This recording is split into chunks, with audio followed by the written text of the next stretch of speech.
All right, good evening. We will call the March 4th, 2024 regular City Council meeting to order. The clerk can call the roll. Of course. Councilmember Tanaka? Here. Councilmember Lithcott-Haynes? Here. Mayor Stone? Here. Councilmember Vinker? Here. Councilmember Koo? Here. Vice Mayor Lowing? Here. Councilmember Burt? Here. For the record, all present. Thank you. Move to agenda changes, additions, and deletions. City Manager? No changes to your agenda this evening. Thank you. We will move to public comment now for anything that is not on the agenda. I'll go over some rules and expectations while I'm doing that. If you haven't had a chance to submit your speaker card to the clerk, please do so now or raise your hand on Zoom. Otherwise, we will cut off public comment. I'm done with my remarks. So just some ground rules to ensure we're all aware of expectations. First and most importantly, City of Palo Alto values inclusion and tolerance. We strive to create a safe space for all to express their views. Any intimidation or harassment of anyone in this room will not be tolerated. Second, the First Amendment protects an individual's right to express their views in this public space. And while we can implement reasonable time, space, and manner restrictions, we cannot prevent a speaker from expressing their views, no matter how much we may disagree with it. If a speaker is saying something that you do disagree with or you find troubling, you are welcome to excuse yourself from the room until after the person has finished their comments. I will not tolerate members of the public interrupting a speaker. Everyone is guaranteed their time to speak, but your time is likely going to be limited to your 1 minute of public comment, depending on how many speakers that we have. Please withhold all your commentary, both during and after someone is speaking. We ask that you do not clap or make any verbal remarks, as they may make people feel uncomfortable in expressing their views. Finally, we ask that you honor people's personal space and right to express themselves. Please respect each other and respect the forum that we have created here for people to be able to share their perspectives. And I understand that we have a few groups and several video presentations that are going to be shown. Appreciate the city clerk has reviewed those videos and has given me a kind of high-level summary. So I do want to warn people that some of the videos are highly graphic. I've been told they display images of dead bodies, including children, that there is gore and severe injuries. So again, if you don't wish to see that, please, you're free to leave the room or exit the Zoom until we are back from that. How many groups do we have, Madam Clerk? We have 4 groups with a total of 43 speakers. Okay. Well then, each group is going to be limited to 5 minutes, and each individual speaker will be limited to 1 minute. And so, so we'll be done with the groups and the video presentations in about 20 minutes for those who are concerned about seeing those images. All right, with that, we will we'll move forward. Our first speaker is Naima D.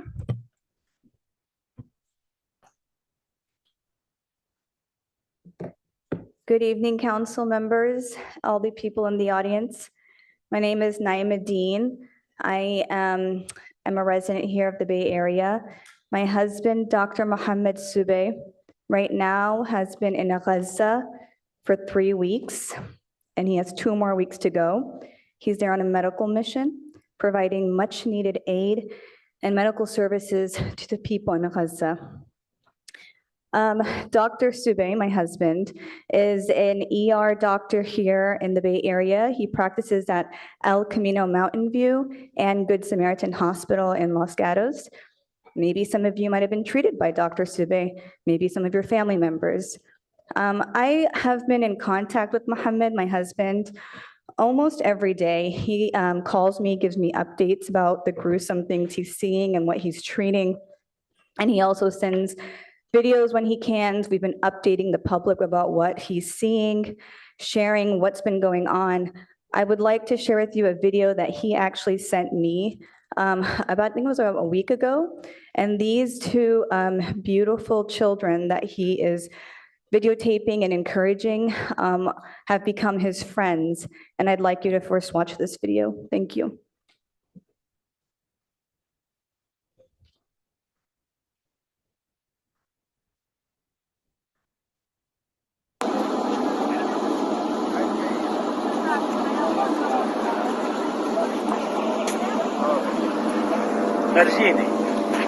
فرجيني كيف تمشي. والله شاطر انت. حلو.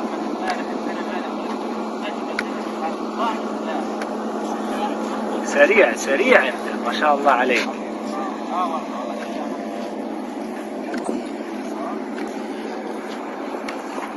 تلحقني؟ طيب تعال نرجع هون. تعال. بس عشان ما اوقع انا.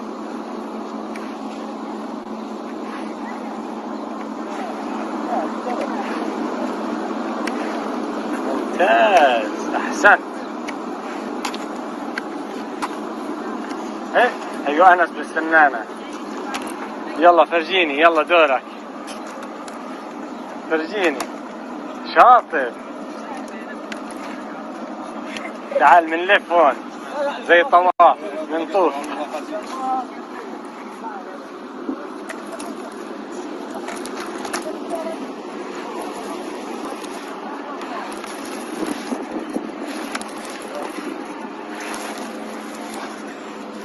بس ما تنسى تناديني طيب اليوم. اول انا هون بالطوارئ بتناديني بتقول لهم نادوا لي دكتور محمد. طيب على القليله هيك 5 دقايق نمضي مع بعض. طيب.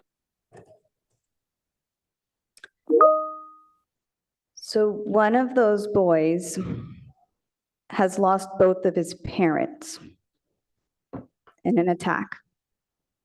One of those boys has lost his father. As you guys were watching, I was looking at you, trying to make out what are you guys thinking as you're seeing this. I was looking around the audience as well, trying to understand what are people thinking? What are you feeling when you see this?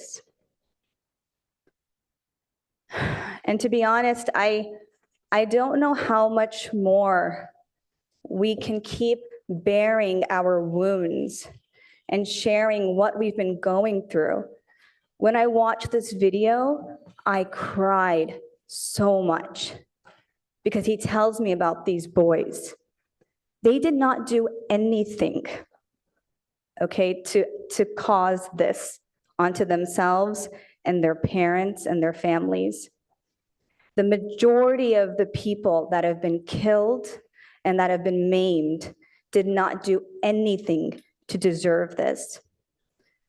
So I really ask you, what are you feeling when you watch this? I'm looking at all of your faces, and I don't know what else to say. I look at all of your faces and your hearts, and I really hope you see the pain and suffering that the patients are going through. He talks constantly about the children that have been injured. He sends picture updates of the injuries. And I'd like you to remember those kids when you hear the rest of our stories. Thank you. Our next speaker is Talha B.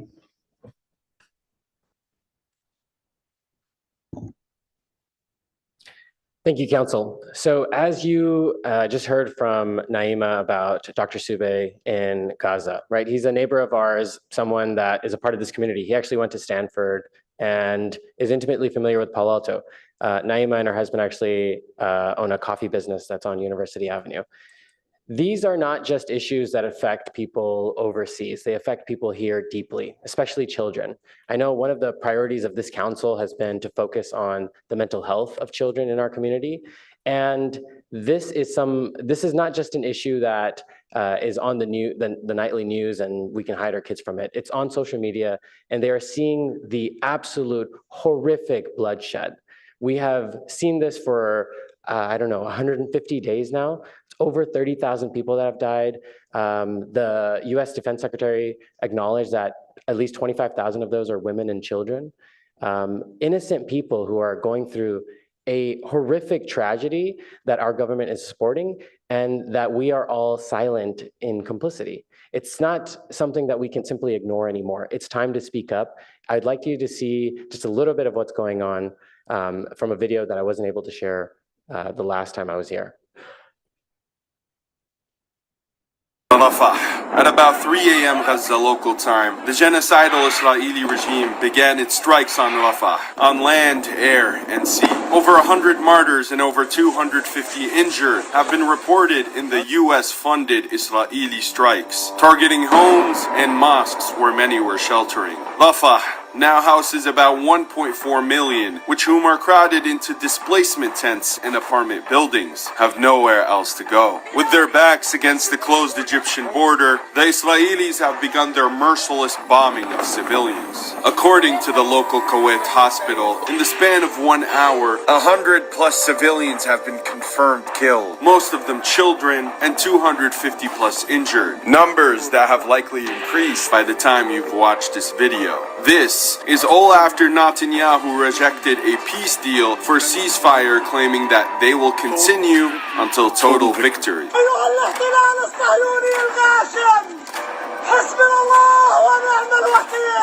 Since the start of Israel's murderous campaign, which has resulted in over 28,000 Palestinian martyrs, total victory has always meant ethnic cleansing and erasure of the Palestinian people.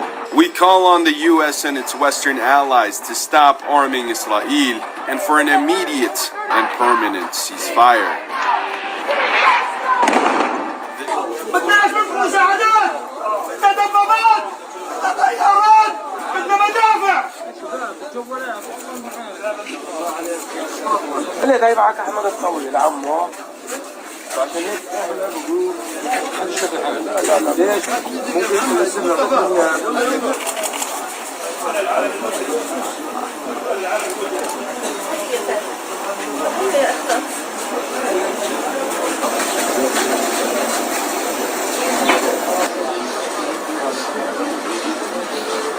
هذا في صفنا برا هذا هاي مشلوك هاي مشلوك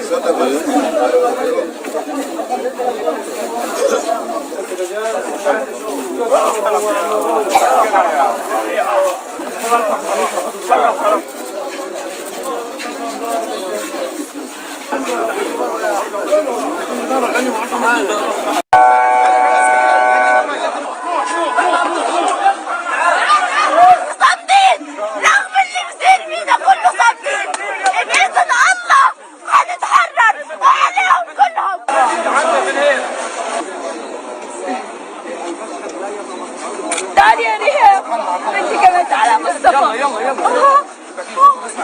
خدهم شوفوا على السمراء على الخضراء تعال يلا واحد من هذا واحد من هذا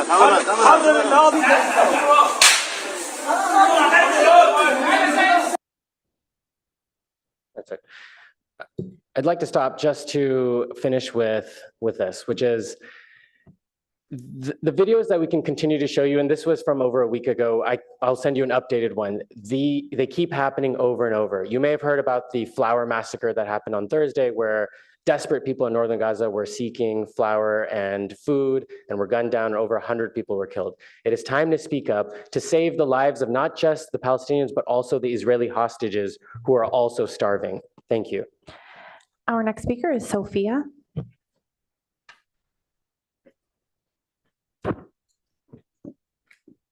Good evening. My name is Sophia Salma Khalifa. I'm a Muslim Arab from Israel, a mother of two, and I have masters from Stanford University.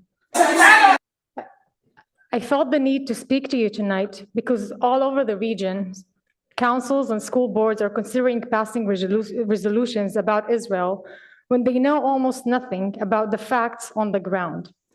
That is super dangerous and divisive for our communities. I was born to a Muslim family in Israel. My mom is a single mom. I have eight siblings. My father had 2 wives in parallel. My mother raised us on her own in Nahariya, a Jewish town in northern Israel, on her own. and we lived on welfare, Israeli welfare. 21% of the Israeli population are Arab Muslims, like myself. We also have Christian Arabs, Druze, Baha'is, and other groups. The Arab citizens of Israel receive equal rights, welfare, healthcare, education, protection, anything that a Jewish citizen would get. The Arab Israelis run banks, hospitals, are elected members of the parliament, are Supreme Court judges, represent the country in sports, and also serve in the IDF. As in any liberal democracy, minorities deal with challenges. But Israel, since its inception, has been proactively leveling the field for the Arab citizens. For example, my mother is illiterate because her parents didn't believe that girls should have the right to get education. However, when Israel was established, it not only gave citizenship to all the Arabs within its border, it also mandated education to all children. And within one generation, I was able to get electrical engineering degree from Tel Aviv University and also a master's from Stanford University. The Arab in Israel are the most educated Arabs in the Arab world. Today, they constitute 20% of all the students in Israeli universities, just as their percentage in the population, without affirmative action. In the Technion, which is the Israeli MIT, 30% of the bachelor degree students are Arabs. Hamas wants to wipe out Israel, and they're willing to sacrifice Palestinians and Arabs to achieve it. On October 7th, Hamas also executed Arab Muslims, women, children, men, who cried for their lives.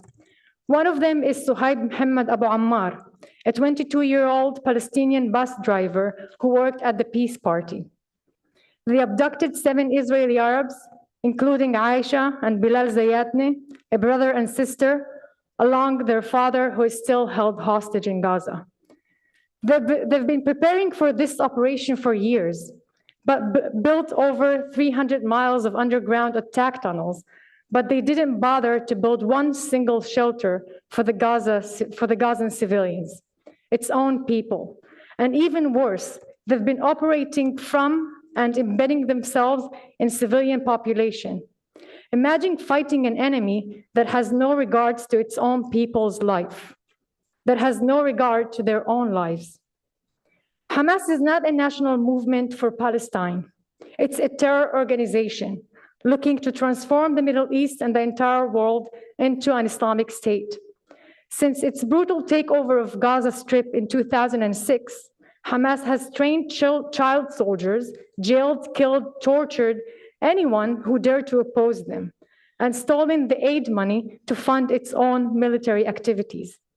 A year ago, the Islamic Fatwa Council issued a fatwa, a religious edict, against Hamas, and I quote, "Hamas bears responsibility for its own reign of corruption and terror against Palestinian civilians within Gaza," end quote. Again, this happened a year ago. You don't see Arab Israelis protesting against Israel because we know the truth. This war is against Hamas that is causing the suffering to Palestinians and Israelis. Next week, Muslims around the world will be celebrating the month of Ramadan. It is also called Shahr al-Ghufran, which means the month of forgiveness and mercy. Let's take this opportunity for unity, to end hate, to stand against terror, to release the hostages, and to really stand for the people of Palestine and free them from Hamas. Thank you very much. Our next speaker is Itai.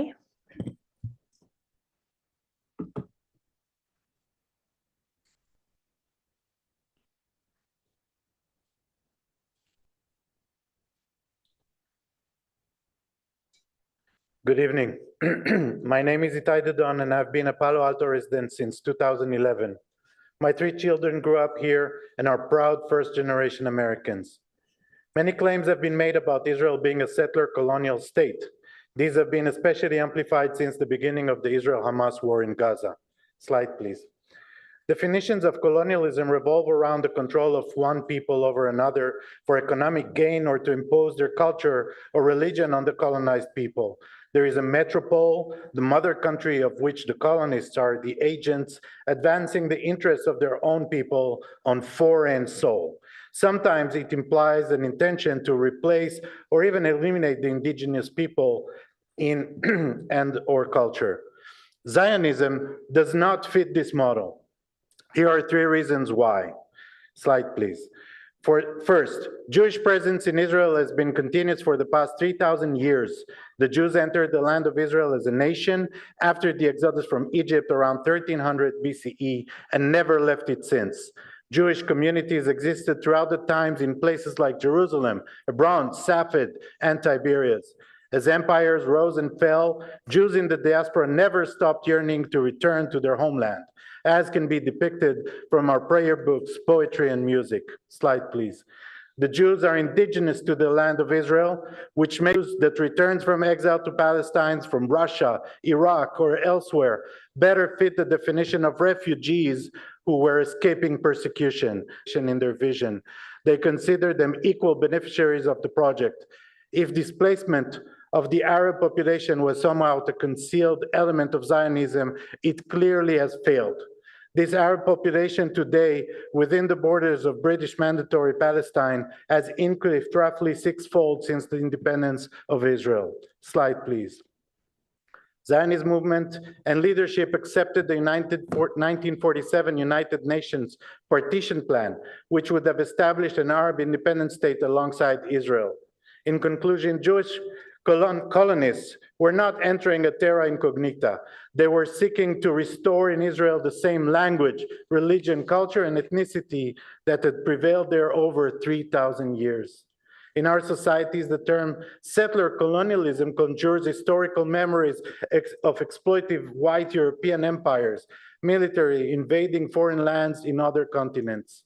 By appropriating that sentiment that Israel is a settler colonialism state, they're trying to create a fiction that Israel has no legitimacy to exist.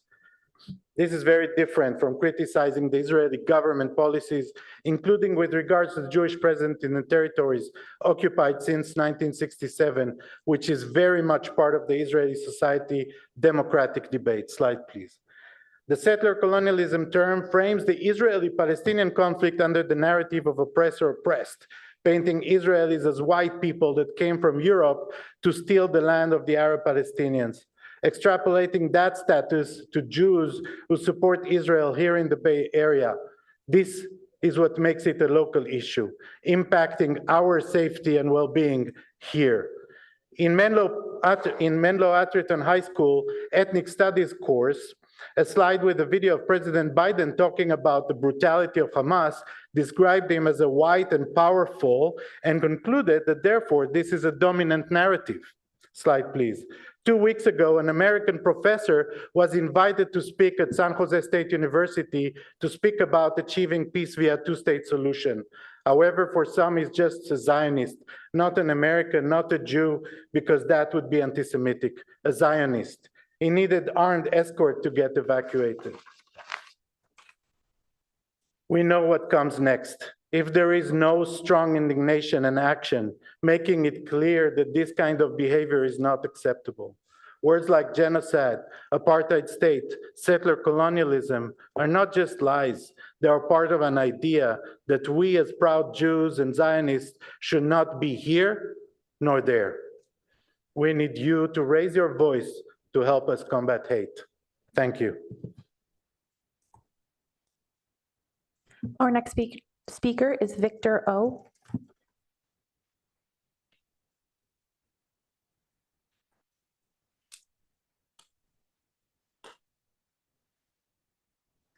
I'm going to speak on a different topic. So I'm here to encourage everybody in tomorrow's election to vote no on Proposition 1. For those of you who don't know, in 2004, the Mental Health Services Act was passed, and it was a highly innovative approach to mental health care in the state of California, including it had its own funding mechanism. What Proposition 1 tries to do is, frankly, rob that money and change the whole structure of mental health in the state of California without much discussion about how we even got here. Just for your benefit and looking at Palo Alto, we will lose funds and programs around things like youth and mobile crisis, amongst other things. I could give you a long list that would take all night long. So that's one of the reasons why I think people in this city, but I'm hoping people in this state reject Proposition 1. Your time is up. Yep. Thank you. Thank you. No on Proposition 1. Our next speaker is Michael M.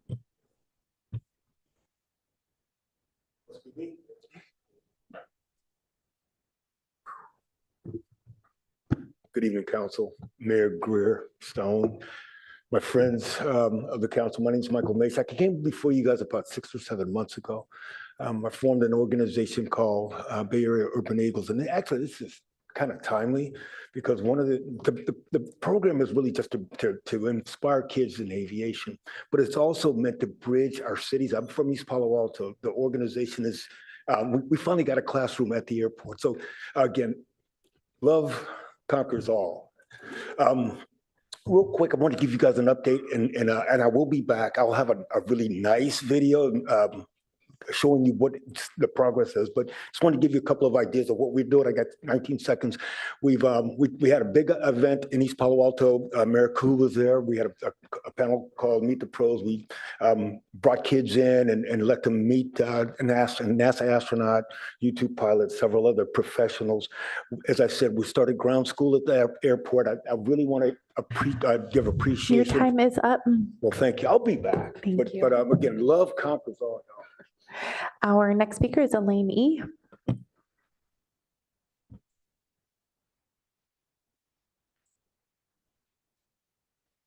Hello, my name's Elaine Albizri. I live on Greer Road in Palo Alto. Every hour of every day, men, women, children, and babies continue to be massacred in Gaza. We need a resolution from Palo Alto to join cities across America and cries across the world for an immediate cessation. Our continued silence implies Palo Alto's support for genocide. Thank you.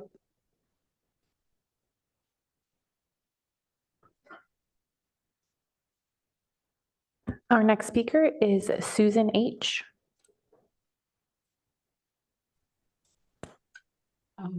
Good evening. I'm Susan Hinton, speaking on behalf of the Sierra Club Loma Prieta Chapter's Plastic Pollution Prevention Team. I urge the City of Palo Alto to join the cities of Millbrae and San Marino in prohibiting or in making a moratorium on the use of artificial turf within its jurisdiction. Artificial turf is a plastic petroleum product, and its manufacture pollutes our air and water. It cuts off air and light from the soil, does not sequester carbon. It sheds plastic bits that wind up in our storm drains and then in the bay, harming marine life. Artificial turf cannot be sustainably recycled. Today, the Center for Environmental Health based in Oakland sent legal notices to Home Depot and Lowe's for selling artificial turf found to be containing high levels of PFAS. Exposure to PFAS can cause cancer and reproductive harm. Why not turn to nature? The city should ban artificial turf. Thank you. Our next speaker is Jonathan G.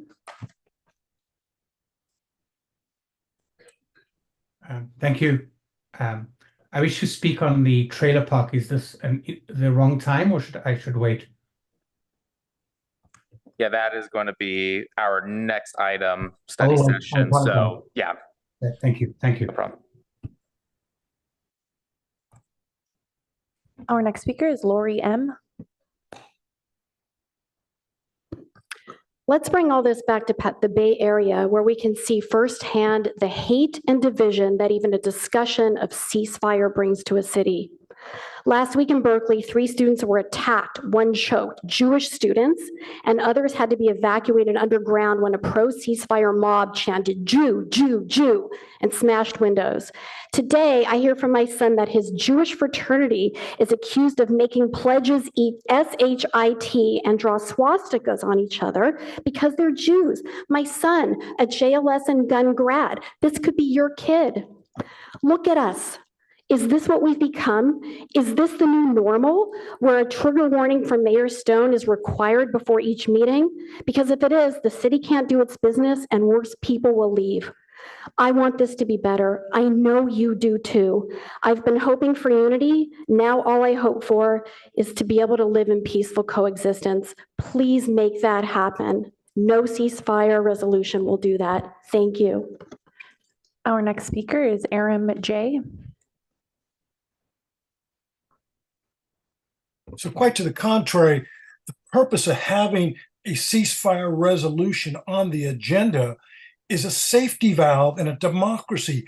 Our town hall, our city council chambers is exactly the place our founding parties, fathers, mothers, all wanted these kind of debates, these critical debates to occur so people in the community do not engage in self-help. I want to let you know on another related issue, I made a public records request regarding the circumstances under which you put in new restrictions for signage. There's an obvious logical problem. The issue of a quote unquote disruption or resistive actions occurred in a congressional debate in these chambers, but not at a city council meeting. You've put restrictions in as a form of collective punishment. A very powerful Jewish member of the community was the only one invited apparently to speak to Ed Chikata on these. These restrictions should be lifted. Your time is up. Thank you. Our next speaker is Debbie M.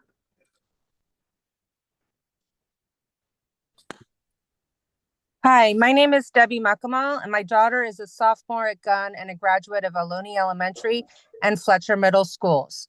I'm here today to talk about what the city's doing to protect our young people from the dangers of the trains, particularly in the wake of recent events and the tragic passing of one of our students.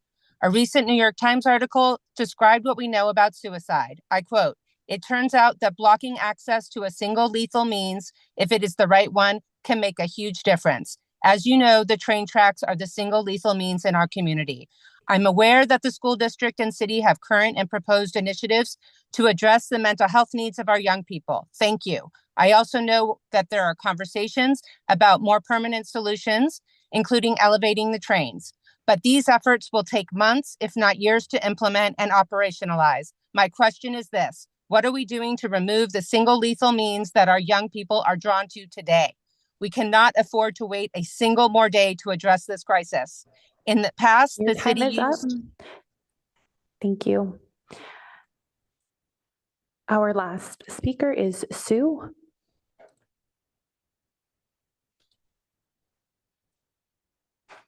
Hello. Hello, City Council members. My name is Sue Chow. I am a Palo Alto resident, a sociologist, and the chair of the Sierra Club Loma Prieta Chapter's Environmental Stewardship Program. You may already be aware of the plethora of recent information regarding the serious health risks and adverse environmental impact associated with artificial turf.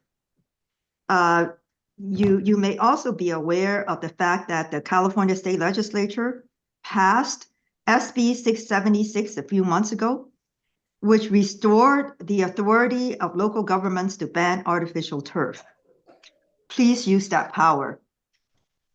We urge you to consider passing an artificial turf ban, or at least a moratorium, as soon as possible in order to safeguard the health of our community and to protect our environment from the ecosystem degradation that plastic grass invariably brings.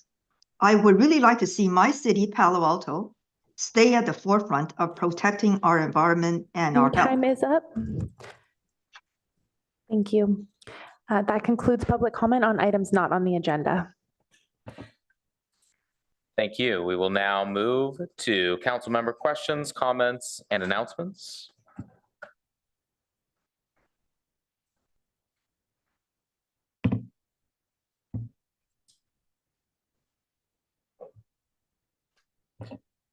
Councilmember Koo.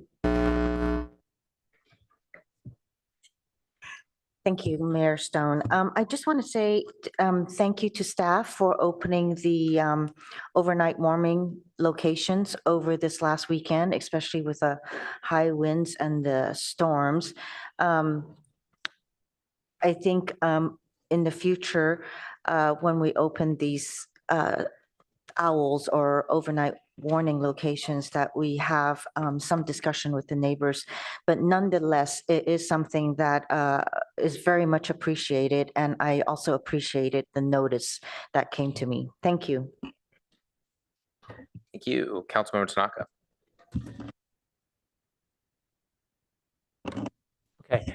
Yeah, actually, you bring up a good point. I did want to talk about this as well.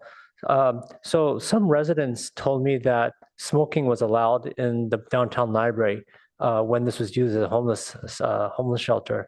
And so I think, I got it from several different people. So if that's true, I would love to know why that happened. Because I don't think smoking is allowed, even if it's not a homeless shelter, but maybe I could be corrected on that.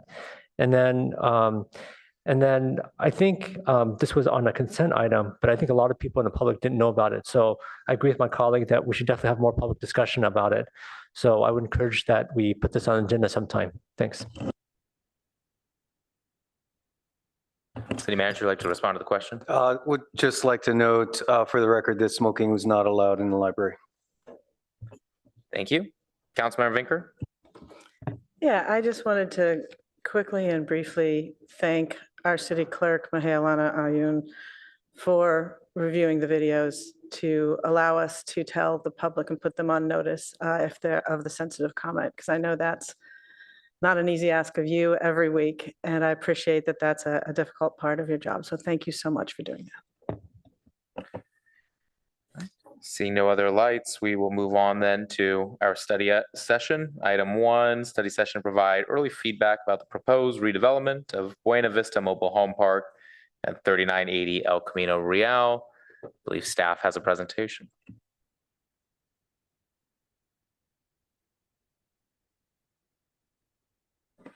Good evening, Council. I'm Melissa McDonough, Assistant to the City Manager, and I'm joined this evening by my colleague, Senior Planner Claire Raybold. The Santa Clara County Housing Authority will be presenting to you on the Buena Vista Mobile Home Park redevelopment and seeking your input on both the proposed mobile home park and the apartment building form. We hope to bring the project forward to a study session with the ARB in April, and that will be for the Streamlined Housing Development Review application, returning to Council in June for a final decision. And I know we have a number of folks here tonight from the Housing Authority that have put together a presentation for your review. So now I will hand it over to our colleagues at the Housing Authority.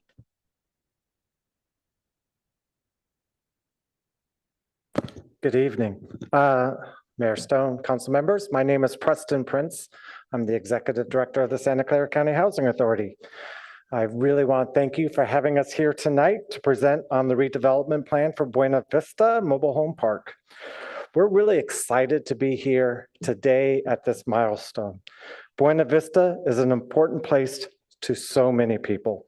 It can be hard, to be quite honest, to get cities, counties, housing authorities aligned on goals, but that's not the case with Buena Vista.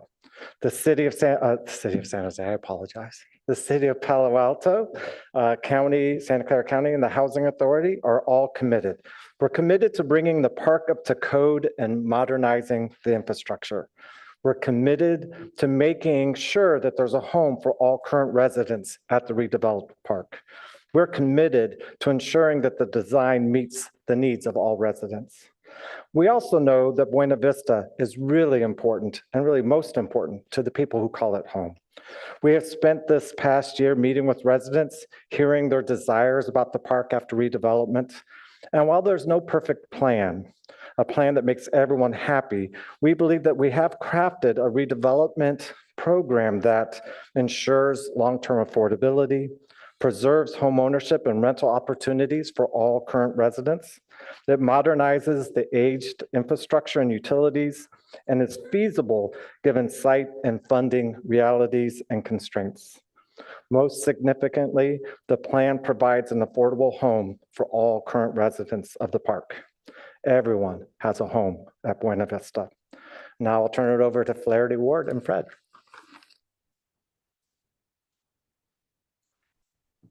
Thanks, Preston. Is there a clicker or somebody driving? Okay, great. Hi, everybody. Thank you for having me here tonight. My name is Flaherty Ward, and I am the Director of Real Estate for the Santa Clara County Housing Authority. As alluded to, we are here today to talk to you about the design and program and plan for the Buena Vista Mobile Home Park redevelopment project. Next slide. One more. And one more. Thank you. So the Housing Authority owns and manages the Buena Vista. In addition, we manage the Section 8 voucher programs on behalf of the County of Santa Clara and the City of San Jose. We also develop and own affordable housing throughout the county. Our real estate team focuses on everything: acquisition, new construction, rehabilitations, preservation projects, refinances, master plans, permanent supportive housing, interim housing, family housing, senior housing, and the list goes on. We are the largest provider of affordable housing in the county. We currently have 2,000 units in various stages of pre-development throughout the county, and over 3,000 units spread throughout 30 communities. Next slide. I am joined here this evening by Fred Pollock with Van Meter Williams Pollock. They are the architects assisting the Housing Authority and the residents in envisioning a new Buena Vista. Preeti Srinivasan is here with us tonight, who has also done the heavy lifting on the project and will be helping Fred with the presentation. Next slide. When we came to council last year, we shared our full 4 main goals for the redevelopment of the park. These goals were developed with input from the residents. The goals were to provide housing for all current park families, ensure that housing remains affordable, preserves home ownership for current households, and improves amenities and utilities throughout the park. We are pleased to announce that we are presenting a plan that is consistent with these goals. Next, I will talk about how we got there, and Fred will share some of the program and design. Slide, please. Slide, please. And one more.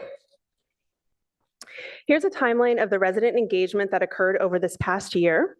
From January of 2023, when we first shared an initial concept design, through property tours, resident outreach, co-creation, design revision, and finally holding ourselves accountable, which is what we've been focused on since our last resident meeting in November of last year.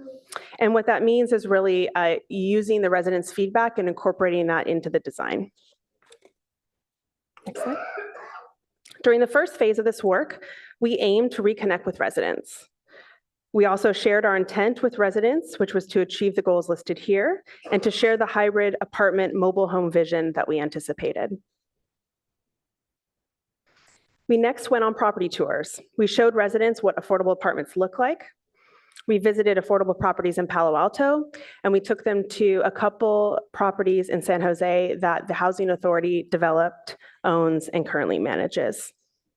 Next slide. We informed residents of their new housing options as owners or renters. This information was initially provided in a town hall to all residents, and then we launched a series of one-on-one meetings directly with households to provide specific personal information and make ourselves available to answer questions. Separate from local community meeting style engagement, we also had lots of soft touches, which included ice cream socials, open office hours with Housing Authority staff, and small group sessions on topics related to, topics requested by residents. I'm going to hand it off to Fred for a couple slides. Sit down. I'll be right here. All right, great. Good evening, council members. I'm Fred Pollock with Van Meter Williams Pollock. Next slide, please. Thank you.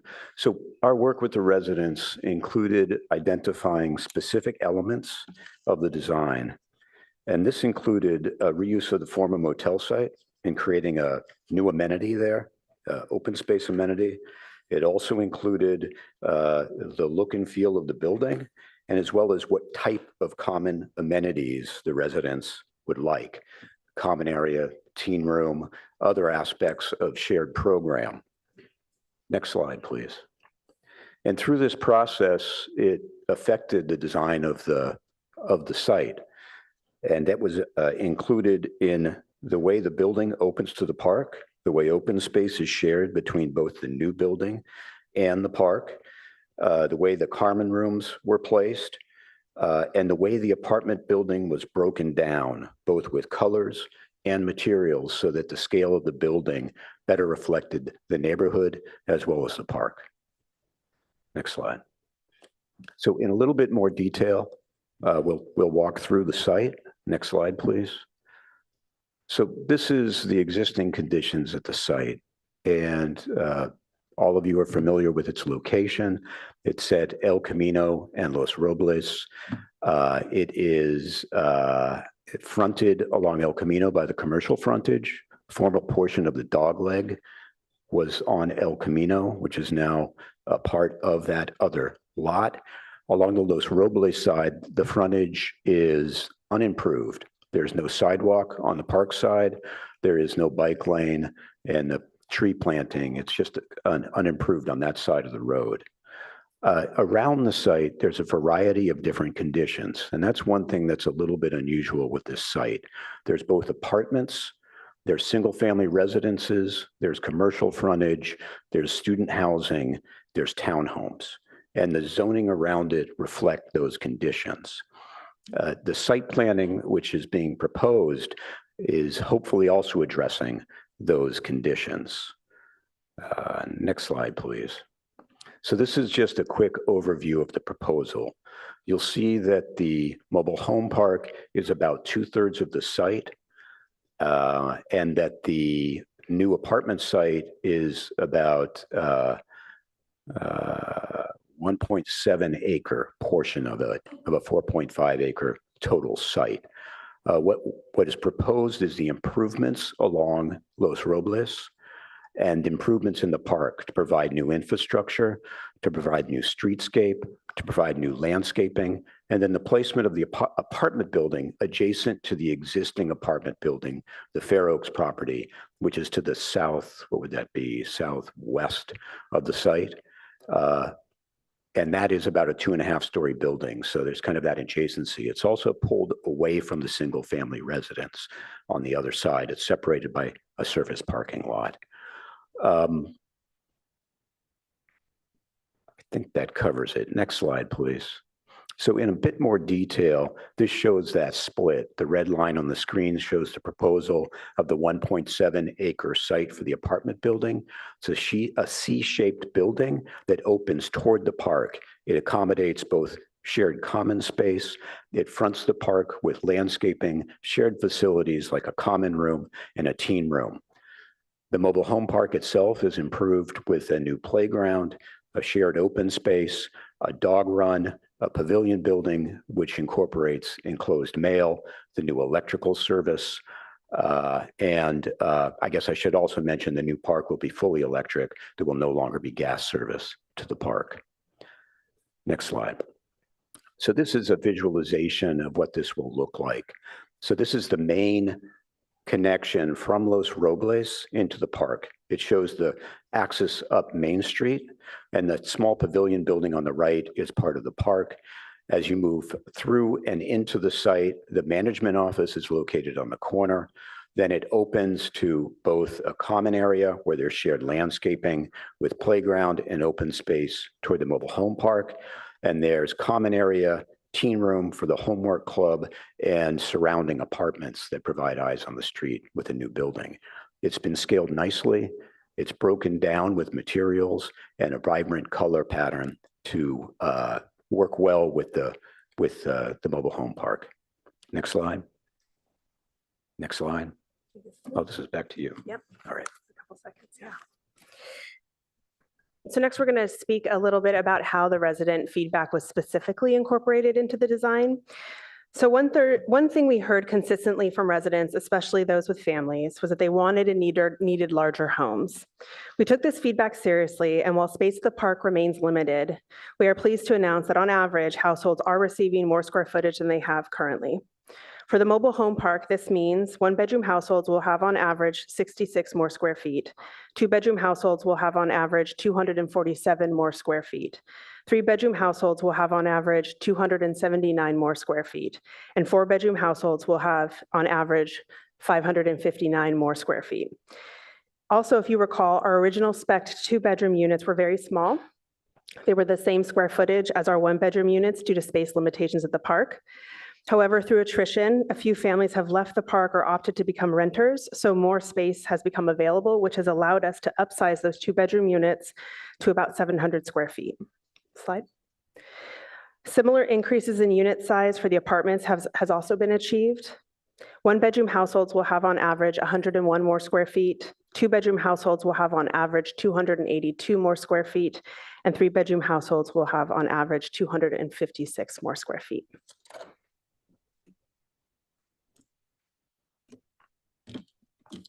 Next slide, please.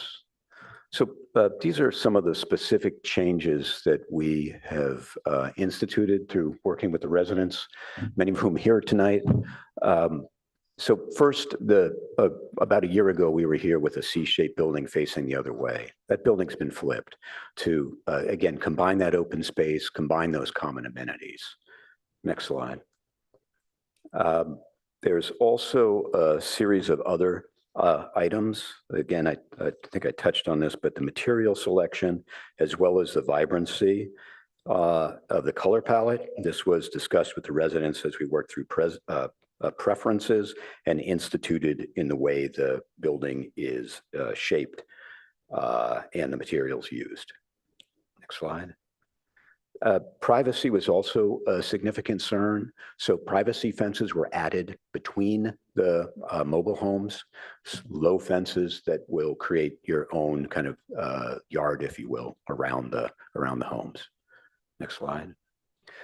One of the main shifts was also, there's a lot of kids at Buena Vista, and so to accommodate the kids, there's a playground included, as well as a flex open space, and it's located in a place that's shared between both the apartment building and the mobile home park. So both residents of the apartment building and the mobile home park will be able to utilize that.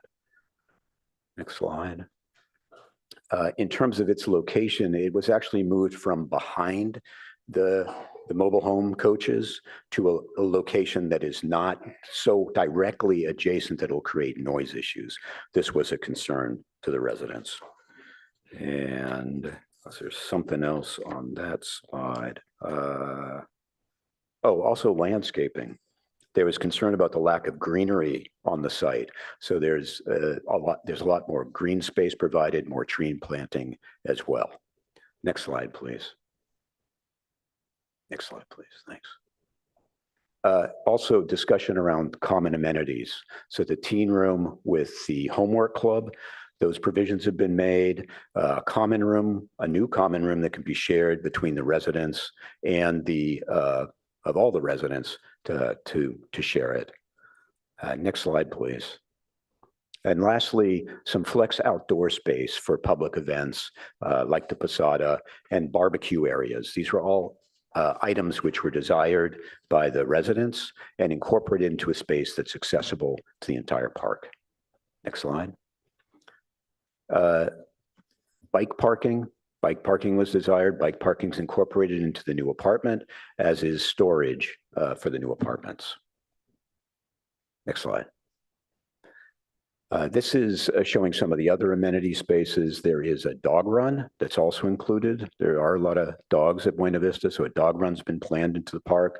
There's a pavilion building that will provide the secure mail area for the park. There's secure mail area in the apartment building as well. Next slide. Security was also touched on in our work, and we worked with trying to secure the perimeter of the site to the greatest extent we can. Improve site lighting, cameras for video coverage, and more importantly, the new apartment building incorporates also more of a natural security through eyes on the streets. By the way, the apartments and the management office is placed at the gateway of the main entry into the site. Next. This it shows some of the locations of both the management office, again, providing that location right at the main entry for sort of eyes on the street at the gateway to the site, as well as management offices are now separated from the services office, so for privacy of the residents. Next slide, please. Next slide, please. So on entitlements and what we have for the apartment building, it's a 1.69 acre site, about 1.7. It is RM20. The comp plan does address the area as multifamily residential. We are utilizing both streamlining and density bonus law with SB 330 and AB 1763. We've asked for, I believe, 2 waivers and 3 concessions, which are less than what is allowed by the regulatory framework. I did want to point out that in the staff report, it mentions a density for the apartment building of 60. I think it's a typo. We have a density of the apartment building, which is 39. And there's 61 units on 1.7 acres. So I think it's 39. Next slide.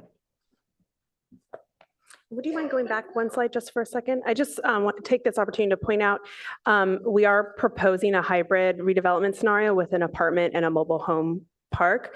The apartment falls under the city's purview. The mobile home park falls under the state's.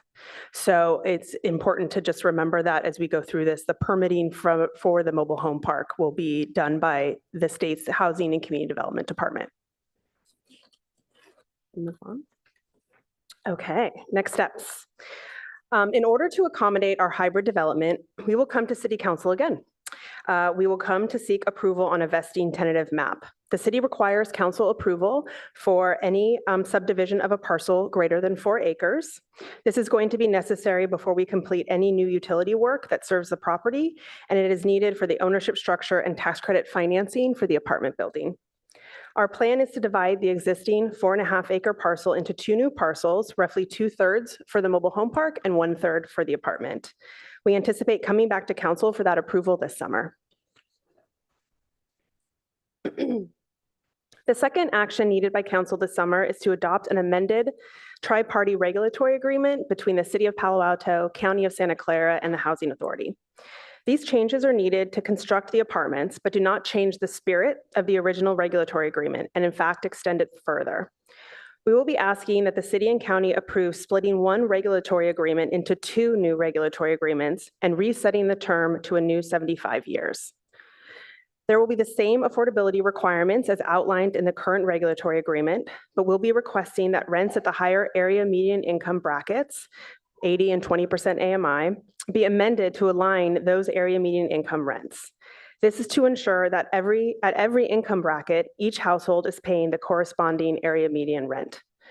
Additional changes include updating the timeline and removing terms that are now obsolete and will no longer be applicable, such as references to the leased land that we no longer lease, required capital improvements as the investments will be done, and base rents. It is important to note that the county will also be reviewing and approving the requested changes. We would also like to take this time to daylight some potential design modifications we are considering with our architect and building team.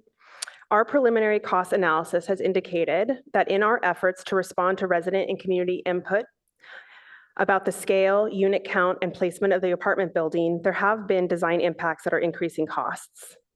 Given the limited amount of traditionally available affordable housing finance currently, it is imperative that we design a building that we can finance in upcoming competitive financing funding rounds. Therefore, we are currently analyzing some building modifications that could result in significant savings. We want to share these with you all tonight so that in the event we do determine it is in the best interest of the project to amend our entitlement submittal with city staff, you have an idea of what we're considering. I want to add that we have not yet decided we are going to make these changes, but we are looking at them and analyzing them with our design team.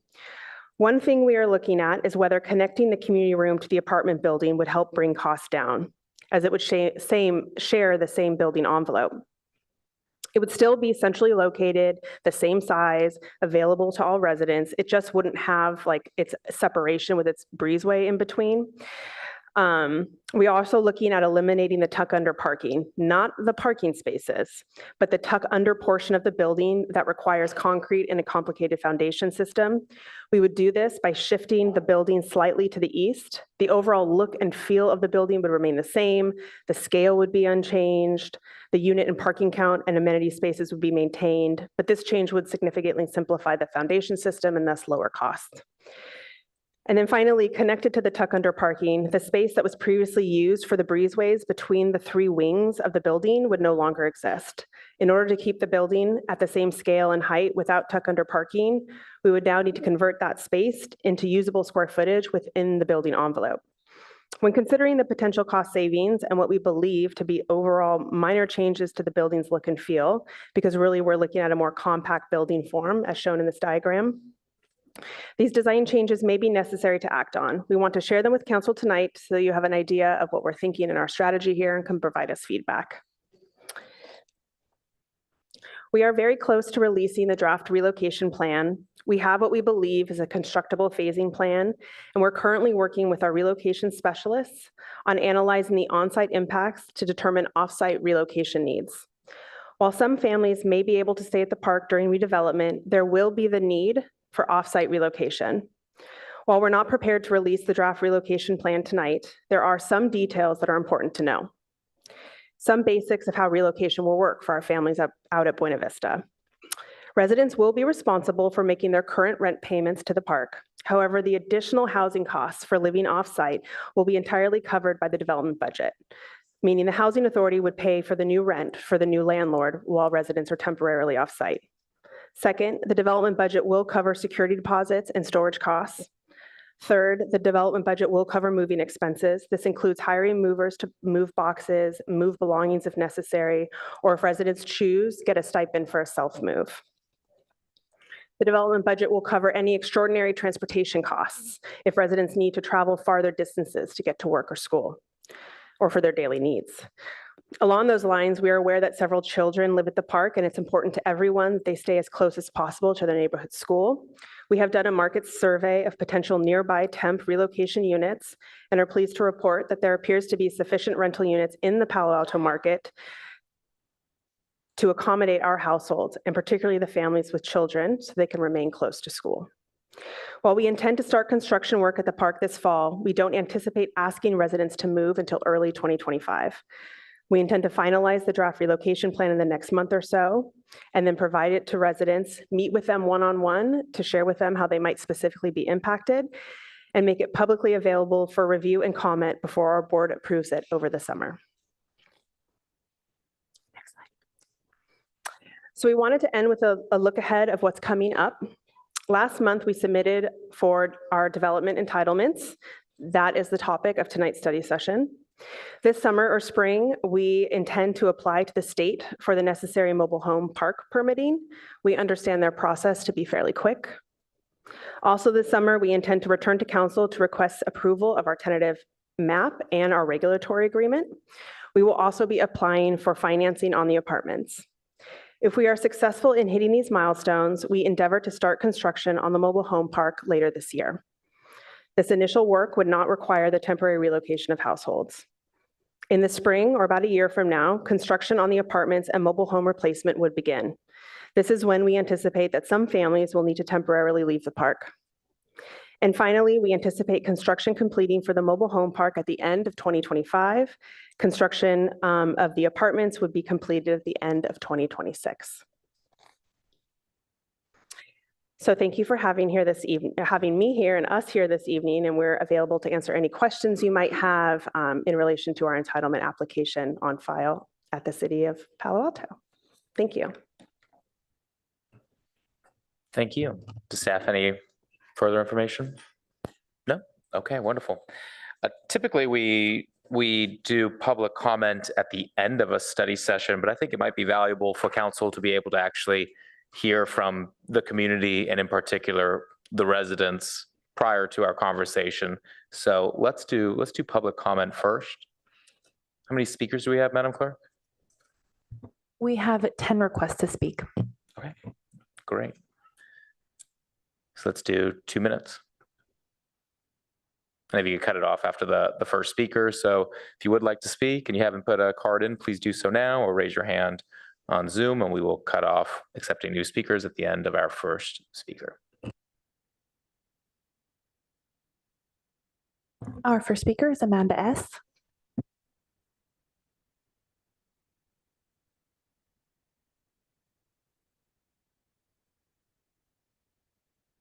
So, okay, the reason I'm here is because I would like to ask you, please approve the construction as soon as you can. I can't wait to move to my new house, because the reason I say that is because I'm a tenant of Buena Vista Mobile Home Park for 14 years already. I live in a mobile home that when it's winter is very cold, and when it's summer is very hot. So I can't wait to be in a new house. Please, I really appreciate if you guys support us with this.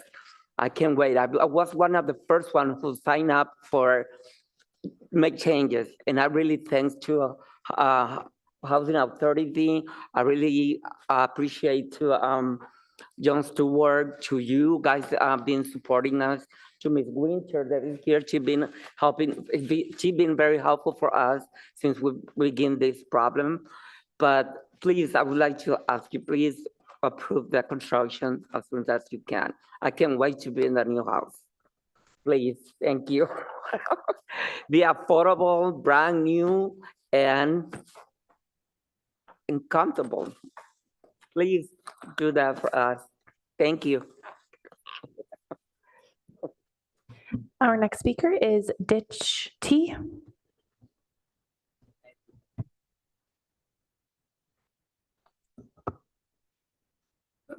Good evening. My name is Dick Tron.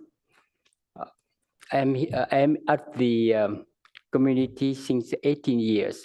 I would like first to thank the council, the Housing Authority, and also Mr. Joe Simithian, who is not here, for all the support during the past year. So I would like to present my personal view. So I understand now that the plan is hybrid apartment and housing and mobile home. I think that where we live is a prime area whereby many more people could benefit for the affordable housing, and also for their children to attend the outstanding schooling. So I'm wondering, why don't we convert everything in rental? No more moving home, so that we can have more apartment for more people who need affordable housing.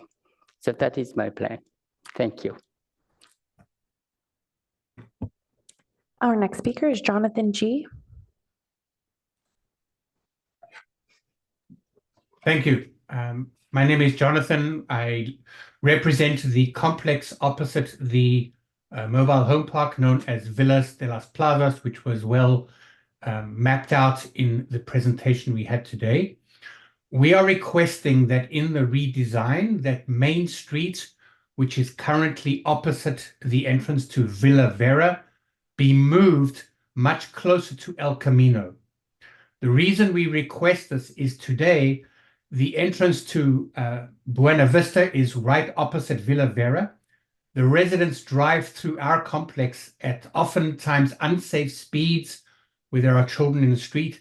Secondly, our complex streets are paid by us, by our HOA dues, not by the city of Palo Alto. So the wear and tear on the streets is coming out of our money, not city taxes. We support the redesign of the mobile home park. All we ask is that what is proposed to be Main Street, that is today opposite Villa Vera, be redesigned so that Main Street is much closer to El Camino, so that the temptation from residents to cut through our complex is not there.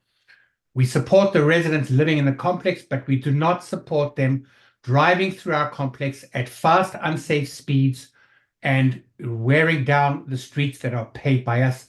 Please redesign so that Main Street is not opposite Villa Vera, but instead is much closer to El Camino. Thank you.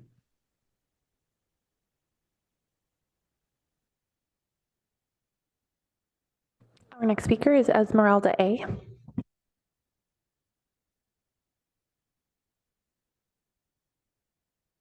Vice Mayor and Council members, sorry, I'm nervous, and everyone in this room.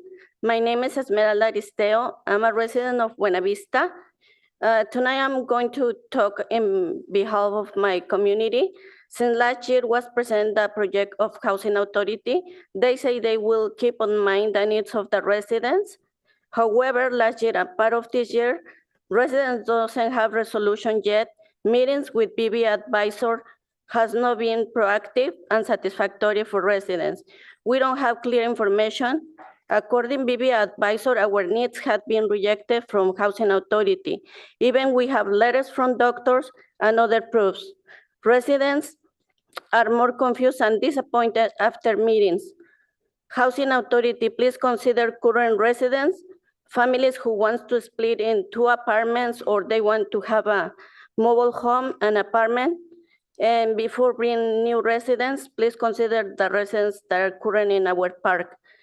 And please take in consideration resident needs before build your apartments and bring the new mobile homes, because the options you are giving to us are not convenient for the residents. Thank you. Our next speaker is Liney B.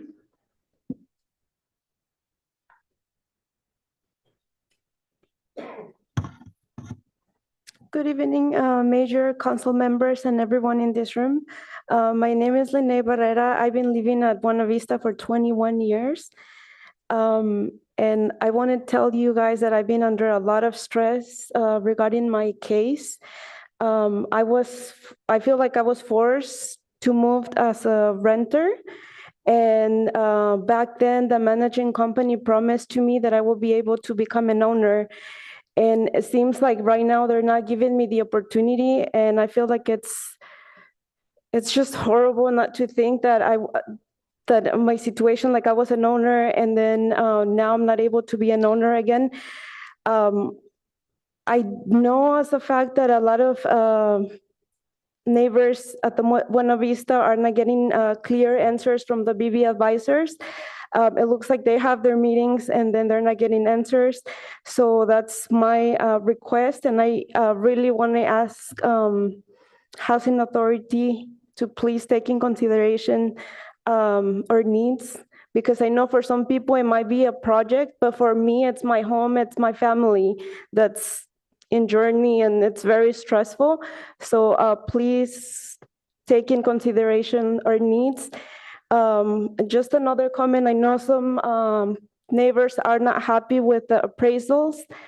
And I know there was another neighbor that had the same situation, was an owner and became a renter, but a lot of people was afraid to speak up. So I just want to let you guys know, Major, please help us. Thank you. Our next speaker is Winter D.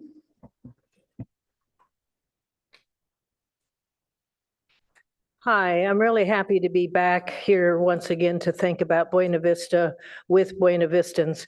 Could everybody from Buena Vista stand up? Stand up for a minute, Buena Vistans. Lovely. So nice to see them and sit in council chambers. Okay, thank you.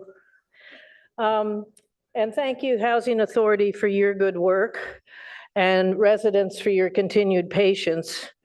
I have a few things to say, but now I'm going to try to say them quickly.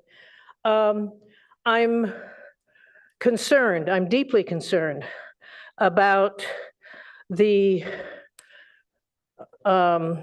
real situation that HCD will have purview over 2/3 of what is now a property.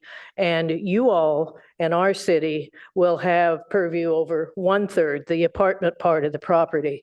And I have a thought, it's not formulated, but you all, our city put $14.5 million into buying Buena Vista. And I think we should have, it's only fair and it's called for to have a larger voice in the entire property for certain matters, not just nitty picking matters, but important things. And I'm calling on you folks, city manager, Shikata, whatever, to see if we can work a little bit with the housing authority folks who are very nice, and kind of sift through some issues, and maybe there could be some informal input, et cetera. And I just can't imagine not having, just letting go of 2/3 of this property and leave it up to the state HCD. There's concerns that I have, suggestions to small, but Your plant time is eucalyptus trees there. The heat island effect, I don't think is Your addressed. time is up. Okay. Thank you. Anyway, I leave you with that thought. I think it's serious. Our next speaker is Pepe R.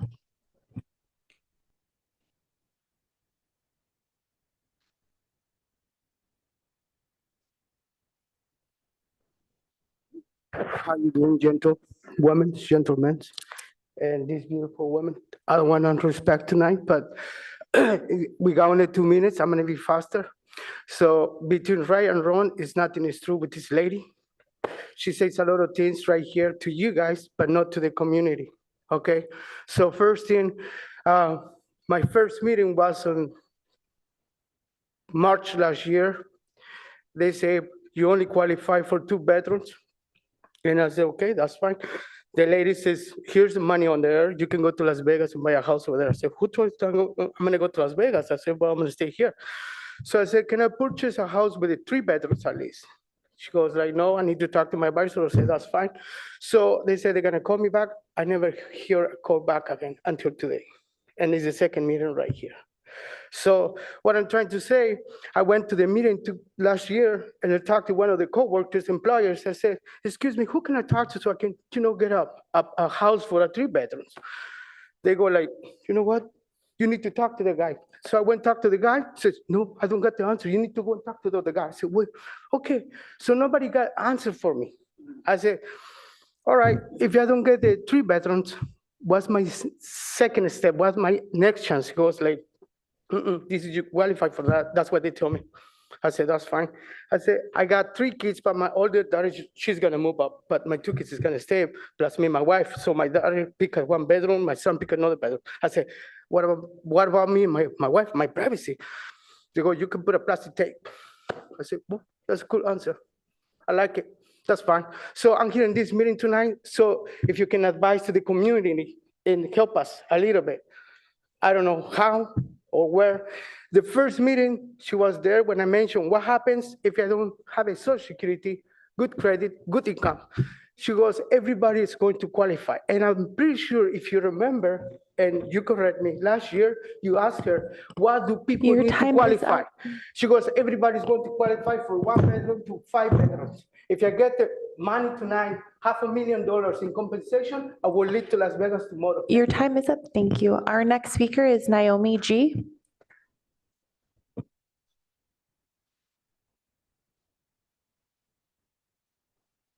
Good evening, City Council. My name is Noemi Guzman. I'm here on behalf of Law Foundation. Many years ago, we helped Buena Vista along with you all to save the park.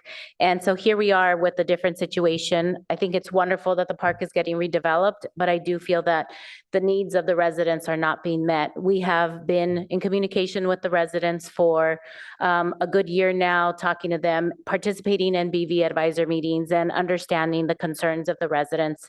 Some of the things that we have been concerned about is this hybrid apartment mobile home policy or rehabilitation that they're trying to implement. And the concern is that we're now displacing a lot of mobile home owners where the apartment complex would be going in.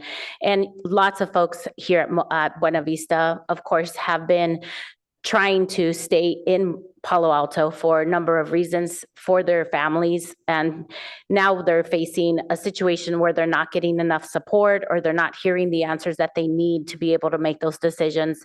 All of these decisions are life-changing decisions, and I feel that they have not gotten what they need from Housing Authority when the questions are being asked, specifically during their BV advisor meetings. So I do feel that there is some piece of this that we need to take a closer look at when it comes to this hybrid apartment complex and mobile home change conversion that we really need to take a closer look at.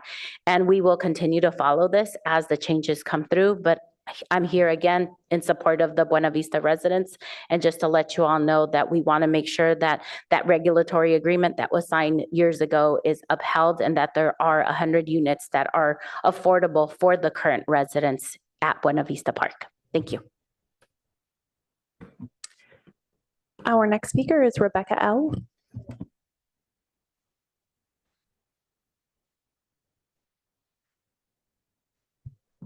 Good evening, City Council. My name is Rebecca Lasso. I work at the Law Foundation as a community advocate.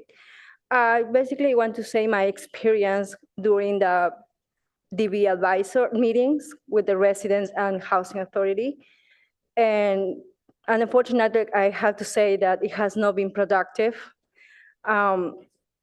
Residents have been asking reasonable questions from housing authority. This is their life is gonna change. The questions like, if you're gonna provide me a new upgraded mobile home, they need to know the material, because they will not give it with a cheap materials, which they gonna be homeowners and they're gonna be in charge to make the repairs. Housing authority did not provide those materials. So there are no options that they need to, if the resident wants to move out, housing authority will buy the mobile home. Housing authority did not provide an accurate appraisal in the market. So there are many other details that this redevelopment project is great, right? For Palo Alto community and everything. But there are details every day that many of the residents are experiencing. And it is like, for me, being in those meetings, I get frustrated and angry because this is work ethic, working for low-income family. This is not something like, to me, how I see it, is like they bring the project, they present to you guys with a beautiful word, with a beautiful pictures, but then at the end, you do whatever I do because I am housing authority. I don't give you a chance to your options. When I talked to the resident, I said, it's not gonna be whatever you want. You know, it's not gonna, all you need will not be met. But at least we need to find 50 here, 60, 40 or something %, because we're talking about lives, human being. We're not talking about things or materials or something like that. We're talking Your about. time is up. Thank you. Thank you. Our next speaker is Aram J. So this is the first time I've raised this issue. My oldest son, who's about 6'2" and I don't know, maybe 350 pounds, he looks like he could be playing for the Raiders. In fact, that's the team that he supports, but he's presents as very African-American. And when he went over some years ago to try to get on the list for housing at Buena Vista, it was not a good reaction to him. I don't see any African-Americans residents here. I know that I went to the NAACP Pain Index, annual Pain Index meeting in San Jose on February 6th. And we know from the data that African Americans in Santa Clara County are hugely disproportionately unhoused to their 2% or 2.5 population in the county. I grew up on Los Robles. You know, we used to walk to Gun High School, 1966, living right there with Mom on Los Robles. I know the area extremely well. And you also know about Park Boulevard. We have pushed a lot of Black folks out. I want a set aside for African Americans at this complex, and I want to make sure they're not forgotten. It's part of the reparations concerns that I've talked to this council on many occasions about. It's fairness. and we've got to do something to integrate this complex. Okay, I love the community that's there, but going forward, we need to recruit low-income African Americans that would love to live back in Palo Alto in this complex. And again, they're being systematically excluded. That's not proper. That's not right. I'm going to continue to speak up about this, maybe with more powerful voices than my own. Please consider that. The Housing Authority, the City of Palo Alto, appreciate the time. That concludes public comment on study session item 1. Thank you. Thank you to all of our public commenters. Also, forgot to mention earlier, if anyone would like translation services, we do have translation available. So if you need that, if you can go to the city clerk, she can help you with that. We will return to the dais for our discussion. And just to kind of, as a reminder, this is a study session, so there's no action that the council is taking this evening. And in fact, we cannot take action because this is agendized as a study session. But as was mentioned earlier, this will be coming back as an action item. So return to council and Council Member Vinker. Thank you, Mayor Stone, and thank you to the Housing Authority and staff for the presentation. And thank you to the Buena Vista residents for showing up, so many of you here. We know this is important to you, and it means a lot to us that you are here. And it also means a lot to us that you're sharing your views, because we need to hear those. So thank you for being brave and taking your time to be here. Ms. Ward and Mr., I'm sorry, I've forgotten your name, but anyway, thank you for, I appreciate your presentation, and I appreciate you highlighting the resident suggestions and your adjustments to the plan in response on your slides. But I want to mention, you referred to a year ago or so when you were here, and I remember 2 things about that night. I remember a lot of things, but 2 I want to highlight. I remember Supervisor Simidian being here and speaking about this and concluding with we got to get this right. And so that's really what I want to dig into some things and figure out how to make sure we get it right. And then secondly, I remember my colleague, Councilmember Lithcott-Hames, suggesting that you perhaps bring a resident spokesperson this time, the next time you came, who could report from their point of view what was going on. And I see you opted not to do that. So I want to ask a couple of questions about the presentation and resident feedback beyond what was on the slides. So toward the very end, I think when Ms. Ward, when you came back to speak more, there were some issues about shifting the apartment building, tuck under parking, what happens during the construction when residents are have to be off the property. Has that also been shared with the residents, or were they hearing it for the first time tonight? Can you tell us a little bit about the interaction on those fronts? So we have let the residents know for a while now that a relocation plan will be coming, that the redevelopment of the plan, the redevelopment of the park would most likely result in people needing to relocate off-site. The next step is to finalize our redevelopment draft plan and then meet with households individually to go over what the impacts are for them.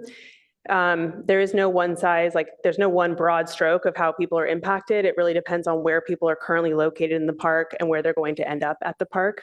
So the timeline, we're still probably a couple months away from having that information ready for folks. So I can appreciate that'll be a very tricky thing for all involved, for the people planning it, and certainly for the residents who have to, disrupt their lives and figure out new routes to schools and et cetera, et cetera. But that has not yet been presented. So, okay, so we can't really expect them then on the fly tonight to give us some thoughtful feedback because they haven't heard it before. So can you or maybe staff tell us when we might hear any feedback about that? I would think in the next 60 to 90 days, we should have it available for public comment. Okay, because I think that's really an important piece. And do you have any, I was also concerned about the comments of Ms. Arestio and Liney, I'm sorry, and the Law Foundation attorney and advocate about the coach issues, whether that's the sale, the downsizing, all of those things. Do you have any response to those concerns? Because they trouble me, and I want to make sure we get things sorted out so that we can get this right. Yeah, I can't comment publicly on individual household issues. I will say that the challenges with redeveloping the park are really complex. And there is not one size fits all that will make everybody happy. There's no perfect plan. I think even folks today who are here in support of the project would probably argue that, maybe 80% of their desires are being met because we are limited by space. We are limited by cost. There are, at this point, the majority of households out of the park have made and affirmed their housing decision. 2/3 of the park have turned in their choice. There are households that remain undecided, and we've heard that there is a variety of reasons for that. There are some people that are waiting to hear about the relocation plan, right? So we anticipate when that information is public, people will feel like they have enough information to make a call. There also still remains households that aren't happy with their housing options. And that's for a variety of things, because again, no household out at Buena Vista is the same. So some people want more bedrooms. Some people want more square footage. Some people want more appraised value for their mobile home coach. And the list goes on. It varies per household. We are tasked with a lot of things with Buena Vista. One of them is being stewards of our public money that we're using to do this work. There is a budget, and it can only be pushed so far. So things like adding costs and adding bedrooms become a budgetary issue. There's also space issues out at the park where we can't accommodate larger units for every household without taking into consideration other units or other households who find themselves in those situations. There's also, a real important need to treat all families out at Buena Vista similarly. We early on heard concerns about households that wanted to become multiple households, right? They have intergenerational households living together. They have adult children. They have non-familial members in their household. So we did an analysis and we were like, let's look at all the assuming 2 adults per household stay. What is the number of people over the age of 18 who could want an additional unit out of Buena Vista? Could we offer apartments to everybody who found themselves in that situation? And the reality is the households out at Buena Vista are very large in some cases, and there's not enough new apartments to accommodate everybody who could find themselves in that situation. So every time we get a request from a resident, we see how does it impact the space? Does it impact other families? Does it impact the budget? So when we come to these decisions where we can't give people everything they want, it is not us being flippant and not considering those things. It's us looking within the constraints of what we're being tasked to do and trying to say, can we do this for this household? And unfortunately, we can't in all situations, and you're hearing some of that tonight. Yeah, and I appreciate that it's complex, and I realize I'm over time, but I'm wondering if the mayor might indulge me just a follow-up right on just this point. I'll hold my other questions. How do you see this resolving itself, and on what timeline? And are there any additional, there'll be more engagement with the residents in the coming months. So the relocation plan will provide an opportunity to meet more directly with residents. There will be, residents are used to this. We call it the IHIP, the meetings with your BV advisors to talk about your housing options. There'll be more specifics around the relocation plan for households, and we plan to engage with folks further on that. Every month, more and more housing decisions trickle in. And I'm hoping by the time that we reach the point to where we need to start construction, that we have those households on board. And we'll continue to work with folks. Yeah, thank you for that. I hope you do. I hope we can get things resolved so that we can move on to the next stage. I think everyone's excited about the end result we're aiming at, but I just want people to feel like they were fairly treated and can move in there in an optimistic way. So thank you. Thank you.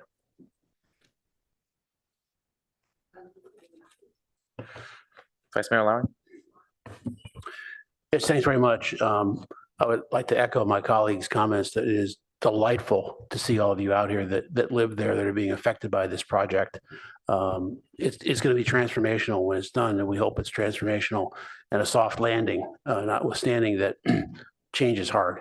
So that's respected as well.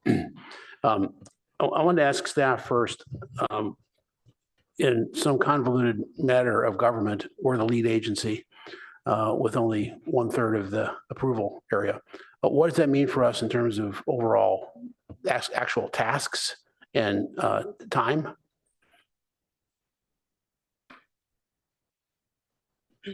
So I'm happy to respond as it relates to CEQA and NEPA. So when we review a project under both the California Environmental Quality Act and National Environmental Policy Act, we do look at the whole of the action. And so we will be evaluating the whole of the action, including the mobile homes, the apartment, and all the related actions, including the vesting tentative map action. As it relates to the different components of the project, I think we can explore further. Can you repeat your question again? I just wondered in terms of how you're anticipating the time investment in this and what we're managing, and you already answered that first Okay. part. Okay, perfect. Yeah. Thanks.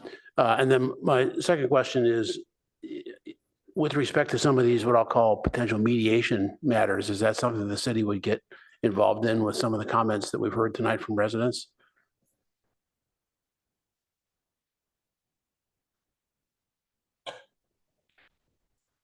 We can look into that. I don't think that's a role that we've directly anticipated participating in, but we are meeting as a team tomorrow, and we can get back to you and let you know. Okay. And just sort of a related question back over to the county. I think we all understand that this is a process and it's very difficult to get into the details, and there are dates that you're going to release it, and somebody said, but I want to know a month earlier. We all do that. So I would just suggest that, if you don't have an answer, at least just get back to them and say, we don't have an answer.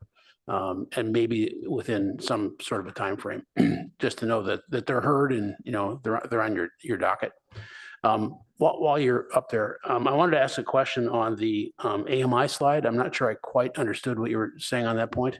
Yeah. So 30, was a 50 and 120. Yeah. So let me see if I can explain it. Okay. Our regulatory agreement currently calls for 4 basic brackets of affordability: 30% AMI, 50% AMI, 80, and 120% AMI. That's good.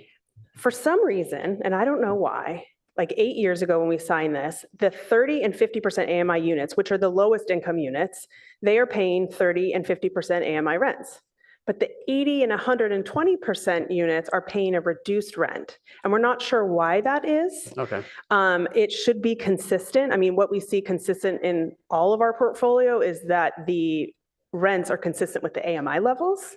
So it seems a little unfair that our lower income folks are burdened with that so anyways, it's just to make it more consistent.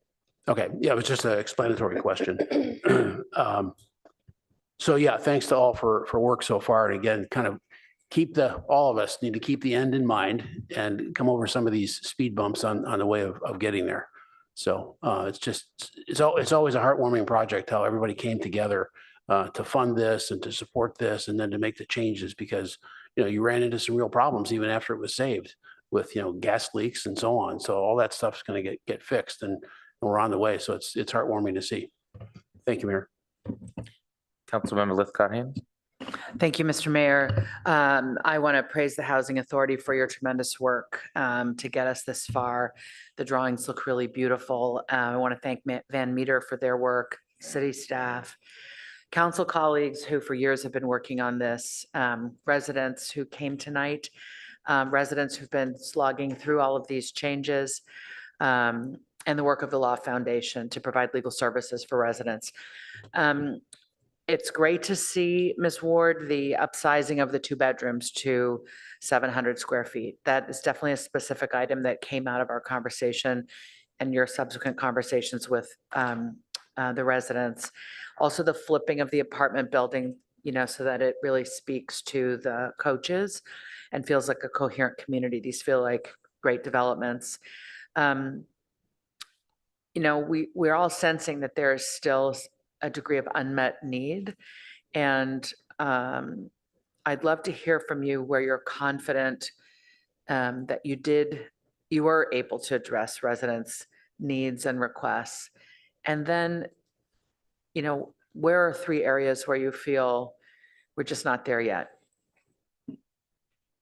I think I mentioned earlier, we have, proudly, we have 2/3 of the park residents who have affirmed their housing decision. I think that is a huge improvement on where we were at when we started this process. I don't know if you all recall, but we had originally set a deadline, a very quick deadline to turn around decisions, and we kept extending it and outreaching to residents.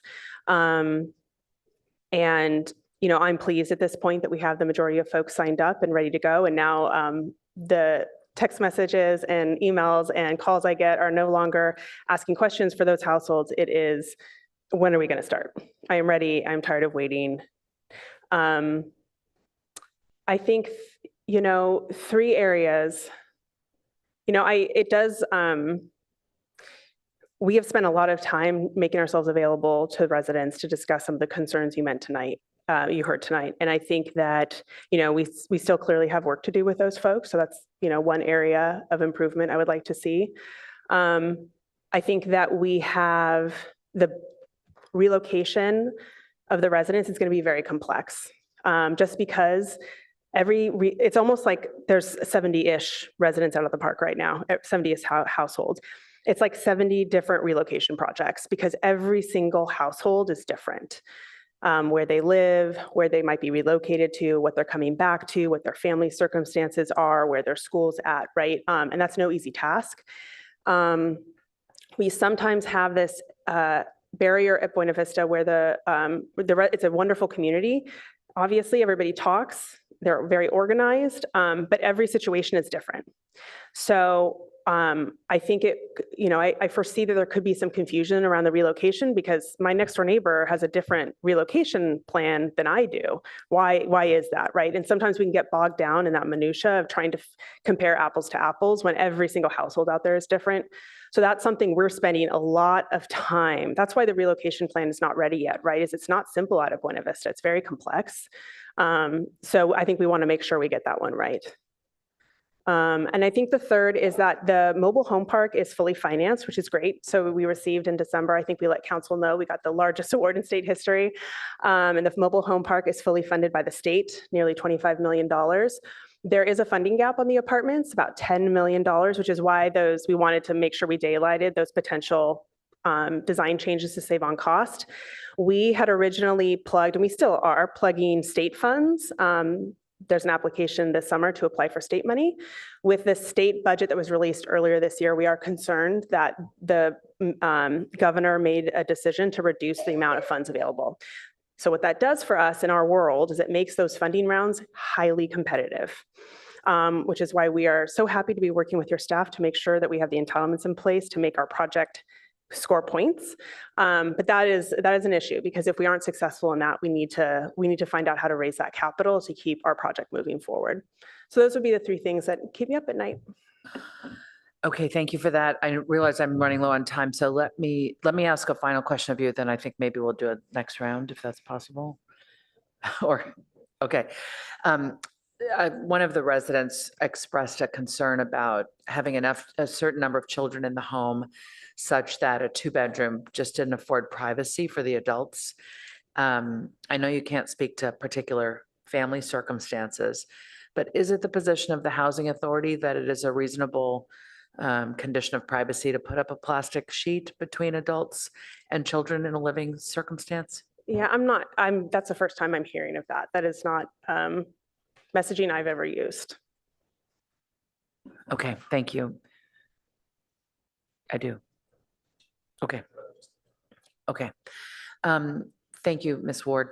Mr. Mayor, is it okay if I ask a question of the Community Law Foundation staff that are here? Yes, that's fine. I'm wondering if Ms. Rebecca L. can come back to the stand, to the podium.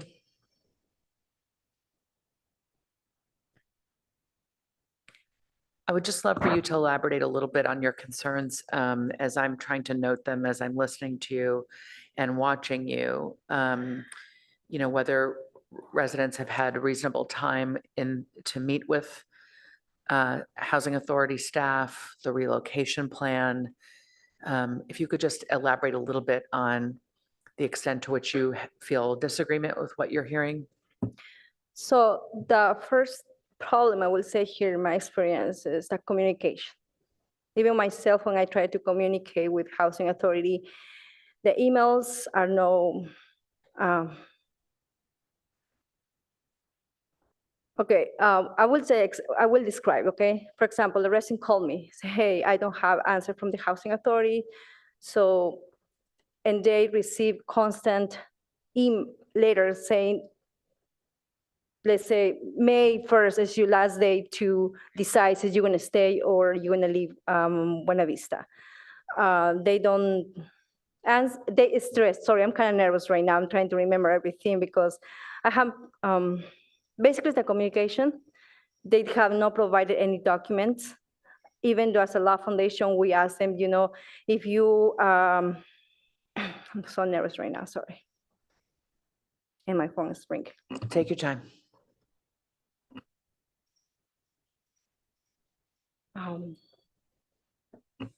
Would you like your colleague to join you up at the podium? No, yeah, yes, please. Look, I'm trying to be really respectful here and trying to be political because I'm really frustrated inside me, to be honest, because my only job here is advocating for the community. I know that this project is complex.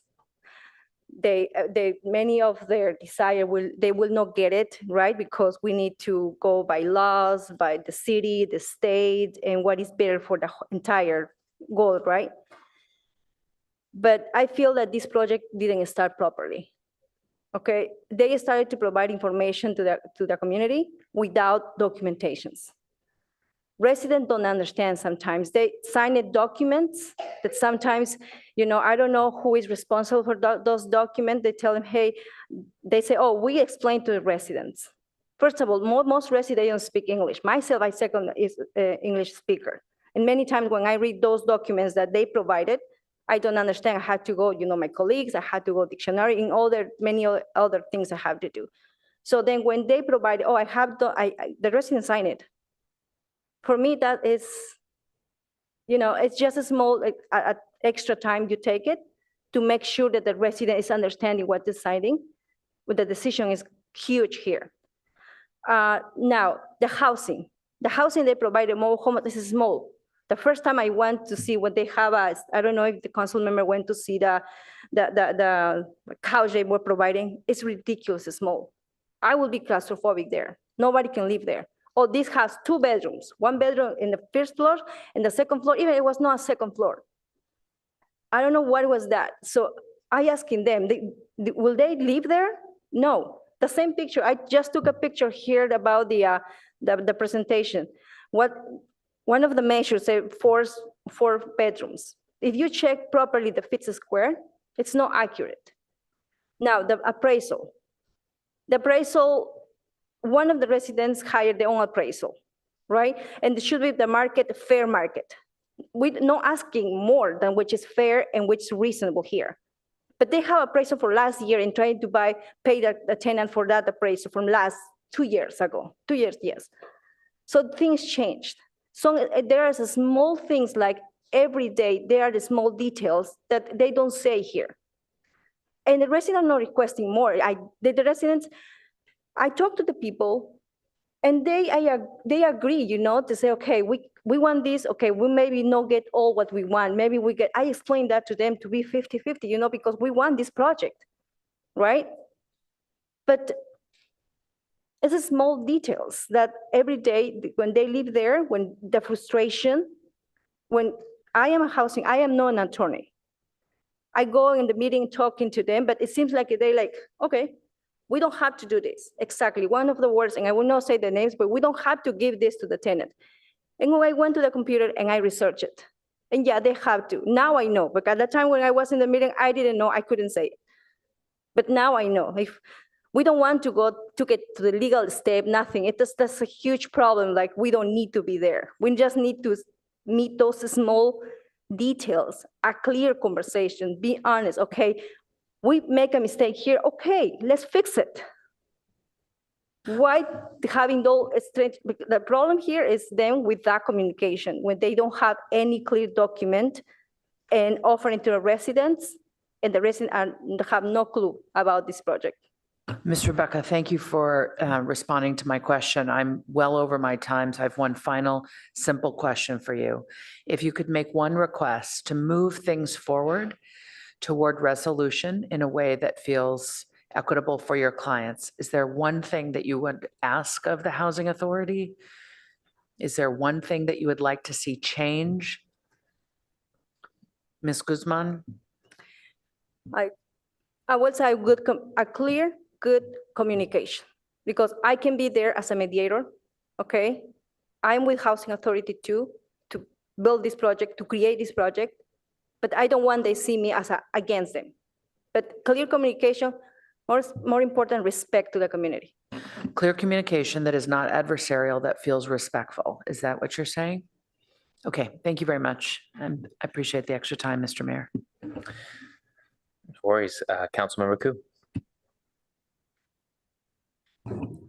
Thank you. Thank you, Mayor Stone. And thank you to Councilmember Lithcott Haynes for asking Ms. Linney to come and speak, because I saw her raise her hand and I was going to have her come and give her point of view. And I appreciate that you spoke up on behalf of the residents. You know, Councilmember Venker reminded us, and it was part of my notes also, that we need to get this right, as Supervisor Simitian said. You know, this is a very, like you said, it's a complex matter, but also it's not just an empty lot or empty parcel that you're building new homes on. This is an existing place where there are residents already living there. And I think one of the problems is not having all the questions and the answers ready. You know, one of the things I believe is the relocation. People need to know, where are they going, what to expect, how big is where they're going to, how far are they going to be away, how are they going to get to their jobs, how are they going to get their kids to school, what are the after school arrangements when their kids come home, after school activities, how are they going to get to those? So I think there's an expectation that people need to have. And obviously we hear that tonight. So I think that might be something that is urgent in having developed ASAP before it moves any further along. I'm sorry, I want to say it does need to move along, but I do believe that people need to know. This is their homes. And they work full-time, maybe 2 jobs or 3 jobs, I don't know, but they need to prepare. They need to know what to expect. Communication, as we know, is vital, right? So I've had times where there was a leak and I couldn't find anybody on the property, you know, a gas leak. I think there was a couple of times. And I really didn't know who to go to, where to go to. When I called, it was to a voicemail, didn't know if anybody was going to get back to me. So I'm running around the complex, you know, not sure what to do. And they live there. So I think that there needs to be acknowledgement for being available, being able to answer their fears and have them have some peace of mind. I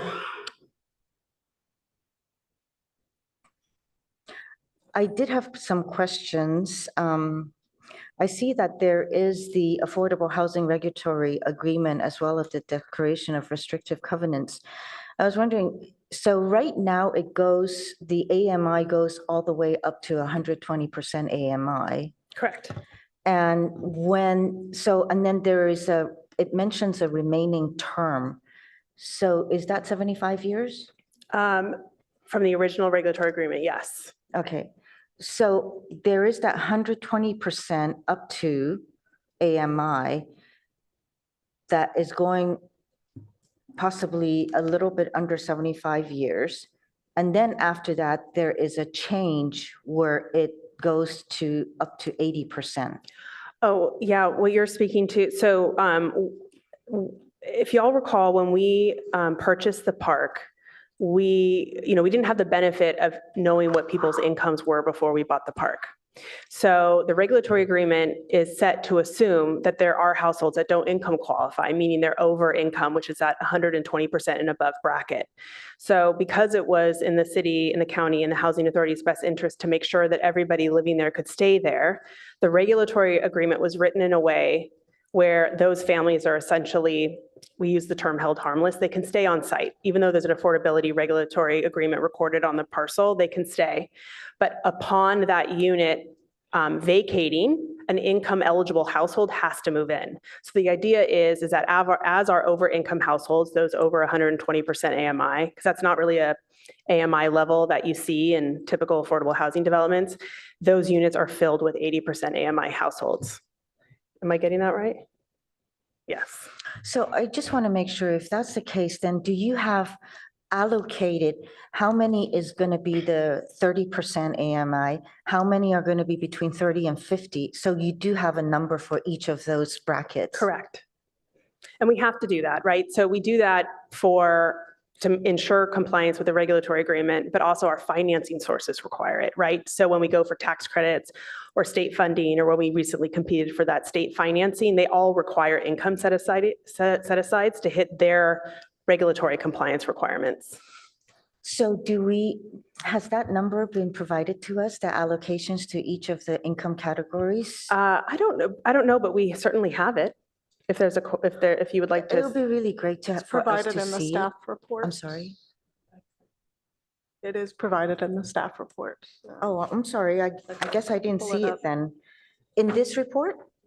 Okay, thank you. I'll look for it then. Do you have a question related to the income levels I can help you with? No, I think that, I because there's also ownership in there, I do think that, a path for ownership is necessary, and perhaps it might go over the 80% AMI and it might go up to 120. So yes, there should be available, but the whole point is also to ensure the people who live in our community and work in our community remain in our community and have a place to stay. So I just am kind of curious at how many are at the level of 120% AMI. And, yes, there should be some, but it should be limited and in a way to help also to further them into other property ownership. Yeah, we do have a handful of families, like 5 or less, that are at that 120% AMI and above. The vast majority of residents, though, that live out at the park are extremely low income and very low income, so 50% and below. Okay. The other question I have is, I noticed that one of the concessions of waivers talks about parking. So there is a 78 spaces needed, but only 70 is going to be provided. However, I also noticed that a lot of people do work many jobs and are, in the working class. So they will need vehicles for their equipment, children, whatever. So how do you make sure that everybody has sufficient parking, especially safe parking, especially if they have equipment that they need to use and that it's not stolen? Yeah, so we will need to have a parking plan, right, where a certain, per unit, everybody gets a certain number of parking spaces. Parking is one of those things that unfortunately is really difficult to provide at the amount that people want because of cost and space constraints, whether that's Buena Vista or somewhere else. So we, given the priority to make sure that we're hitting the unit counts as required by a regulatory agreement, that only leaves kind of so much available surface space for parking spaces. Also, while balancing the outdoor amenity needs and requirements of our planning process, which has resulted in that parking count. Have you taken the opportunity to, or is there a TDM plan? And have you looked at introducing it to the residents in a way so that they understand that perhaps they can participate in something like that? We don't have a TDM plan right now. I think it's something we can certainly talk about. Okay, so that is certainly something to develop as soon as possible, if that's part, I believe it should be something that is a part of this, and that it should be introduced to the residents as soon as possible, so they get to ask the questions and see if that's something that is amenable to them. My other question is, with this new zoning change, I'm looking at my time, with this new zoning change and subdivision, so will these dwelling units qualify for our 6-cycle RENA counts?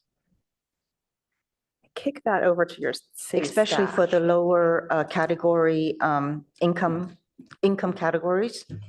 Yes, we base that on the timing of the building permit, so it would qualify under our. But we do qualify. Oh, I'm sorry. I'm sorry? And so because some of them are existing units, so anything that would be counted as new units, I suppose would. So 5?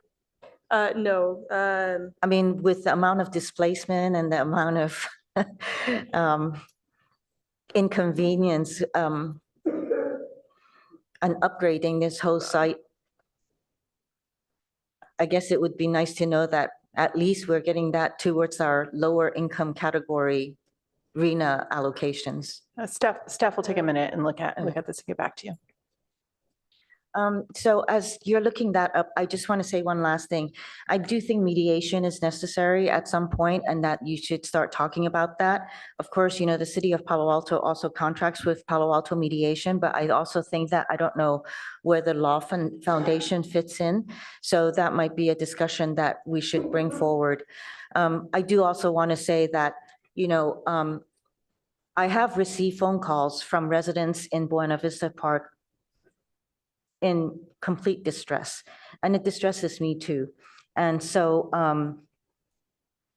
I do hope that there is a, you know, I want to say 7 days a week, at least some time, business hours on the weekdays, and there's allocated times during the weekend in order for it to be available to answer residents' questions, especially with the Buena Vista advisors team. You know, this is very distressing. It is distressing for me. I can't imagine what you guys are all going through. So let's make sure that that happens. And I would love to see more trees on the property. So I know that there are some in the pictures, but actual real ones would be great. So I'm just kind of speaking as you're getting me the answers, but you know what? I hope that you can come back with that. I have it in my notes here. Thank you. Thank you, Mayor. Councilmember Burt. Thank you. So first, I'd like to say that I really want to commend what's happened on the design with the park space, the orientation of the apartments, so it integrates with the mobile homes, the common space rooms, and the size of the units and their quality compared to what were historically a lot of the units there. So I think those are really positive developments. I'm also really encouraged by the relocation plan, which seems very comprehensive. I do have one question on it for Housing Authority folks, and that is, you said that you believe that everyone will be able to be relocated within Palo Alto, correct? Yes. Okay, so the students who are attending our public schools, have you evaluated whether they will be able to be relocated in approximately in the boundaries of the schools that they're attending? That is a great question. We need to overlay the school boundaries with the market study we did. We have not done that yet, but we will prioritize making those units that are closest to the school available for those households. Okay, and under the possibility that you may have students that are moved outside of their local school boundary, have you engaged with our school district on transportation? No, not on transportation specifically. We are in touch with the school district.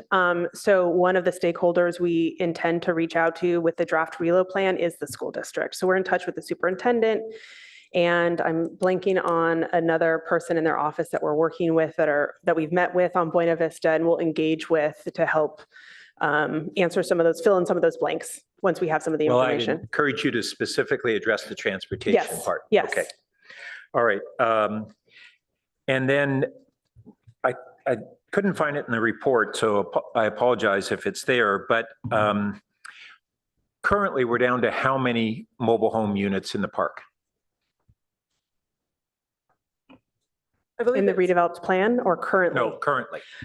There are approximately at this point, I would say somewhere around 80. That doesn't mean spaces though. So when we acquired the park, there was about 15 stick-built, we called them the motel units or the studios that were spread throughout the park. And then there was about 100 spaces, some which had nothing on them and weren't rented out, some that had coach. I'm referring to how many are occupied today. Right now, there's approximately a little bit more than 70, 72. Okay. All right. So even with being able to accommodate some circumstances where people in a shared unit may be able to occupy 2 units, it sounds like we have a net increase that's there. I did want to touch on what we've heard of these different issues and perspectives of the Housing Authority and their understanding of how they're approaching things. Some of the residents versus other residents. We've heard residents who are positive about everything that appears to be happening and residents that are concerned, and then issues voiced by the Housing Authority. And Councilmember Lowing had asked our staff what role we might have in mediation, and I wouldn't anticipate that we would have a role in mediating individual circumstances, but I would expect that we'd have an understanding of what are the contentious issues, and so that our staff is really acting as an ombudsman, not only, not so much to be able to mediate with the residents, because that's not a role we can take on, but to be able to provide to the council our staff's perspective and understanding of what are these contentious issues and what's the reality. We're getting here and we're hearing these different things, and we're not hearing from our staff saying, well, we've dove into it and here's our best understanding, and there's this perspective in this one, and here's how we reconcile it. That's what I would like to hear from our staff, and I'm seeing some nodding heads here. And then I did want to touch on Councilmember Ku's question about transportation demand management programs. And so for those that don't understand that, that is a way in which transportation options can be provided for residents, and particularly on low income developments, it can be very important. So at VTA, we have a program that is called the Smart Passes. So all the VTA buses are free for anybody who has the pass, up and down El Camino, everywhere, the express bus, the not express bus, and they're very low cost. And I would like to see all of the residents have that available to them as Smart Passes. They're very low cost. We as a city, prospectively, could contribute to that. We passed our business tax, and $3 million of our business tax was toward affordable housing. That can be both toward operations and new construction, and we could make a decision as a council to support that financially. And frankly, when you look at the numbers, it's going to be very small compared to construction of a single unit. And so I think this is a really important value that we look at. At VTA, we're looking at moving toward requiring transit passes to be provided on all affordable housing going forward. Initially, it's so far for 2 years, but I'm really pushing for permanent provision of that. And then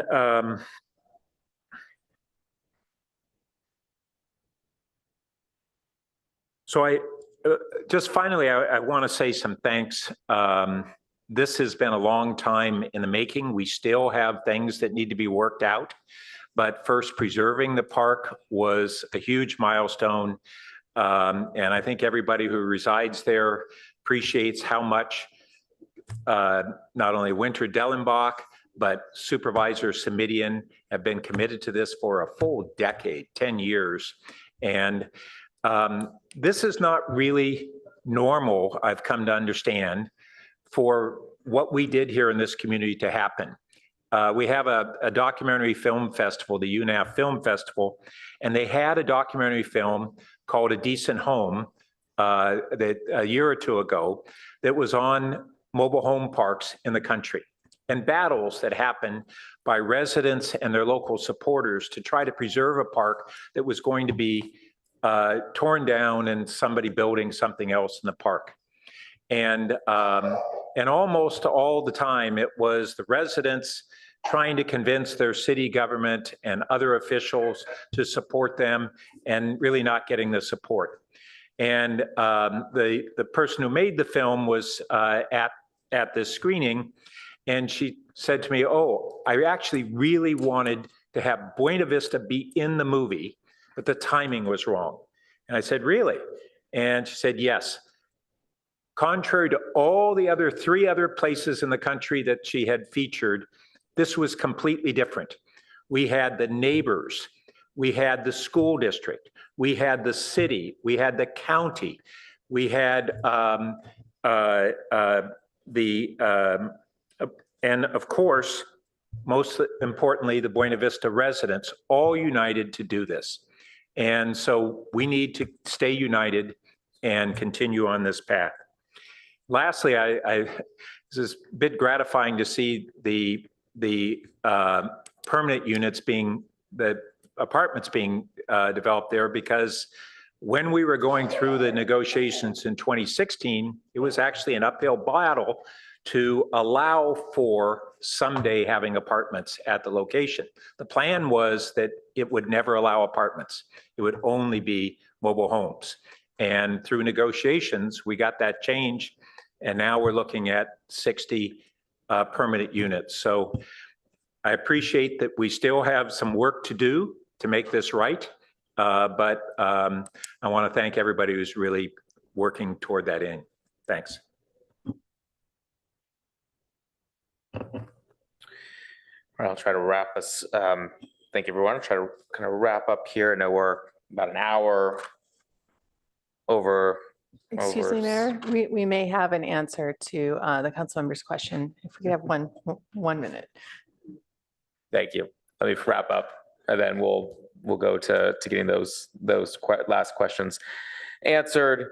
So I do want to first just, I think I acknowledge, I think everyone's heart is absolutely in the right place. I want to acknowledge the Housing Authority and the great work that they do on all projects in the region and on this one as well. So many of the changes, as Councilmember Burt spoke to, were, I think, are large improvements. I'm really excited to see the community room, especially that teen center, and the ability to continue offering those the homework club and those various services.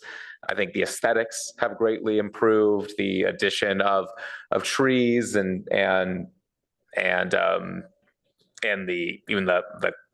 new colors of the mobile home units. I mean, it looks like a very beautiful space. I think we're moving in a good direction there.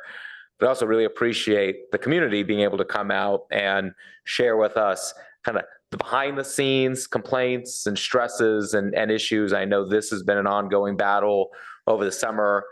Several of you and some of you that are here tonight invited me over to your homes, and I was able to see your beautiful home and sit there and kind of hear these concerns as well. And sad to hear 7-8 months later, a lot of those issues have not continued to be resolved. And I do agree. I think it's really critical that we figure out what is the main area of disagreement. I mean, is it just kind of a misunderstanding between parties, or is it something worse than that? We're not going to understand that or get to that in a public setting here, and this isn't really the best space for that anyways. So one thing I'm wondering, we do have our housing ad hoc committee. Maybe what we could do is through the housing ad hoc, we could kind of establish that mediation that Vice Mayor and Councilmember Burt spoke about with some senior staff from the city, as well as the housing authority and some of the key leaders in the Buena Vista, to just be able to come to the table, have these discussions in I think a more appropriate setting, and really be able to figure out what's happening here and what are some common sense solutions to be able to get through some of this impasse, or at very least some of this confusion.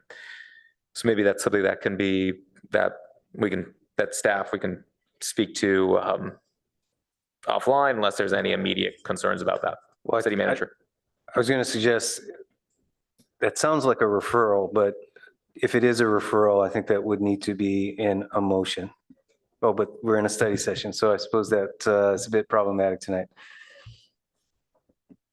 Okay, maybe when we come to, yeah, it's housing, I think it could fit within the housing ad hoc. And we do have we don't get to it at 2 a.m. We have our item 8 about city council priority and objectives. Maybe it's something that could come up there as a referral, and we can get that going tonight. So great, seeing the city manager nodding his head, that's a good sign. So we'll bring that up. I'll bring that up when we get to that item. And then just one question then for the housing authority. Residents spoke of the frustration and the frustration of kind of going from home ownership that many residents have now to now no longer having that option. Is there a way to be able to provide that for those who currently own their homes? I mean, that is that's a huge issue, and one that I can completely understand frustration. Can you speak to that? I unfortunately can't speak to that specific tenant issue. But just generally the concept of ownership to rental and not having an option. Yeah, there's, well, I can't really speak to it without being specific. The reality is, I guess I can say generally, it's important to remember that the housing authority, while we own the property that these mobile homes live on right now, we don't own the current mobile homes, the residents do. As a result, they're responsible for the maintenance and upkeep. And when through our housing quality inspection standards, if we find that there are issues that put residents safety at risk, we have to deal with them. And unfortunately, a lot of households out there have limited means, and we have limited options that we can provide people. We do our best to inform people of what their options are to allow them to remain at the park. But this just kind of underscores and highlights the need to kind of move the redevelopment forward, because we'll continue to have these issues out at the park with people's coaches failing and becoming health and safety issues if we don't redevelop the park. Okay, thank you. Then I'll end there. Councilman Lithcott, did you have your? Okay, great, thank you. All right, well then that ends this item. Thank you everyone for coming out. Sorry, I wanted to return to staff if you had that, the answer to Councilman Raku's question. Just a simple answer, which is the short answer is that there aren't any new units in terms of what hasn't, the units have already been counted under the RENA in a previous cycle, so. Great. Wonderful. Well, thank you everybody for coming out tonight. We'll move on now to our consent calendar. These items 2 through 5. We'll hold public comment first on the consent calendar. So anybody who'd like to speak to items 2 through 5, please submit a speaker card now or raise your hand on Zoom.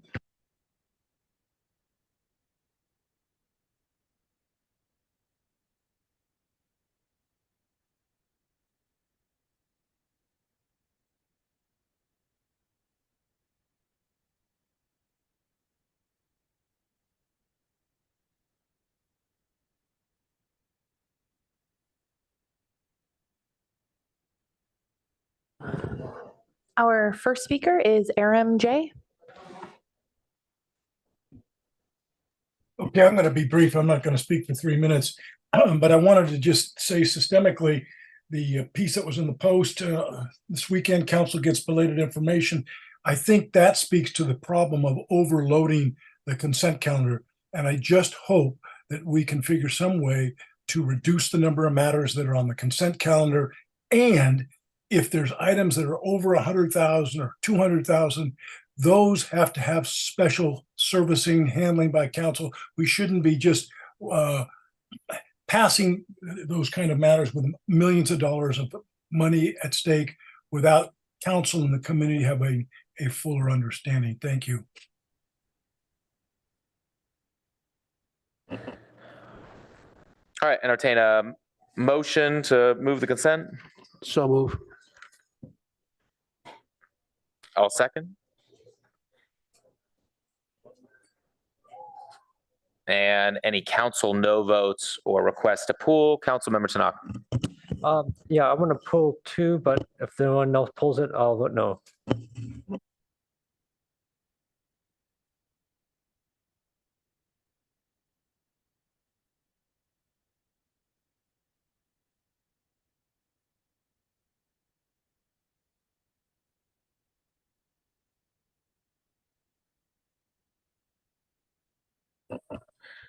All right. See no other lights, then the clerk can call the vote.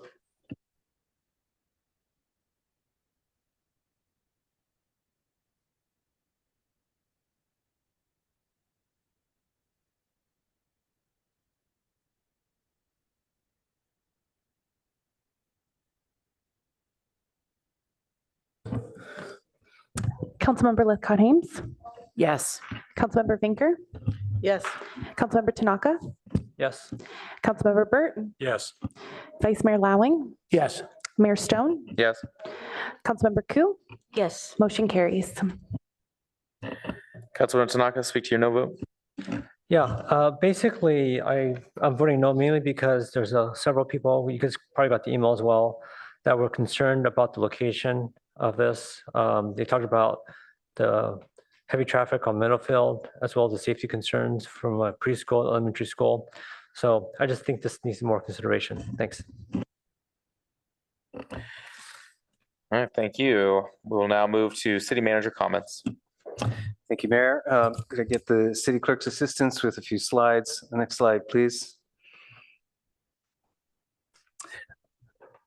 Just a reminder that our recruitments for boards, commission, and committee appointments are open and close on March 17th. Would note that at this point, most of the boards do not have sufficient applicants to fill the slots available. So definitely an opportunity to get the word out, and for those who might be sitting on the fence, to put their applications in. Next slide, please. And we thought, as long as we're talking about recruitments, as we are often, if not continually, recruiting for a variety of positions, did want to use the moment to plug ongoing recruitments for the City of Palo Alto. On our city website, cityofpaloalto.org/careers, you will see a variety of opportunities ranging from summer camp counselors. I know many people started their public service careers as summer camp counselors, to a budget manager, senior librarian for youth and teen services, and in our utilities, water operations supervisor and water systems operator. So a wide range of career opportunities available with City of Palo Alto. Next slide, please. Then looking forward, I do want to highlight a few upcoming events. This one relates to our King Plaza Artist Residency. There are 4 finalists that will be presenting their previous work and concepts for the ongoing temporary installations at our King Plaza. These presentations will happen this Thursday, March 7th, 9:30 a.m. It is an opportunity for community members to hear about the finalists, as well as provide input to the decision makers through our art program. Next slide, please. Then looking forward a couple of weeks, we have the mayor's address for the State of the City event that will be occurring on Wednesday, March 20th at 6 p.m. This year's event will be at the Palo Alto Arts Center and will be streamed live on YouTube. And as always, is a nice opportunity for community members to engage and enjoy some time with our city council and staff that will be in attendance.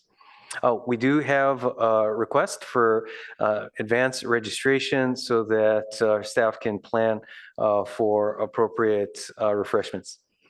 Next slide, please. And then finally, looking forward to a number of other events, range noted here from Friday night drop-ins this week to I will get it wrong, Nowruz, I believe, pronunciation celebration occurring at the end of the week, and mental health services, Spring Family Day, and then looking forward to April, our Earth Day Festival. You know, over the years, we've used a variety of different formats for that, but this year will be a Palo Alto specific event on Saturday, I believe it is, April 21st, no, actually it's Sunday, I believe, 1 to 4 p.m. At Rinconada Library. Next slide, please. Then looking forward, do want to spend a moment going through this.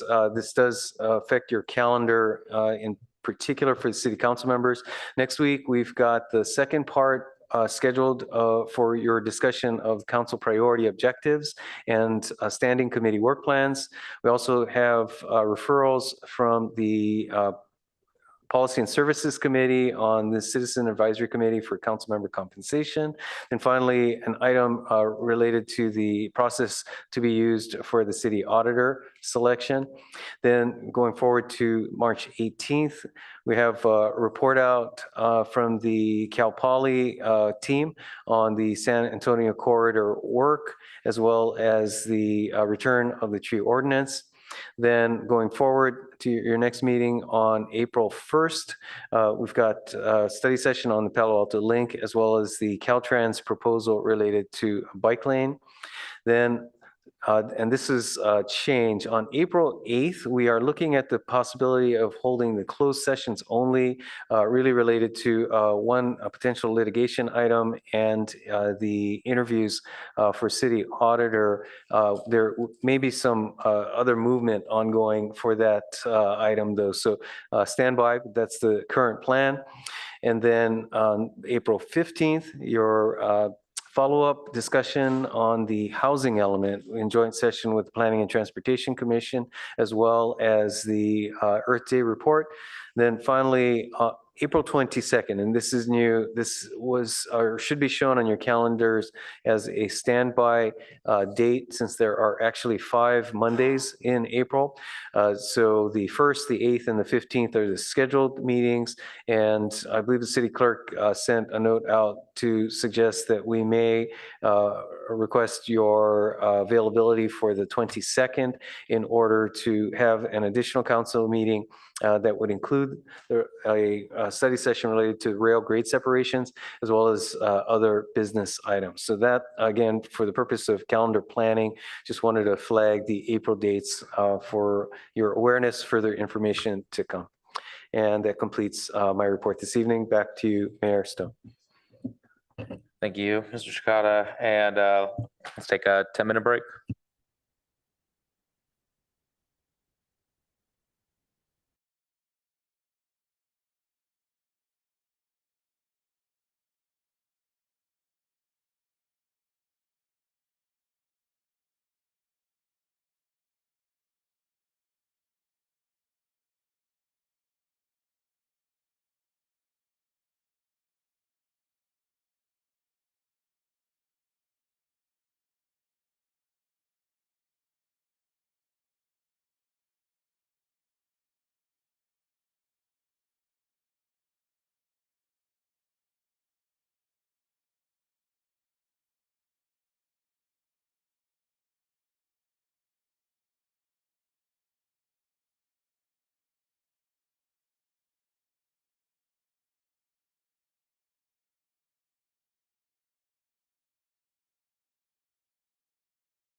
We're going to take up item 6, adopt a park dedication ordinance for the Tower Well site at 201 Alma Street and approve the proposed name Tower Well Park as recommended by the Parks and Recreation Commission.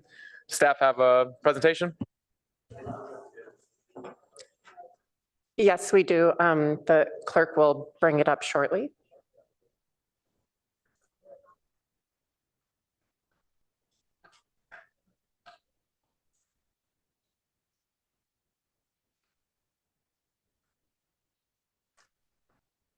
Thank you, Madam Clerk. I'm Kristen O'Kane, Community Services Director, here to do a very brief presentation on the Tower Well Park dedication item. Next slide, please.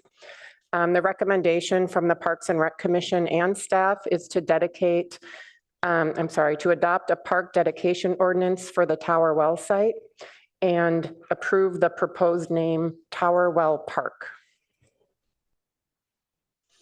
So just a reminder to council that a park dedication ordinance reserves the land for park, recreation, or conservation purposes, and undedication would require a vote of the people.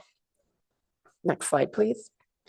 So this particular site, it's small, it's 0.19 acres. It's located on the corner of Elma Street and Hawthorne Avenue. On the site itself is a 79-foot high tower well, and there's an adjoining building that's about 200 square feet. Next slide, please. Some features of the site are listed here. I think what's worth noting is there's this antique water pump display you can see in the photo there. There are 6 interpretive signs and existing park benches and native plants. Next slide, please. With respect to the name Tower Well Park, this was reviewed with the Palo Alto Historical Association. They proposed the name Tower Well Park in recognition that the water tower was the first visible infrastructure of the city's utilities and is a symbol of the city's successful beginnings and forward-thinking leaders. Next slide, please. And the Parks and Rec Commission, again, and staff recommend the adoption of a park dedication ordinance and naming of the park Tower Well Park. And I'm here to answer any questions you may have. Thank you. Thank you. Let's go to public comment.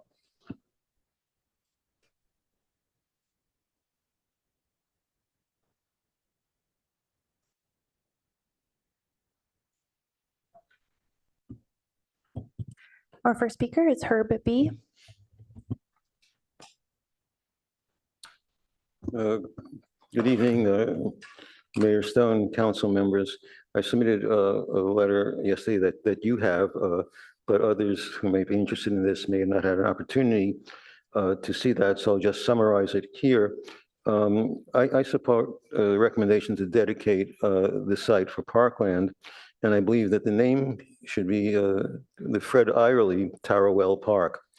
I have other things I urge you to do, which is to initiate the process for adding the site to the California National Registers of Historic Properties, and to place, direct staff to place the proper sign that other parks have with its name on it, and also to maintain the park. There's a contract currently for maintaining it, but as I indicated in my letter, when I visited the site recently, the A-frame sign with a notice of the planning of the commission meeting 2 months ago was just lying on the ground, and a couple of the signs had been tagged, and no one has done anything about them. I've also provided you with information supporting my comments, including the original dedication for Fred Eyerly, articles from the Palo Alto Weekly of, give you the dates here, of May 12th, 99, and April 5, 2000, discussing it. The dedication, which is a news article from the Daily News of September 29th, 2000. And I also provided you a copy of the Page and Turnbull historic assessment to indicate that this is a property that's worthy of adding to the National Register. Finally, I provided you from 23 years ago a letter that I sent to the Historic Resources Board, since it was the one that was considering the site. And at that point, they recommended that the site become dedicated parkland as a way of preserving this historic resource. And that letter included excerpts from two articles in March 24th, 1999 weekly, and the April 5, 2000 weekly, as well as comments from the city council minutes of February 28th, 94, and June 10th, 1996. Thank you. That concludes public comment on action item 6. All right, wonderful. Thank you. Let's bring it back to council. And again, we're about a little over an hour behind. So if we can get to motions, the sooner the better. Councilmember Koo. Wow, I didn't even push it yet, but thank you. Okay, so my questions was, so I was wondering, what Mr. Borok said about, indicated in his letter that it was named Fred Eyerly Tower Park. Has this been discussed by the naming parties or even PAHA? Why they're not renaming it to Fred Eyerly? Yeah, thank you for that question. There was a meeting with the PRC ad hoc and staff. I wasn't at that meeting. It was Darren Anderson when he was still here. They met with PAHA to discuss the name. It's my understanding they did not discuss naming it after Fred Eyerly. There was a dedication of the tower, and that is captured in an interpretive sign at the park that specifically says the tower well is dedicated in honor of Fred Eyerly. So it's my understanding it wasn't the entire 0.19 acres, it was the tower itself. And I see the application form in the packet with the criteria of, I guess, vetting the name. Did they go through that to see if that would either include him? I guess not. They didn't discuss it at all. Or was it a way to remove his name? I mean, I'm still trying to kind of understand why it was not part of the consideration, since they are the Historical Society. So Association. So I don't have an answer. Like I said, I wasn't at that meeting. I'm picking this up sort of at the tail end of this process. So we do have the chair of the Parks and Rec Commission here, if you'd like her to come up, and she was at that meeting to answer that question, but I did check in with her earlier today and she said it just wasn't discussed. Through the mayor, would you like to say anything, Chair Brown?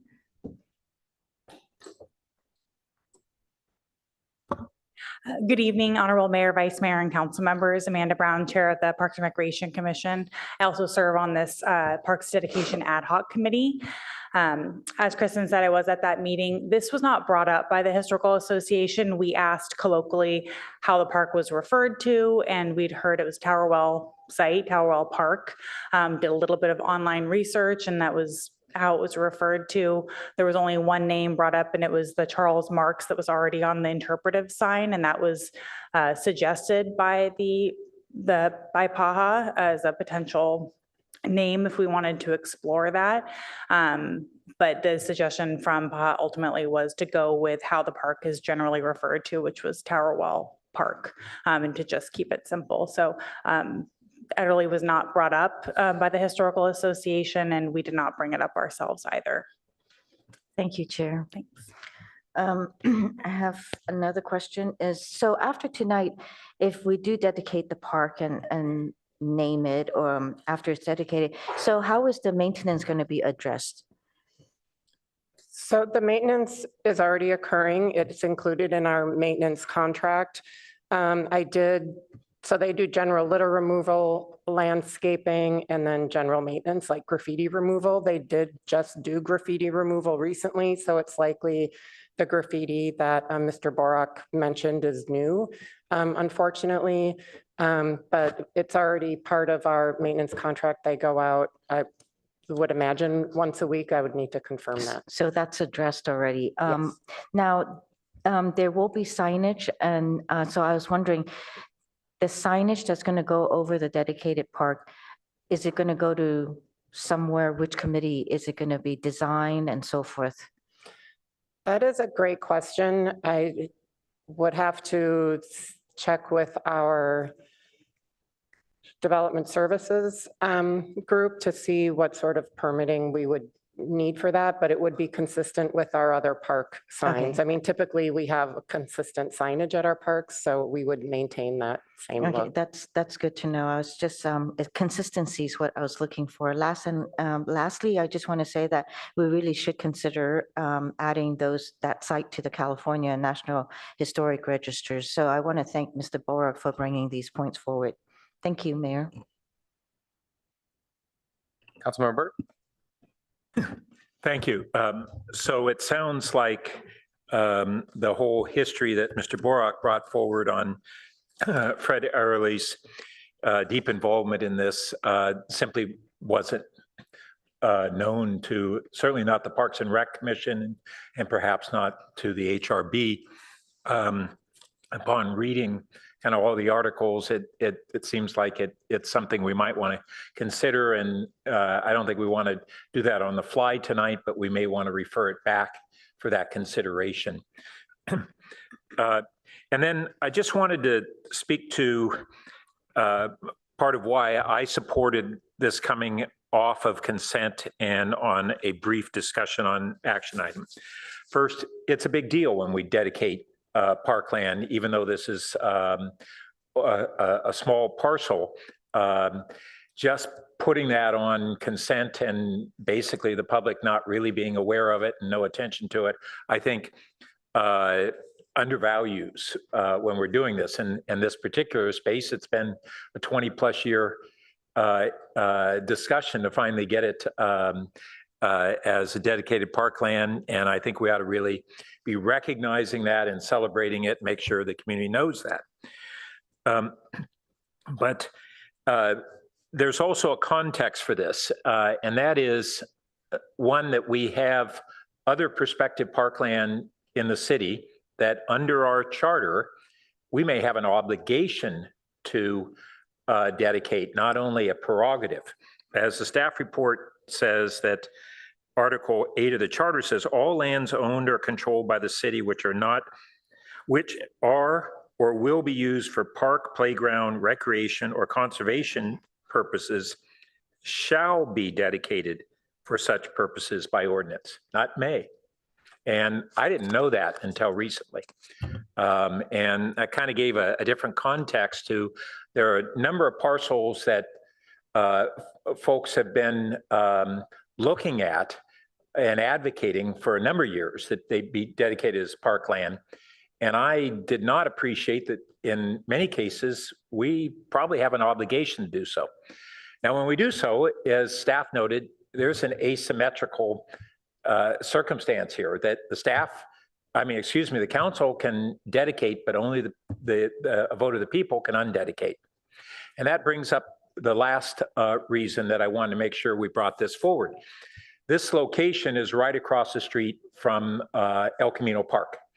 And we have coming before us as a council in hopefully in the coming months, a proposal that Stanford has been advocating and is probably very important for the transit circulation of our multimodal transit center, is to look at a bus-only access from an extension of Quarry Road, from El Camino into the bus staging area. And it would affect the circulation there.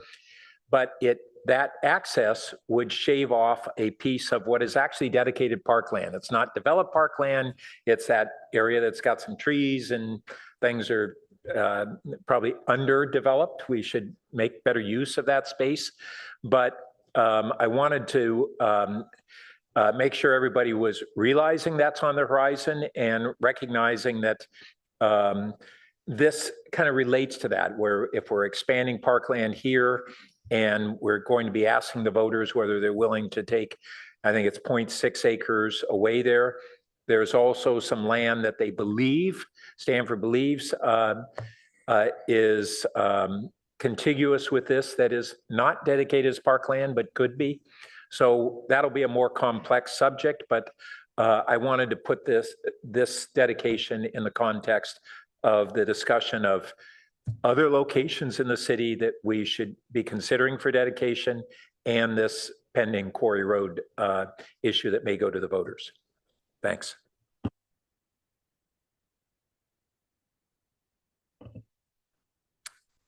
Any further discussion? I see no lights. Anybody would like to make a motion?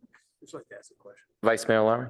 Yeah, I'd just like to ask a question of Councilman Burt. So if this Quarry Road extension went through, the probable takeaway is that we would have to undedicate up to a half an acre of park? Yeah, it's a sliver of, if you look at a map at where Quarry Road goes, and if it were to continue in a narrow Quarry Road into the bus staging area, that actually is dedicated parkland. People may not realize it, but it is.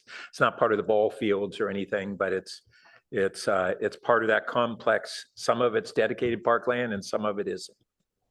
Yeah, when we did El Camino Park, when I was back on the Parks Commission, which is a major deal, along with the water reservoir there, we intentionally didn't want to do anything back there for connectivity in the future, just exactly what you're talking about. So the area would be undedicated, but still the land would be there. Would the bus be crossing on it? Yeah, it would be a roadway. We don't know the width, but not very wide because there wouldn't be parking or anything like that. Maybe it would go only one direction in or out, or maybe it'd be both directions. Or I think staff's still working on that with Stanford and would be coming forward with a proposal. But so we don't have the details. It's one of the things that Stanford has brought forward in the ad hoc committee and has been talking with staff for some time. And it would be very valuable for the whole bus circulation that has 500 buses a day that go into that site and 500 a day that leave. It would shave a lot of time for all the transit use. Councilmember Vinker. Thank you, Mayor Stone. I just want to move the staff recommendation that council adopt the ordinance, the park dedication ordinance at attachment A of the packet, and that we approve the proposed name Tower Well Park. I'll second it. Councilmember Vinker, you speak to your motion? Yeah, I currently have the pleasure of being the council liaison to the Parks Commission and find the commissioners to be thoughtful, well-informed, and they make good decisions. And so I am excited that we can dedicate this officially, formally, as we should. And I think that the name is a good one for now. And if there's other thoughts later, so be it. But I'm excited to see this happen. And Thank you, Councilmember Burt. Oh, sorry. I'd like to offer an amendment, which is a referral to HRB and Parks and Rec to consider the naming of it to be Fred Airley Tower Well Site. And it's not directive. It's ask them to consider it based on the historic record. With the idea being that it would be Tower Well Park in the interim until they make that consideration. I suppose, is that, let me ask staff, does that create a problem? Well, we wouldn't put up any signage or anything until we had a final decision on what we're naming the park. Okay. That's fine, although, do we typically have a dedication ceremony and all that stuff when we do this? Gosh, it's been a long time since we dedicated. I mean, that would be nice. We can consider that. All right, well, I'll accept the amendment, and if others have things to say about it, I'm sort of good either way, but that's fine. Councilmember Ku?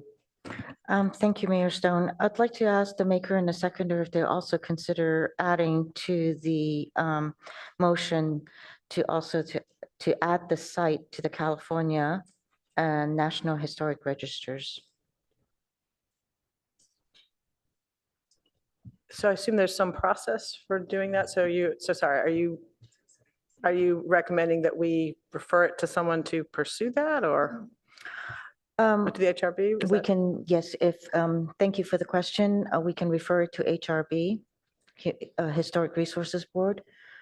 So, okay, so the amendment would be to also then refer to the HRB whether to To- pursue historic preservation status, is that the right For word? both the Other- California and National On the Registers. Okay. I'm fine with that amendment. Mayor, can I respond to that? So this property was found to be eligible as a Category 1 resource for our local inventory. And on November 9th, it was nominated by the HRB for our local inventory. It will be coming to council on April 22nd as part of the full package. So I think it's already gone through this. This sounds like we should not add it here because it will come before us. Otherwise, So it's already on the agenda to come to us. So based on the Page and Turnbull report, it is already identified as a historical significant site, correct? So I don't think we need to refer it to Historic Resources Board. Council. I'm unclear whether what are listing on our local list is one and the same as what Councilmember Ku was asking for of looking for it to be added on the California and/or National Historic Registry. Right?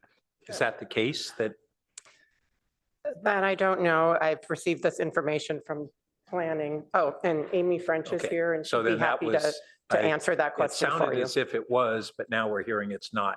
So in that case, I'd like to keep the amendment from. To refer it to the Councilmember Ku. Historic Resources Board? Yeah. Okay. so on this motion, I agree those aren't the same things, but yeah, I'd love to hear from Ms. French first to know what the process is here. Good evening, Amy French, Chief Planning Official. The Historic Resources Board on November 9th nominated the property as a Category 1 local historic resource. It has been eligible for the National and California Register since 1997-98. So the city has not taken steps to actually put it on or request placement on those inventories, state, national. We are only involved in our own local inventory process. Right. I guess what I was confused about, I understand there are different processes and different statuses, but what is it that's coming to council? Local inventory.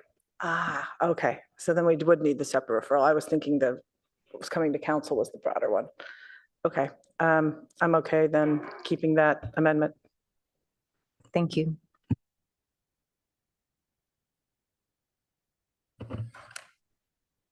Any further discussion? Seeing none, if the clerk can call the vote. Councilmember Lithcott-Hames, Yes. Councilmember Tanaka, Yes. Vice Mayor Lowing, Yes. Councilmember Burt, Yes. Councilmember Vinker, Yes. Councilmember Ku, Yes. Mayor Stone, Yes. motion carries. All right, thank you. Let's move to item 7, a public hearing. This is the second reading of the planned community ordinance for 2901 Middlefield Road and 702 Ellsworth Place.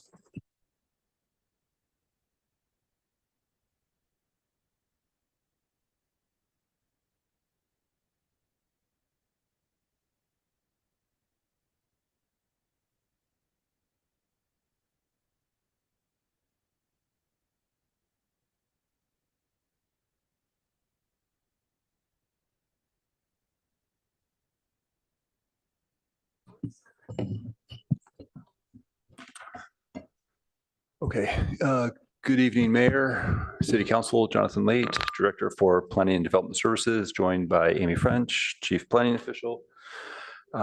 Next slide, please. We have just a brief presentation. We're not going to go over the background, just given the time, and I think we're familiar with the issues which are on the slide.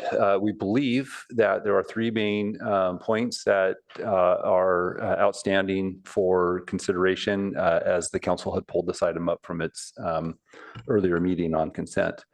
Next slide. So I'll go over these three points. So the first one is on the fence design.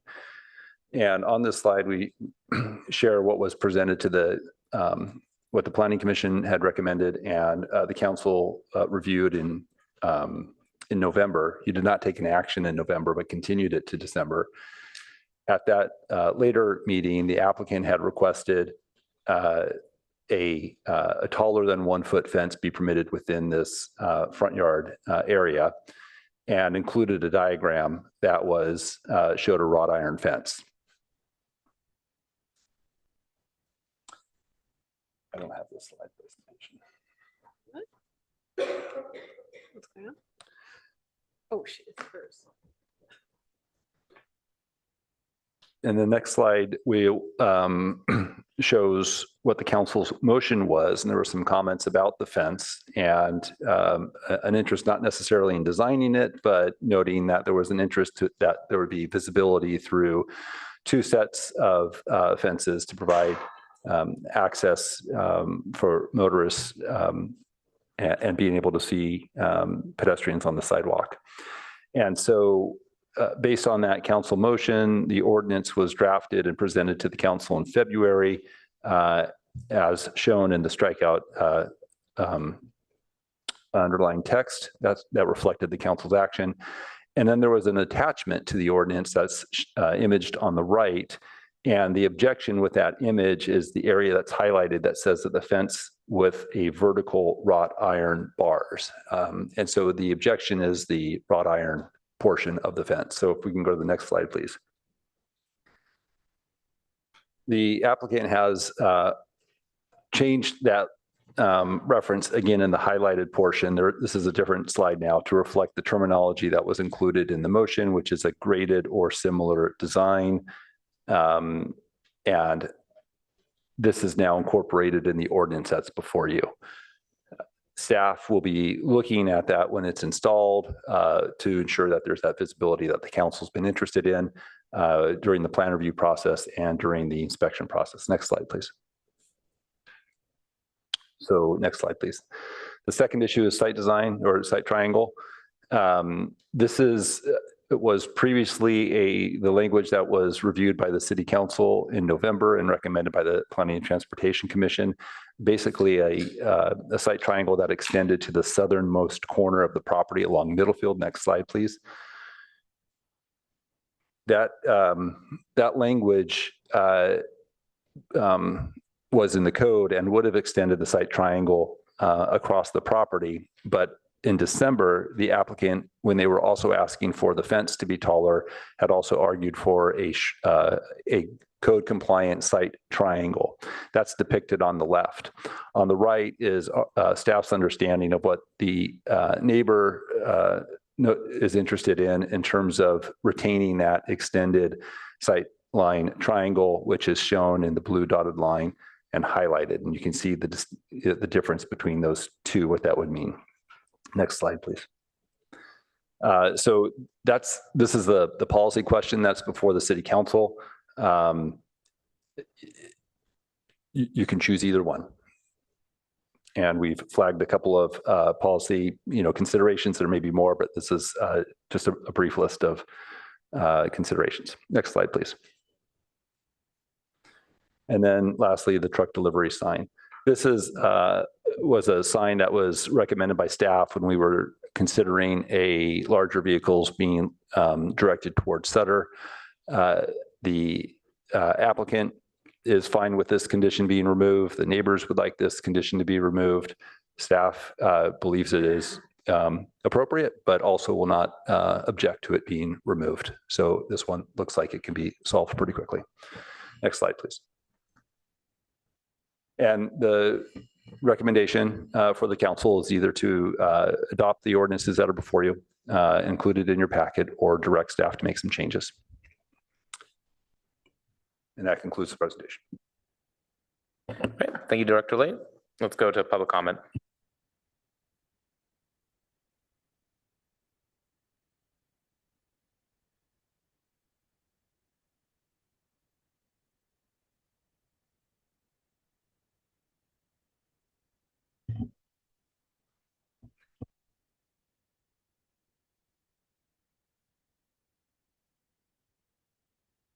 Our first speaker is Kristen Van Fleet.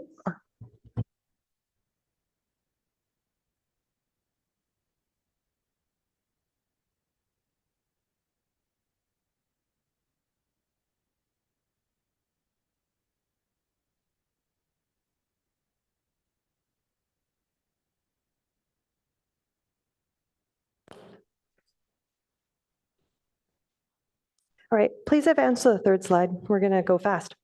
When we came in here on December 11th, we thought we had a site triangle to the southernmost corner and 1 foot within the site triangle all around. That got changed to a 3-foot fence added at a place that's not working for the neighborhood, and a shortened site triangle. Why is this a problem? I'd like you to see the circle on the sidewalk. This is what you see when everything was overgrown.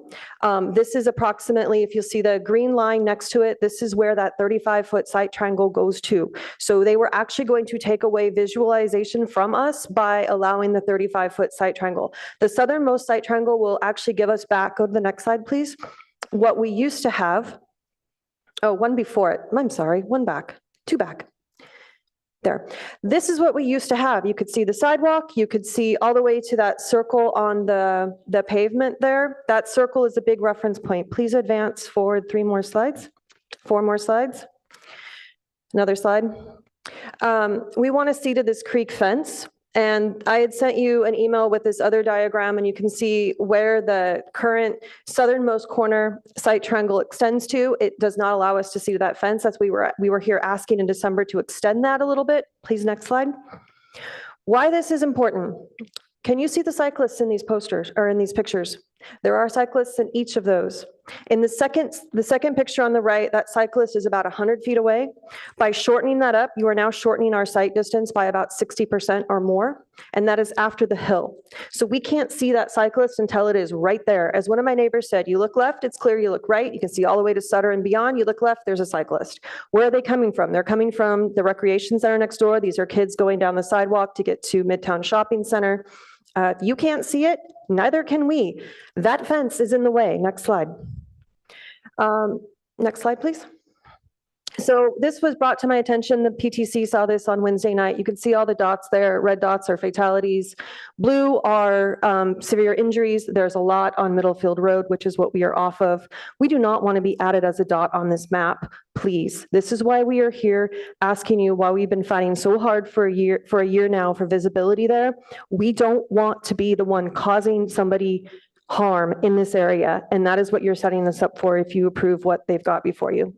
Please, next slide. So we're going to go to 2 slides, please. Okay, go back one, please. All right, before you, you have a printout. This map is on a printout, but the top page is something I did this afternoon after speaking with Mr. Honda on the phone, or by text, actually. We met on Saturday and tried to figure out what was a workable site triangle.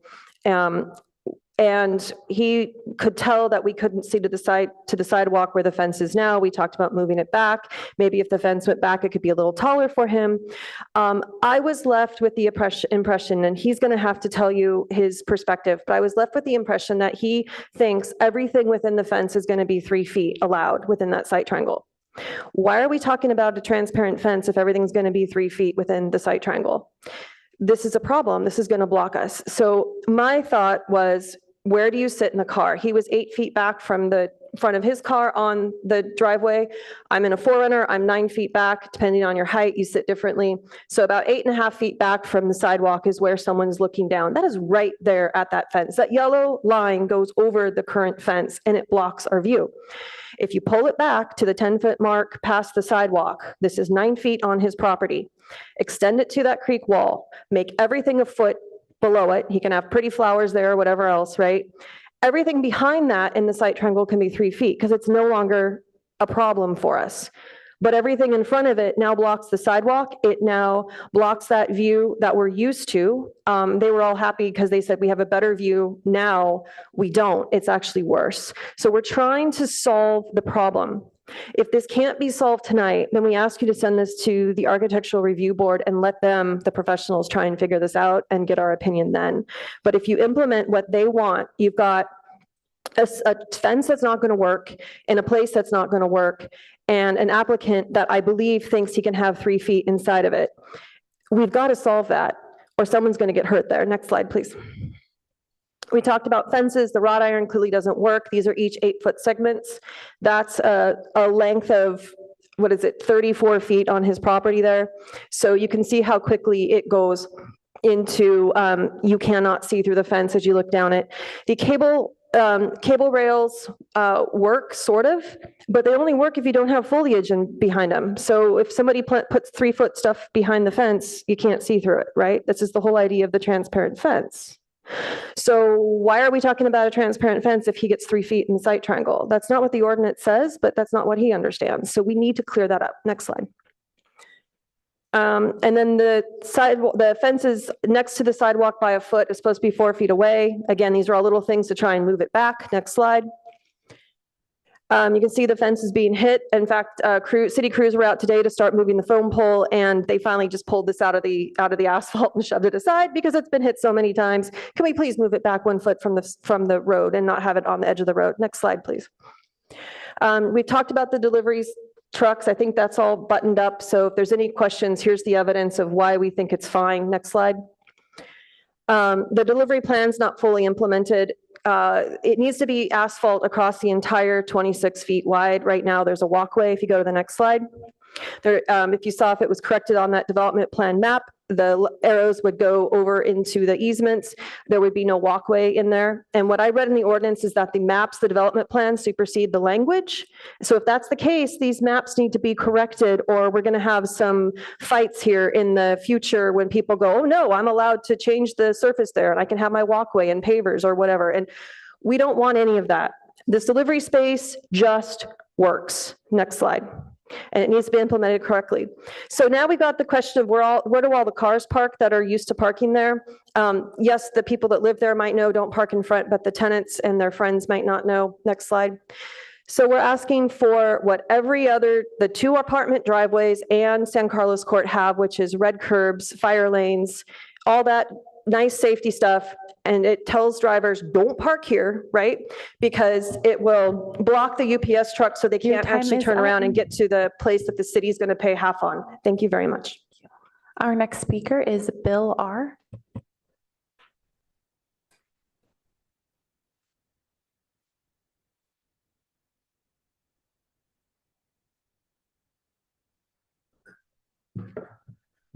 Good evening. My name is Bill Ross. I represent the Ellsworth residents, as has been confirmed several times in writing. I'll be very pragmatic. I think you're tired of this. I think we're tired of having things come before the Planning and Transportation Commission or your city council, having clear direction given and then staff doesn't follow it, and they didn't follow it here. I'd like to respectfully suggest another resolution. Appoint a subcommittee, appoint a representative for each owner, have a staff representative, have a representative from Ellsworth, have them agree on all the language, including the development plans. There has to be consistency between the ordinances and the development plans, and have it brought back on consent. It's discouraging to participate in a public hearing where clear directions given by council and staff doesn't follow it, right? That inconveniences the owners that are involved, and inconveniences many members of the multi-ethnic, multiracial ethnic Ellsworth neighbors. How many times are we going to go through this? So respectfully, I would request that would be a better way to approach it than go through the same proceeding tonight so that we're in the same condition at another future hearing. I would suggest the changes proposed by staff substantially modify this so that this really is a hearing on the first ordinance. It's not the second reading. You know, because of their changes and, you know, lack of following council direction, you're that place procedurally. I think the residents are interested in resolve it. I think the method that I suggested as a way of doing it so that there's consensus and there's no question about the record is something you should seriously consider. Thank you. Our next speaker is Paul B.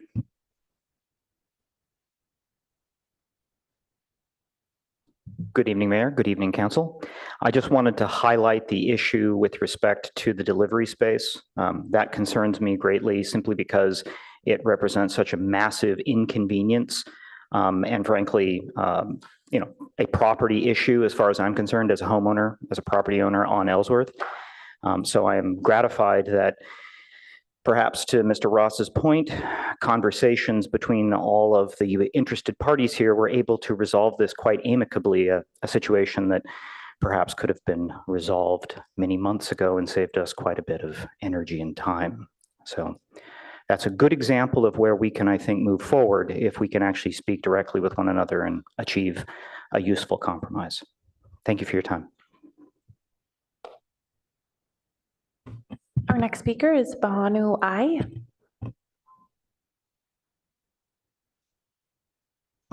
Good evening, Mayor and council members. I just have 3 words. All we want is safety, safety, and safety. And with the weather being as it's been in the past month or so, the visibility of entering and exiting Ellsworth Place has got even worse. So we just want to make sure that there is no impediment to us being able to see on both sides, exiting and entering Ellsworth.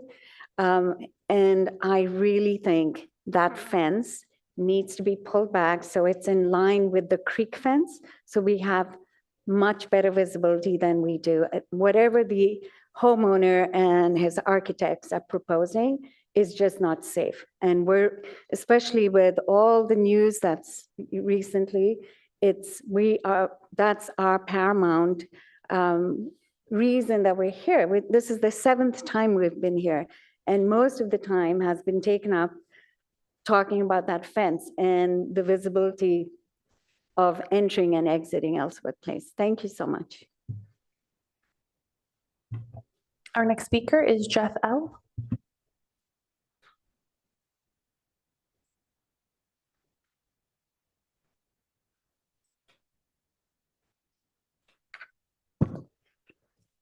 Good evening, Mayor, Vice Mayor, and council members. Thank you all for your efforts in December to improve the safety on Ellsworth and Middlefield with your vote.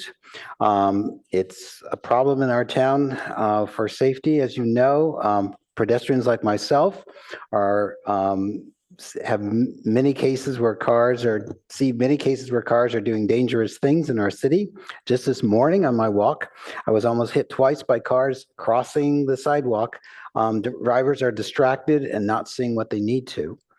I've studied both the 3-foot tall wrought iron and the cable fence proposals. Unfortunately, when either type of fencing is where the plans show 4 feet back from the sidewalk, drivers entering Middlefield are almost parallel to the fence, so it does block their vision. This means they can't see through the fence to see what's coming at them on Middlefield and the sidewalk. Your December motion gave great guidance on this, requiring the fence to maintain visibility through the sides of the site triangle. But staff then kept a wrought iron fence in the ordinance that they asked you to approve on consent. And they presented no study of that fence to prove it would provide visibility. It clearly won't.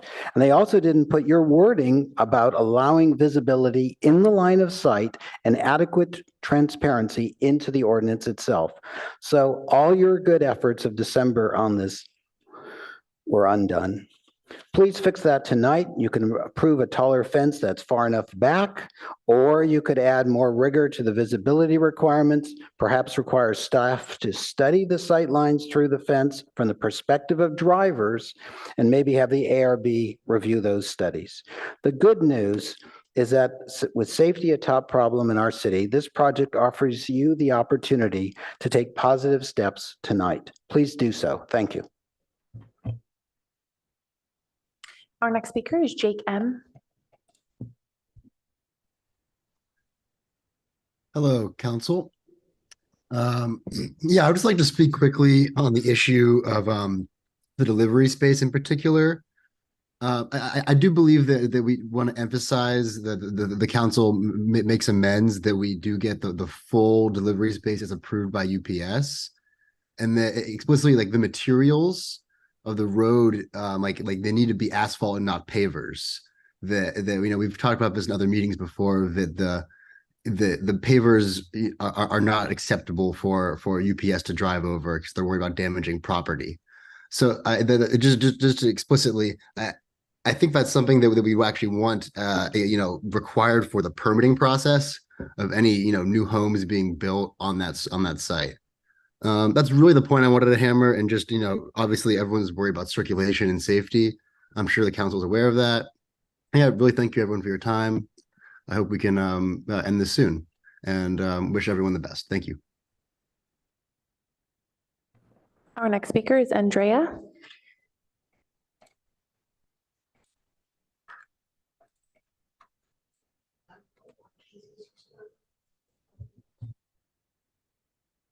Thank you for unmuting me. Thank you, Mayor, Vice Mayor, and City Council members for all you do to keep our community safe. As a parent and resident of Ellsworth, I have seen firsthand what my neighbors have presented to you tonight. The intersection with Middlefield is challenging for anyone navigating it. I want to briefly discuss my safety concerns with the placement of the orange fence, which Kristen already kind of spoke to, but when the orange fence went up, I immediately noticed that as a car, it was difficult to see people coming from the creek side and more difficult for pedestrians to notice there was an intersecting street. On 2 separate occasions, pedestrians have almost walked straight into my car as they are looking down on their phones due to lack of noticing the street from the creek side. My car has been partially in the sidewalk to see to the creek with the current fence. On both occasions, Middlefield was super busy and I didn't have time to safely reverse my car out of the crosswalk as the pedestrians were coming. Our street is difficult to recognize as a street, and if the line of sight from the creek to Ellsworth Road is not clear, it's very unsafe, especially for children or distracted pedestrians to even know they should be paying attention and potentially stopping. I'm also extremely concerned about the cars' line of sight to the creek as they exit Ellsworth and turn onto Middlefield. With the orange fence, particularly children cannot be seen even on a bike until it's too late. And this makes me very, very nervous walking or riding bike with my daughter, as she never stays by my side, as I would like. But as a car, it makes me nervous that I could accidentally hit someone, and I really don't want anyone's babies or people to be hurt. My ask is that you please make this area safer than it is now. The orange fence is placed in a bad spot and it either needs to go completely or be moved back for an appropriate line of sight to the creek with no interference and no other interfering things inside of that space. It's a huge neighborhood safety hazard, and I feel that we need to just make regulation now so we prevent a terrible accident in the future. Thanks. Our next speaker is Jeff C.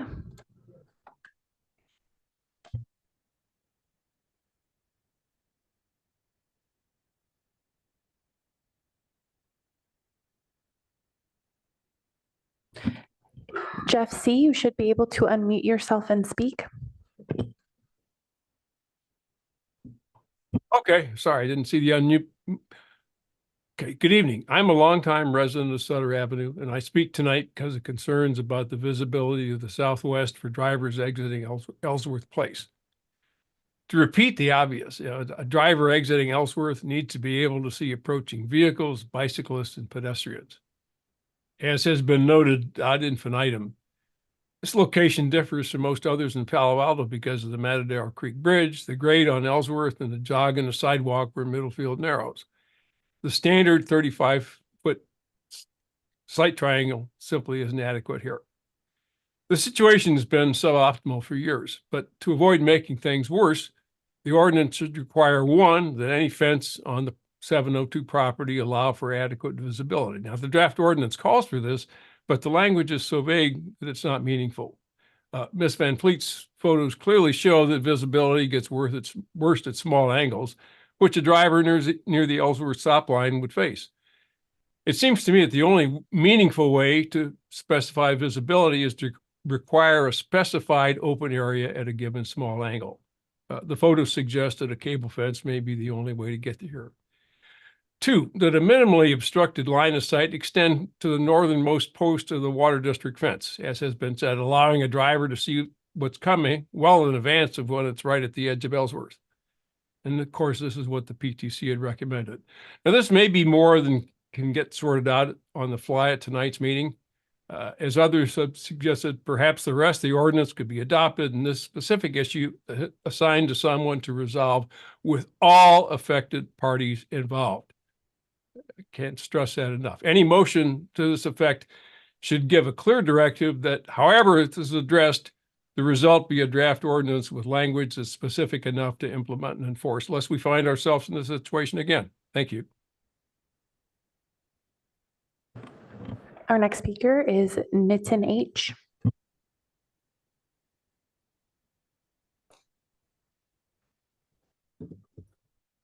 Good evening, everyone. And I'm the owner of the property at 702 Ellsworth Drive. I just want to start by saying that I was there on Saturday looking at that fence, which is already there, the orange fence, which is there, which has been installed as a demo fence, which is completely in compliance with the decision that council took a couple of months back after the motion was done and a decision was taken that the fence should be 4 feet from the sidewalk, and that's where that fence is. I placed my car there. To me, everything looked crystal clear, anyone coming from the left side. It was very clear. When I placed my car there, I sat on my car. My friend Sanjay was with me. He also did the same thing to look everything crystal clear. And it's a transparent fence, and what we are going to install probably is going to be even more transparent than what is there as an orange fence. Anyway, that was the decision from the council. We complied with it. We have a demo fence there. The other thing I want to say is that it's my understanding that this meeting was actually called because somebody felt that there's a discrepancy between what council decided and what staff wrote. We read the staff report, and we believe that there is no such discrepancy, and the report fully complies with the council decision. Those are the only two things. And the last thing is that regarding removing the sign for the truck, we are okay with that, and we support neighbors' motion on that part. Okay, thank you. Our next speaker is Ken H. Good evening, Mayor Stone, Vice Mayor Lowing, Ken Hayes with Hayes Group Architects. I'm here on behalf of RLD Land LLC, the owner of 2901 Middlefield. I want to thank you first for your help in kind of arriving at a solution that for all parties that we have in the draft ordinance. This is our 8th hearing, and this is the 2nd reading of the draft ordinance. We urge you to support the staff's recommendation, the first recommendation that they have. And we take no exception to the removal of the fence. If the neighbors want the 24-foot truck sign removed, we're fine with that. And then there's one little housekeeping piece. The draft ordinance talks about the owner of the property at 2901 being, it should be RLD Land LLC, and that was something that that we had talked previously with staff about. So it's RLD Land LLC in the draft ordinance. And we're here to answer any questions, but this is a little bit different format than I was anticipating. Thanks.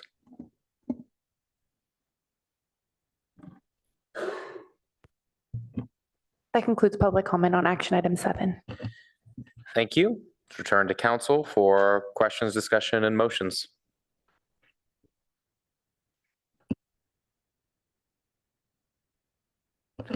Councilmember. Yeah, thank you. So when we went through the last meeting and the motion, the language that I recommended on the visibility of the fence was intended to not on the fly of the meeting prescribe a specific fence material, spacing, all those things that really we didn't want to get into as a council from the dais. But if we look at, I don't know, we have a bunch of slides called slide 2, but the one that has the wrought iron vertical fence, where it says key issues, fence design. No, a bunch of them are titled that way. So the first of those, I think. The concern was that at that last meeting, we saw the visibility through one angle of a wrought iron vertical post fence. I don't know if that's right. Yeah, there we go. But what we're going to be looking at is through 2 of those, right? Isn't that correct? We'll be looking at through 2 angles, right? Yeah, at points you will. I can't see what that would look like. And has staff evaluated? I mean, it certainly looks like it wouldn't be good visibility through those 2 angles of this fence. So if you basically double up this fence at 45-degree angle from each other, I have real concerns that it's visible. Has staff kind of looked at that concern? That's what we talked about, but didn't want to be prescriptive at the last meeting. So the ordinance has been drafted with the language that we believe the council had given us. There's no development plans that we're looking at that show any fence or wrought iron fence. It is something that our transportation staff has looked at previously, and we would look at it again during plan review. This is an opportunity for the city council, if you want to add some more prescriptive language, to be able to do so. Yeah, as I see the rendering that the neighbors provided, where I think it was on one of their slides of the cable rail, the 2 different cable rails, they just have so much better visibility. And I'll just say that, you know, we were concerned about pedestrian and bicycle safety at the time we were reviewing this last time. The events of recent weeks, I think, have made us even more concerned about this possibility. And, you know, after we have a tragic event, we'll look back and say, well, what can we do?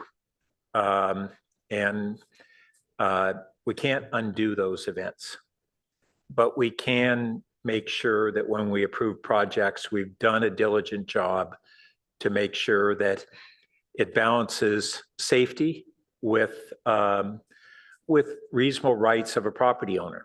And when I look at the cable rail, I don't see a way in which that hinders the rights of the property owner. It increases the visibility considerably. And other than if someone wants the aesthetics of a wrought iron, in terms of being able to protect from a dog or cutting through, or a child, that can be done with the cable rail fence. So the more I look at it, I'm inclined to just stipulate cable rail fence and be done with it. And I do appreciate that the applicant had said that they're good with the delivery sign. And that leaves the last issue of the side angle. And I think if we had the cable rail fence, it may not be as great of a side angle as the neighbors would like, but it would be good as long as there's not vegetation that's going to interfere with that. So those would be my inclinations. Councilmember Ku. Thank you, Mayor Stone. So with the ordinance that I thought that we had done in December under section 4, a little v, I thought we included the words extend to the southernmost corner of the property along Middlefield Road and shall. And I think that's one reason, the main reason I expected that to be in the ordinance. And when it came back to us for the second reading, it was crossed out. And so that's where my concern is, and actually perturbed that what I had asked for was taken out. And so if anything, I want that back in. So I agree with most of what, with what Councilmember Burt had said, but then I believe I had explicitly added that in to the motion. So I do not, I cannot accept not having that in there. Second thing is I do want to mention that, safety is a big matter. And, with the last discussion over at Planning and Transportation Commission, where they were looking at safe streets, it was a big discussion about that. And all the dots, be it blue or red, red is really bad, but blue is just as bad because there are injuries, there are serious injuries that could potentially cause somebody to live with it long term. And, I have an invisible injury, which has been 3 years and it's still going on. So I don't think even with an injury, we should be taking injuries seriously, not just, death is bad already, but injuries, I don't even know that somebody can live with themselves, even though they have, it was unintentional, even if it was unintentional, and then to have a line of sight that prevents people from seeing what's coming. And so I would have to say that this strikeout is absolutely something that we need to include in there for maximum safety.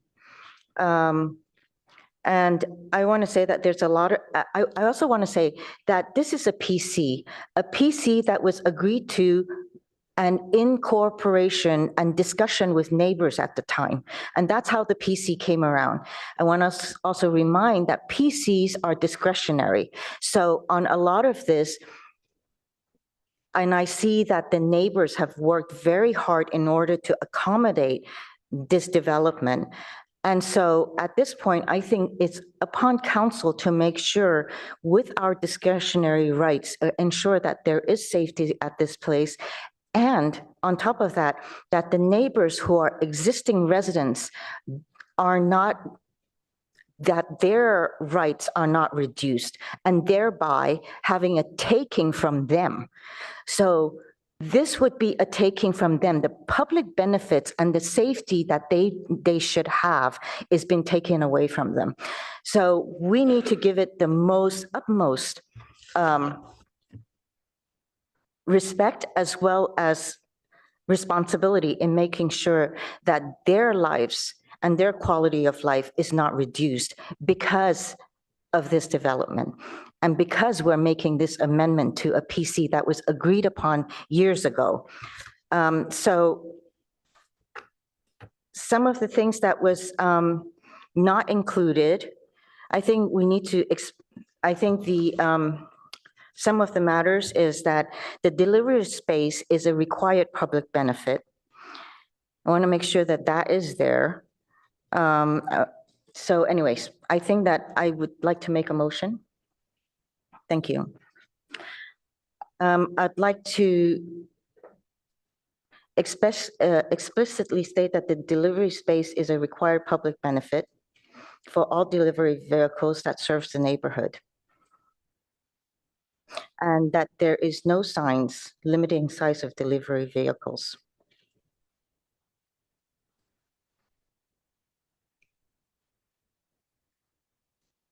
I want to also include that the site triangle at the southeast corner of the intersection of Ellsworth Place and Middlefield shall extend to the southernmost corner of the property along Middlefield Road and shall not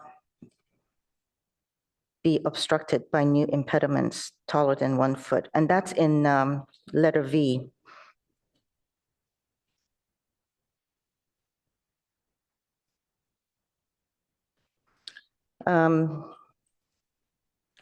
Require all easements that grant ingress and egress be recorded with proof delivered to city and Ellsworth parcel owners. And also that the delivery space is a benefit. Prior to issuance of 708 Ellsworth construction permits.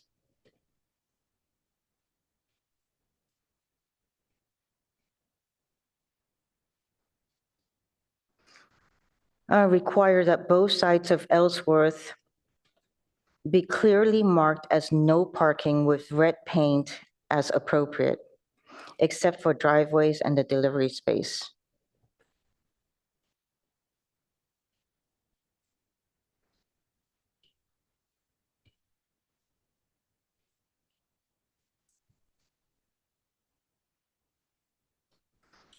And then also, so that we get people to pay attention, require ADA, well, it says tactile service added to the Middlefield sidewalk to mark Ellsworth Place.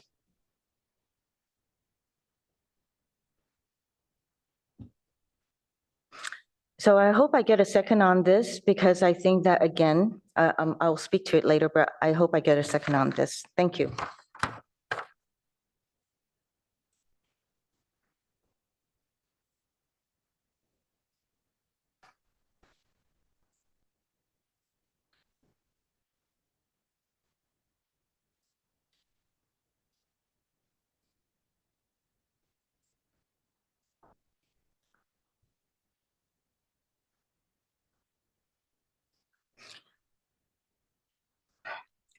I'm sorry, I have one more. I want to make sure that the maps also show that in front of 702 Ellsworth, that it is asphalt and not pavers. So that the width of the street is at 26 feet.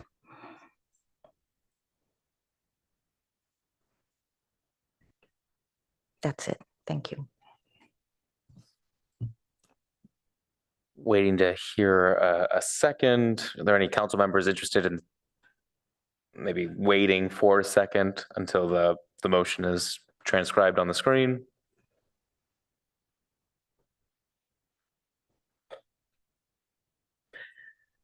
Okay. Hearing no second, the motion fails for lack of a second.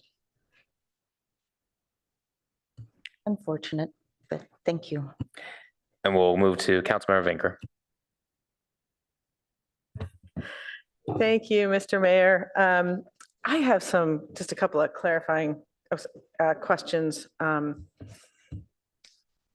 just to make sure I'm considering things appropriately. First of all, what is and I'm sorry, I don't know the answer to this. What is the significance of this being a required public benefit? What does that do? Or would it do?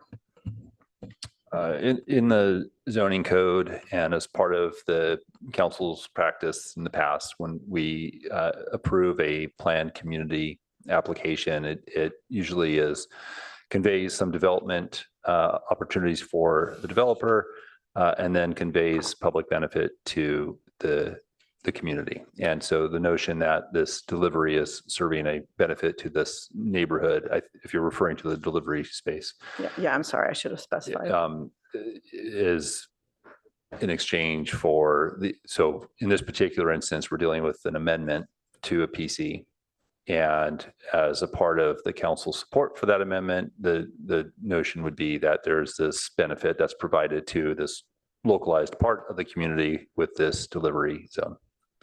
I was just trying to figure out the practical import or impact of it, of that parking spot being a public benefit. Does it give it some particular status that's harder to change, or I believe it's the intent that the loading zone is meant to serve the property on Middlefield and 702 Ellsworth, as well as the other properties on Ellsworth.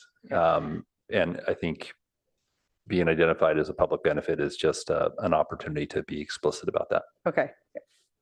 Thank you. And then for the fence, I mean, first of all, I want to say that, you know, I think certainly everyone on this dais and everyone in this room does care deeply about safety of our pedestrians, our bicyclists, our motorists, and so that's clearly a high concern. What I'm trying to understand is the language in the ordinance doesn't say anything one way or another about what type of fencing, right? It just said, in fact, I had the slide in front of me and I moved it when I was looking, here we go. So on the slide, it talked about the motion saying that it would allow visibility line of sight through 2 angles of the fence, which I think is what Councilmember Burt was asking about. And so then when the ordinance was drafted, it says maintains visibility through the sides, plural, of the site triangle, which I take, that's how you are capturing it, I assume. So I am just confused as to why we're talking about what type of fence, because I think this ordinance as drafted says you have to maintain visibility through both sides, the 2 sides of the fence, whatever it is. And so I'm worried about, I know we have to strike a balance between prescriptiveness and functionality, and I take it that's what we're trying to do here. Maybe you could just tell me if I'm understanding it right. I believe that's correct. And in terms of our understanding of the council's motion and how it is written in the ordinance, so I think we're in alignment there. I do think that this is an issue that has obviously generated a lot of community interest in this area, and how we achieve that goal is the question before the council. Yeah. So to me, I guess it just strikes me as premature, because I think if we were to not change the language at the time that the owner would come back with whatever type of fence the owner comes back with, then you would do what Councilmember Burt asked you, I believe, and look to see if it complied with the 2-angle visibility standard. Is that correct? We would, and I would only note that by being specific about the requirement, we have clear expectations for the neighbors and for the developer, instead of trying to, figure out, does this work or does this alternative work? So there is we would decide tonight instead of you deciding later, basically. Well, I think the difference is, again, after 8 hearings on this item, how much of this do you want relegated to a staff level decision on an issue that's become so critical, I think, for the neighbors and the property? It's been obviously a very contentious point. We're happy to take on that responsibility, but to the extent that we want to provide clarity this evening, if the council were wanting to provide that clarity, you could do so. It is permissible with the PC ordinance that's before you. Okay, and one other question, but I've lost. Hold on.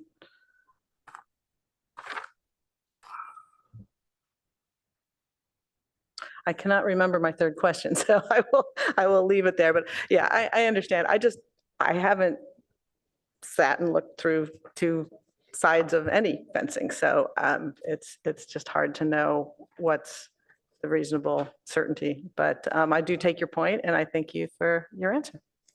That's all I have. Councilman Lithcott-Hames. Thank you, Mr. Mayor.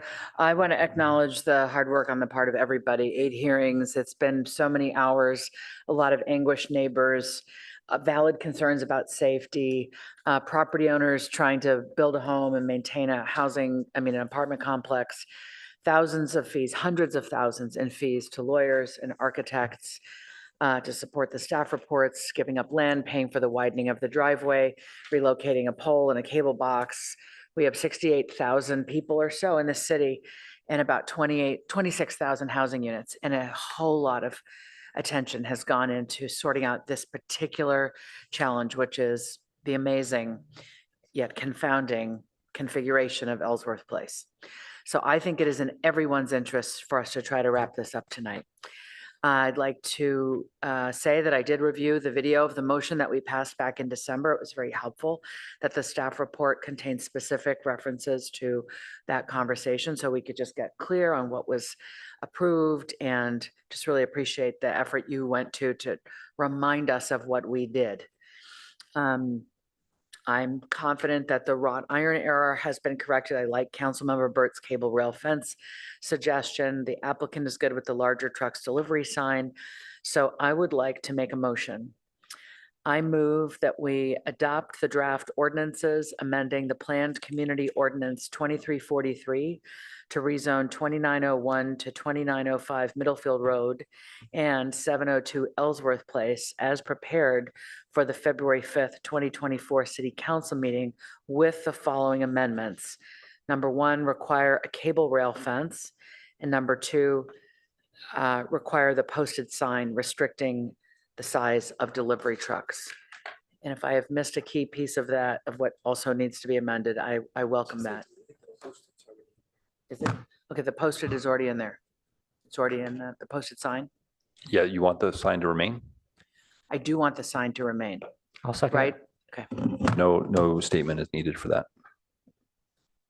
And just for clarity, okay, so the sign was one of the areas where the applicant and the neighbors and staff are okay with it being removed. Moved was okay. Yes. I thought they wanted it added. No, I'm sorry, I read it wrong. See? but we can keep two, and if Let's you have a add whole it, nother hearing on that. So we're removing the sign. Everyone is in agreement that the sign can be removed. Thank you. Okay.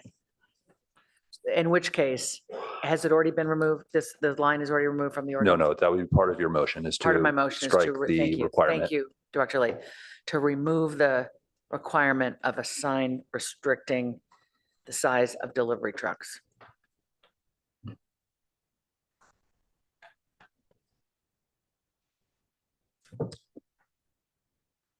I believe that was seconded, Madam Clerk, by Councilmember Tanaka.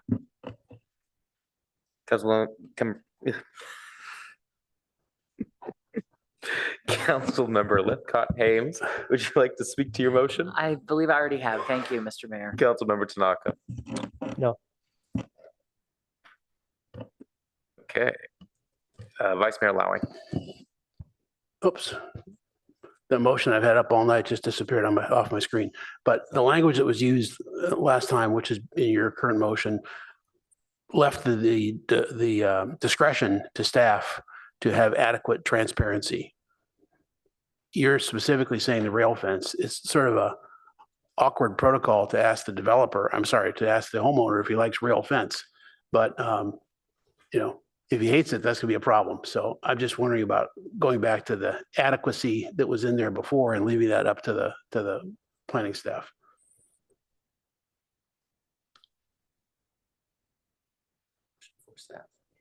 It's a question for the maker.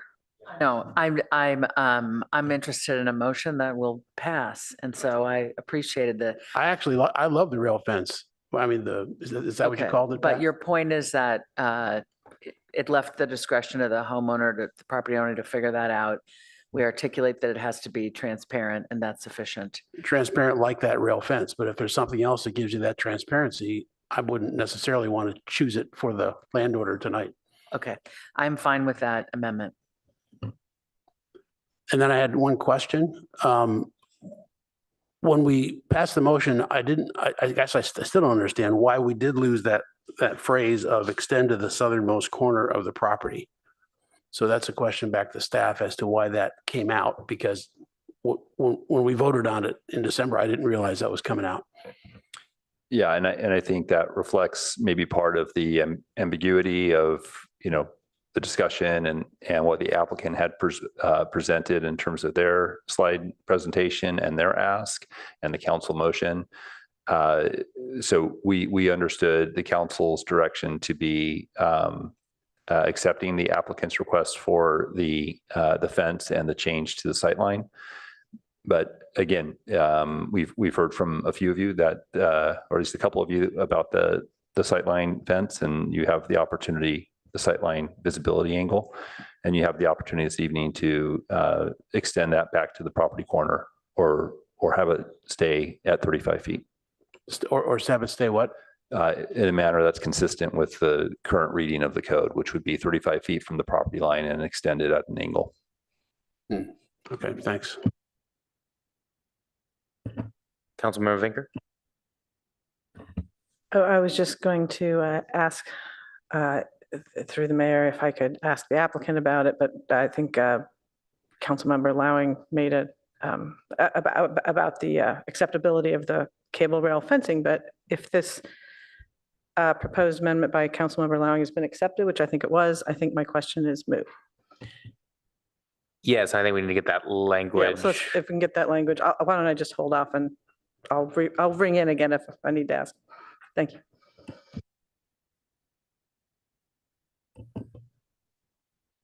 So before moving forward, we're getting the language, see if that's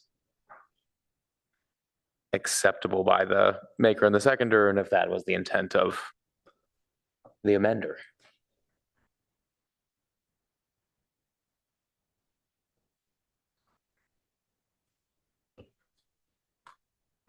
You want the, I'm not sure that captures what your interest is.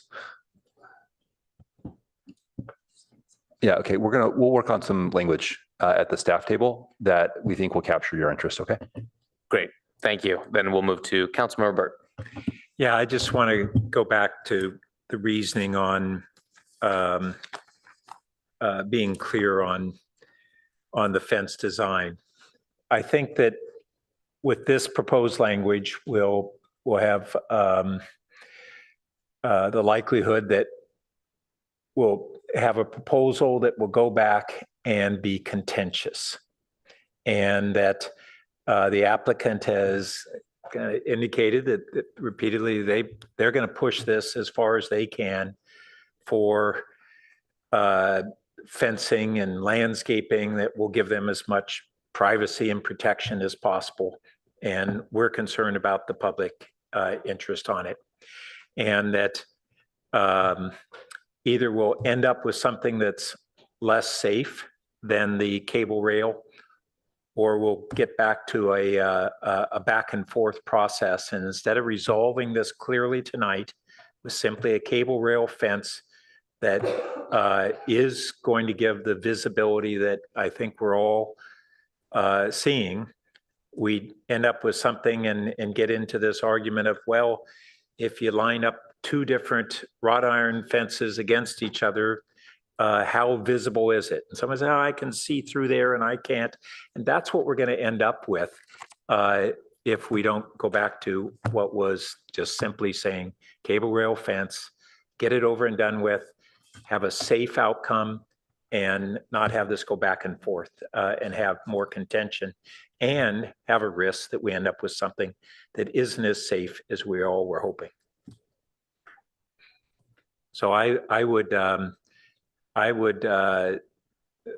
advocate that we return to the original language of the motion that stipulates the cable rail fence.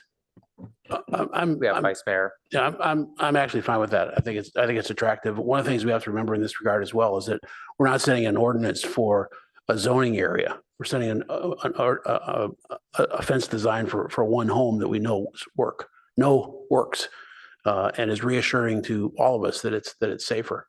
So I think that's good reasoning. I'm fine backing off that. So I'll go back to the motion, the maker of the motion, then if she Would like to revert to my original motion Yes. about the cable railing fence. Yes, please. Okay, great. Easier for staff. Councilmember Vinker? Yeah, Mr. Mayor, may I ask the applicant about the feasibility or acceptability of the cable railing fence and whether it has any impact on the property that we are not appreciating? That's fine. The applicant can come to the podium.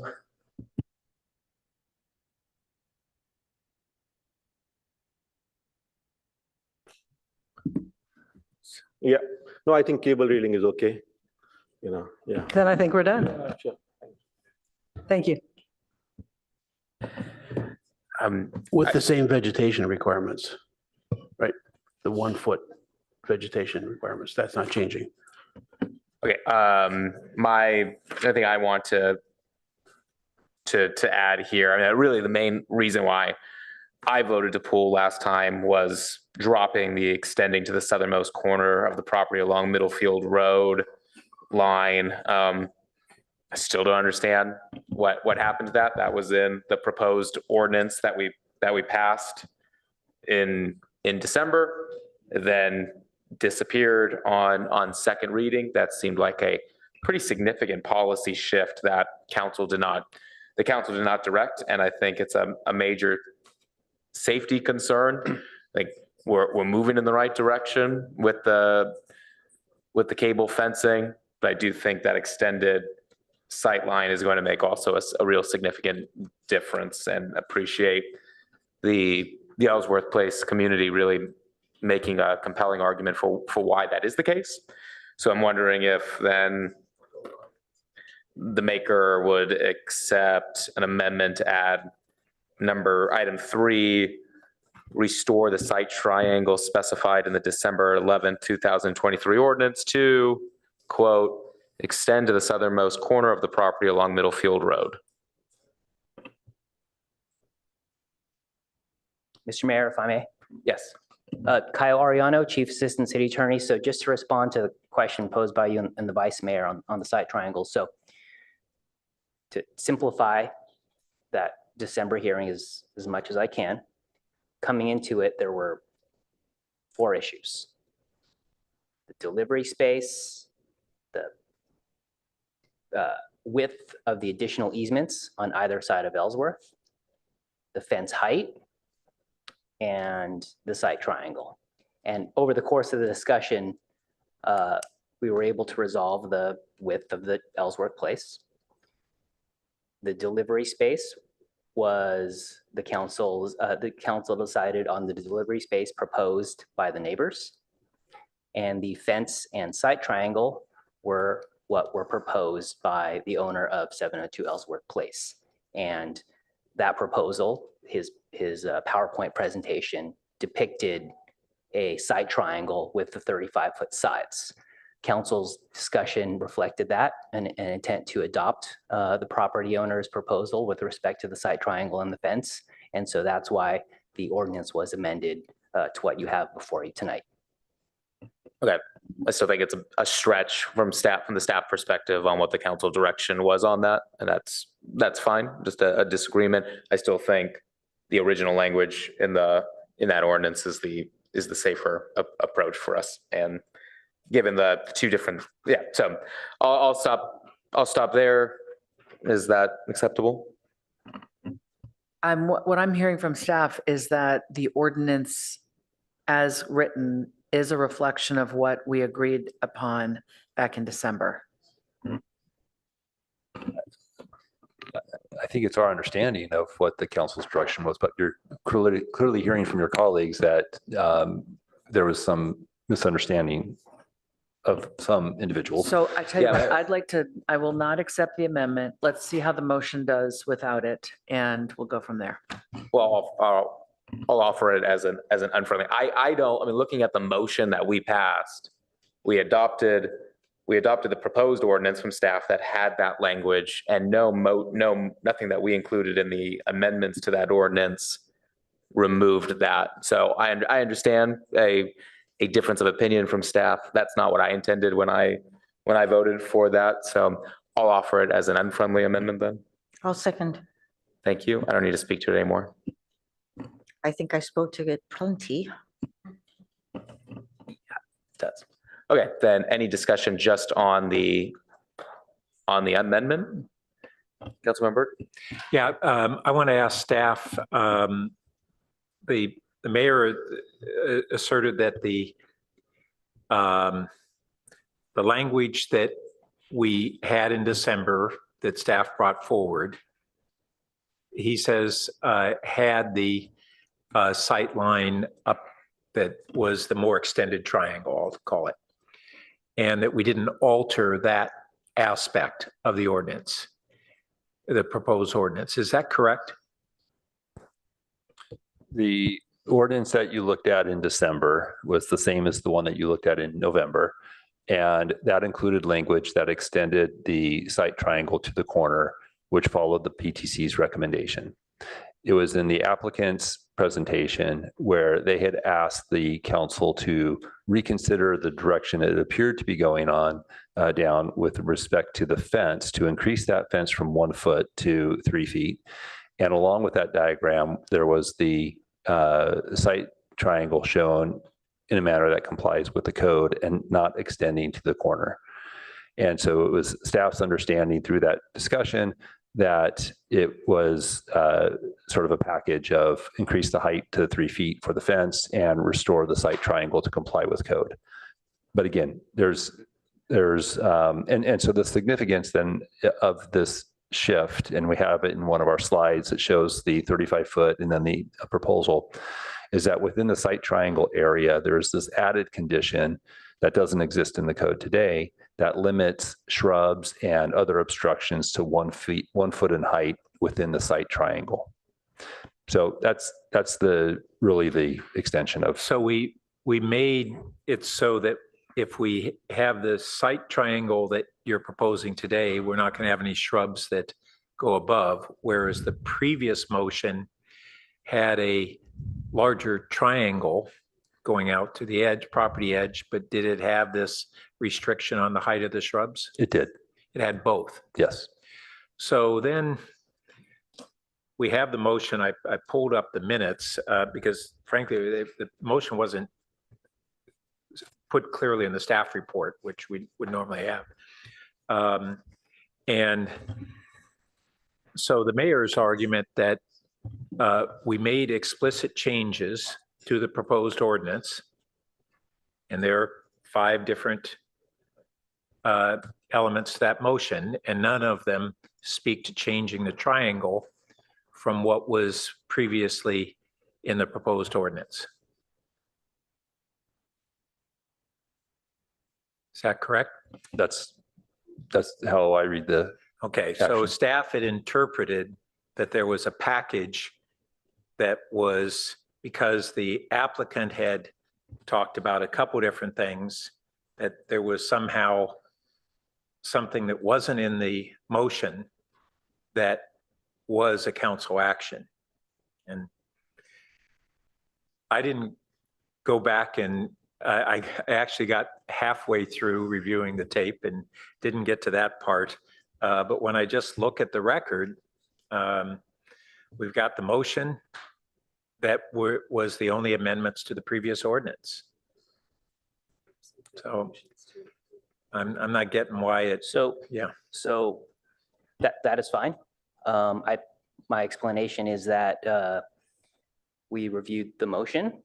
We reviewed the discussion leading up to the motion, the comments after the motion was made, and we cite the relevant portions of the hearing that led to what is our proposed amendments to the ordinance. You are not bound by that. I haven't seen in what staff has presented where the council, and it may be there, where the council indicated that they were good with modifying the triangle. Yeah. So again, just to follow on those comments, I think part of the conversation in the administrative record that we were also understanding were motions that were made and including motions that failed that talked about retaining the site triangle to the end of the corner. So I think it's hard to, it is unclear at best. And I think anyone could sort of cherry pick parts of the administrative record and say that it meets the standard, met the council's interest. Our effort was simply to try to capture the totality of those. So the motion that didn't pass that included the triangle to the edge, it included a number of other elements too, though, right? Yep. Okay. So yeah, I'm not sure that I would interpret that because that one was part of a larger motion, therefore that was rejected. Yep, understood. Again, so All right. it's before the council On that to note- clear the record or. Yeah. I'm going to support the mayor's amendment. Excellent conclusion. All right. Any other discussion on the amendment? Seeing none. So I'm sorry, Mayor, just one quick question.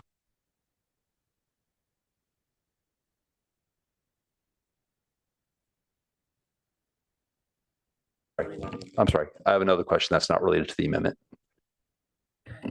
Okay, Councilmember Lithcott-Hames. For me, I can only speak for myself on December 11th, but I felt that we had arrived at a motion that reflected a necessary compromise with each set of parties here giving up something and getting something. And so that is why I am in favor of the 35-foot side triangle rather than going all the way to the fence. And I just wanted to, in case anyone else had been feeling that way some months ago, I wanted to remind us that that was part of the tone and tenor of things. Thank you. Okay, let's call the vote on the amendment. All right, taking the vote on the amendment, Councilmember Burt, Yes. Mayor Stone, Yes. Councilmember Ku, Yes. Councilmember Lithcott-Hames, No. Councilmember Tanaka, No. Vice Mayor Lowing, Yes. Councilmember Vinker. Yes. Motion carries 5-2. Thank you. So that's incorporated into the main motion. We're back to the main motion. Any further discussion? Mayor, I have just one clarification Oh, on the, yes, thank on the you. fence. So on this cable rail fence for the front yard, that's shown in item number 1, is it the city council's intent that this would apply to the 24-foot front yard setback or only apply to the portion that's within the site visibility triangle?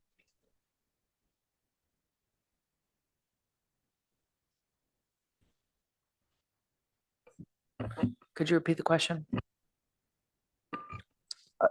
I want to know if, number 1, on the restriction for the cable rail fence is a requirement that applies to the entirety of the front yard setback, which is a 24-foot setback from the front property line, or just within the site visibility triangle, where we're concerned about looking down the sidewalk and being able to see pedestrians.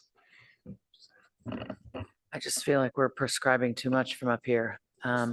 Just the triangle. Okay, so if we can just note that, Clerk, that a maximum 3-foot tall fence, a 3-foot cable rail fence within the site visibility triangle that maintains blah, blah.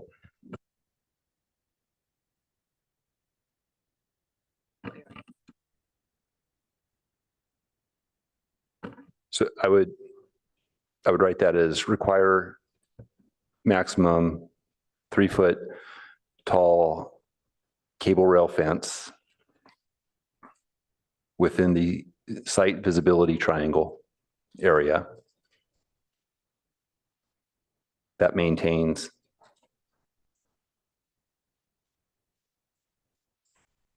No, it is site addition.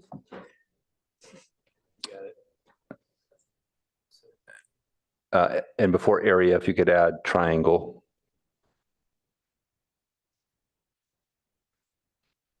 And after area, that maintains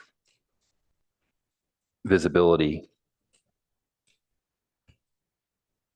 And I believe that captures the council's. So you get to everything up to.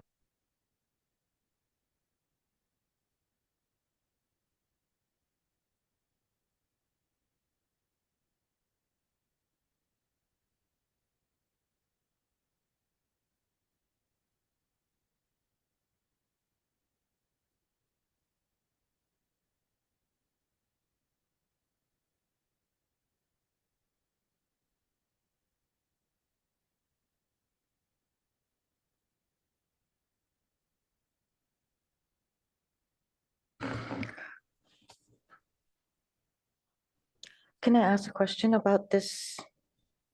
Yes, but let's try to wrap this up as quickly as possible. Yeah, I think I need clarity because it says maintains visibility through the sides of the site triangle.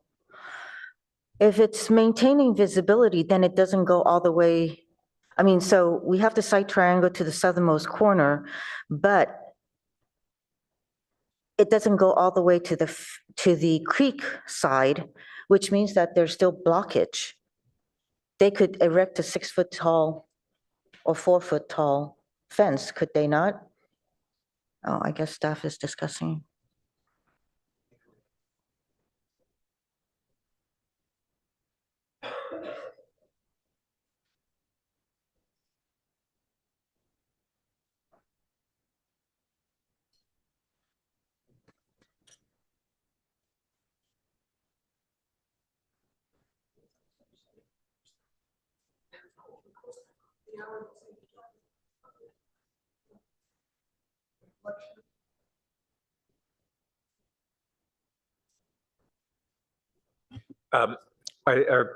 Are folks struggling to respond to Councilmember Cruz?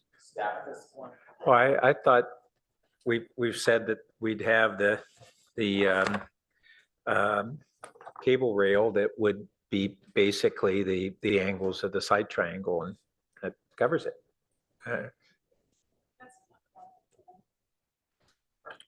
The fence doesn't necessarily, it goes within and outside of the site triangle, within the front yard setback. Right, but we're just saying that the portion that's in the site triangle going all the way out to the edge of the property in the creek would be the cable rail, right? Agreed. That's what we're trying to clarify. And also within the site triangle area that now is going to be extended to the corner, the 1-foot provision would apply within that triangle. So I think we're clear. So I think if I'm looking at this, I'm just wondering, based on this photo, is it going to the purple line, the pink line, or is it going all the way to the end of the property by the creek? Because if it's just going to the purple line, and this one is titled Proposed Line of Sight Area Hybrid. Yeah, it's to the purple line. So the 3-foot cable wire is going to go to the purple line. So what is going to be beyond the purple line? Anything they want? So Can it be a higher height then? Well, first, let me say that we've gone back and said that we're relying on the ordinance that was in the December 11th motion, and only the changes that we directed are we changing.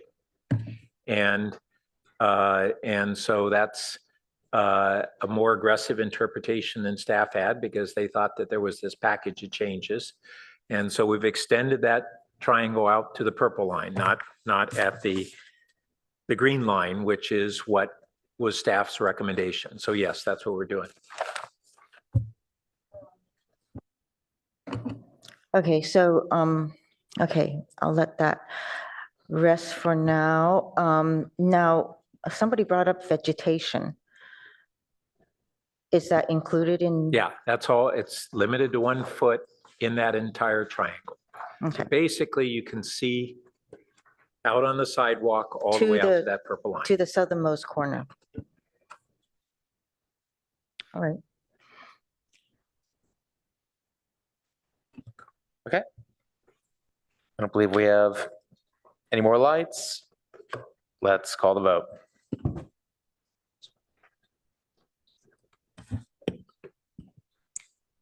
Councilmember Ku, No. Councilmember Burt, Yes. Vice Mayor Lowing, Yes. Mayor Stone, Yes. Councilmember Lithcott Haynes, Yes. Councilmember Vinker, Yes. Councilmember Tanaka. Yes. Motion carries 6-1.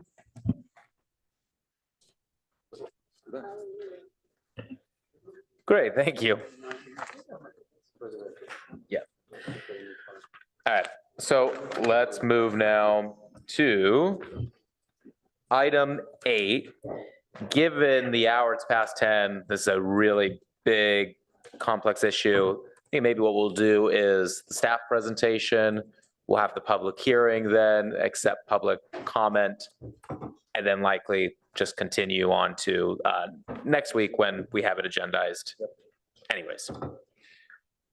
Hearing no objection, let's move forward with that. So staff, thank you.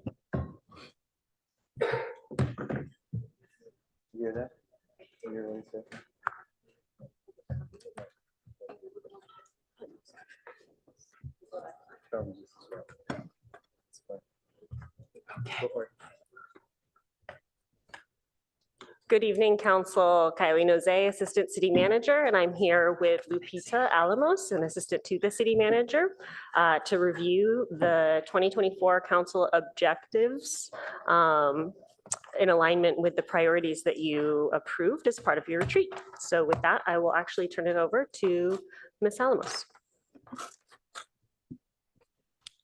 Thank you. Assistant City Manager Noze. Good evening, Mayor and Council.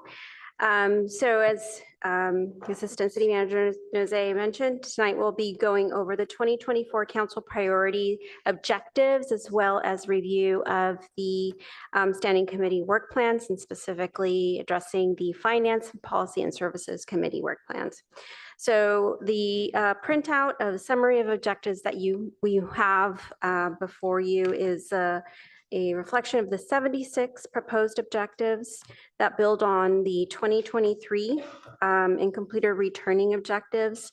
I would like to note that we do have one additional objective that was not included in the packet, and this is in our economic development section that we'll cover later on in the slides. So the 76 objectives really reinforces the council's annual priority setting process. Next slide. As these support each of the different priority areas adopted at the retreat on January 29th. The council priority objectives share the role of council committees in the work ahead, including council ad hoc committees and standing committees. It also begins the discussion on council and community and stakeholder engagement necessary to implement those proposed council objectives. And of course, we recognize the tension between capacity, resource limitations, and potential interest in additional objectives for the year.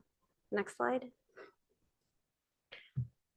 So for tonight's discussion, or for next week's discussion, staff plans to facilitate this with the council by providing that flexibility of this two-step process of covering part of that tonight and then again on the March 11th meeting. Staff will guide council through the review of the proposed council objectives by priority. And then staff will be seeking input and approval of those objectives for 2024 after each section. Council objectives are stated in a manner that reflect milestones to be completed within the calendar year. And work on many of these objectives will continue beyond 2024 with subsequent milestones. So that also is reflected in the resource needs. Those indicated in your summary table are for those milestones anticipated in 2024. However, in subsequent years and milestones, we may have future resource needs. And then following the discussion on council objectives, staff will guide the council to discuss standing committee work plans. And that will be covered later in this slide as well. So in summary, the 76 objectives are distributed amongst the 4 priorities adopted by the council. Economic development and transition has 12 objectives, 3 of which are in support economic development and business transition. Focus on commercial corridors, downtown and Cal Ave has 10 objectives. Here is where we had inadvertently left one out. You'll see that as the asterisk under the 10. And of those, 2 do have resource needs. In climate change and natural environment, we have 23 objectives. Under climate change and protection, 18 of those. 2, and these are noted with asterisks as these 2 were not noted in the packet, have resource needs.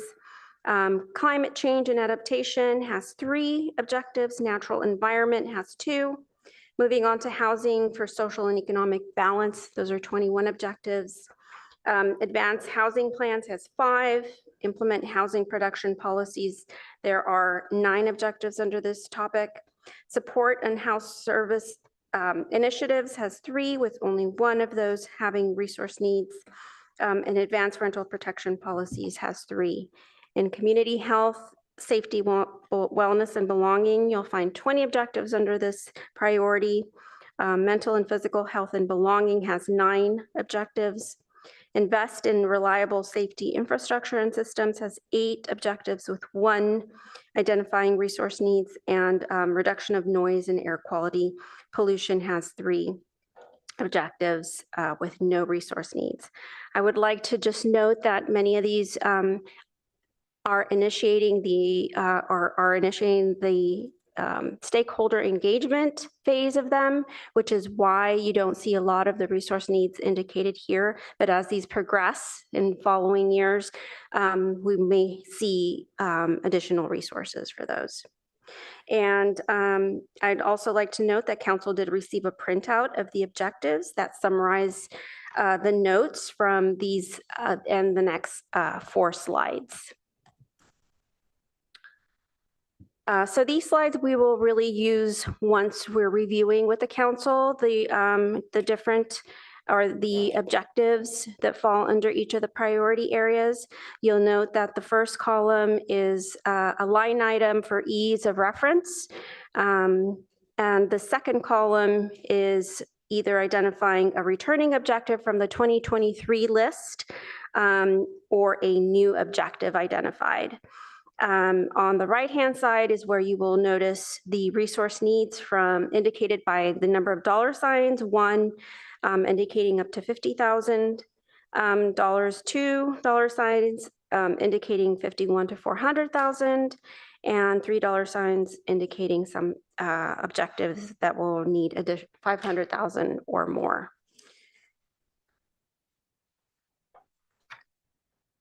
And same for climate change and natural environment, 23 objectives to review under this slide, under this area. For housing and social and economic balance, we are going to list the 21 objectives. Hopefully these are large enough to kind of see. You may follow with your printout. And then finally in community health, safety, and wellness and belonging, you'll note that 20 objectives listed here. So again, we'll use these slides to reference once we start that discussion. After approval of those objectives, we'll move on to the Finance and Policy and Services Standing Committee work plans. These were attached in the staff report, reflecting the annual agenda items in the current referrals from council. And then as work progresses from the 2024 objectives, these committees will be used to review and provide feedback as appropriate to ensure progress in these different priority areas. And then council may discuss and identify any adjustments to the standing committee workshops, including any updates on council referrals. And I would like to note that there was a referral for public art from council in 2023 that was not in your packet, but is now included in the policy and services work plan. So in summary, again, these council priorities reflect action from the council retreat on the 29th. The proposed objectives continue to work with previous year support council priorities adopted at the retreat. And the objectives described to reflect organization's capacity to accomplish and advance within the calendar year. And of course, again, as stated at the beginning, council has the flexibility to review and adopt the objectives and the committee work plans between tonight and March 11th. So with that, I'll turn it over to City Manager Shikata for any closing comments. No. Oh, the mayor, just kidding. Great, thank you. Then we will go to public comment.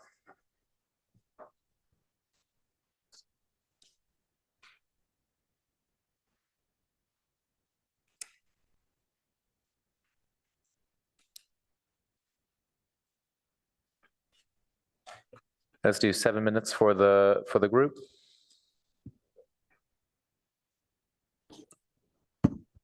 Hello, Mayor, Vice Mayor, council members.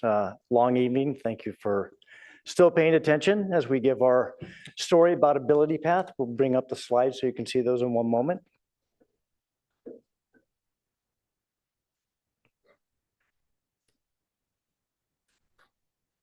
All right. So I'm going to look at your slide since that's what I can see. So Ability Path has been in Palo Alto since the 1960s. We serve children and adults with developmental disabilities, as well as having a service for those who have suffered a stroke or traumatic brain injury over at Cubberley. We can go ahead and go to the next slide. This is a listing of our impact. You'll have obviously the slide. You can take a look at that. Serving over 1,500 individuals every week and roughly 15,000 a year. This does not include a camp for children and adults with developmental disabilities that we have in the Cupertino Hills, which also serves Palo Alto residents. As I mentioned earlier, the programs we provide right here in Palo Alto. Children, we have a therapy practice as well as inclusive preschool right on Middlefield. We have adult programs also on Middlefield.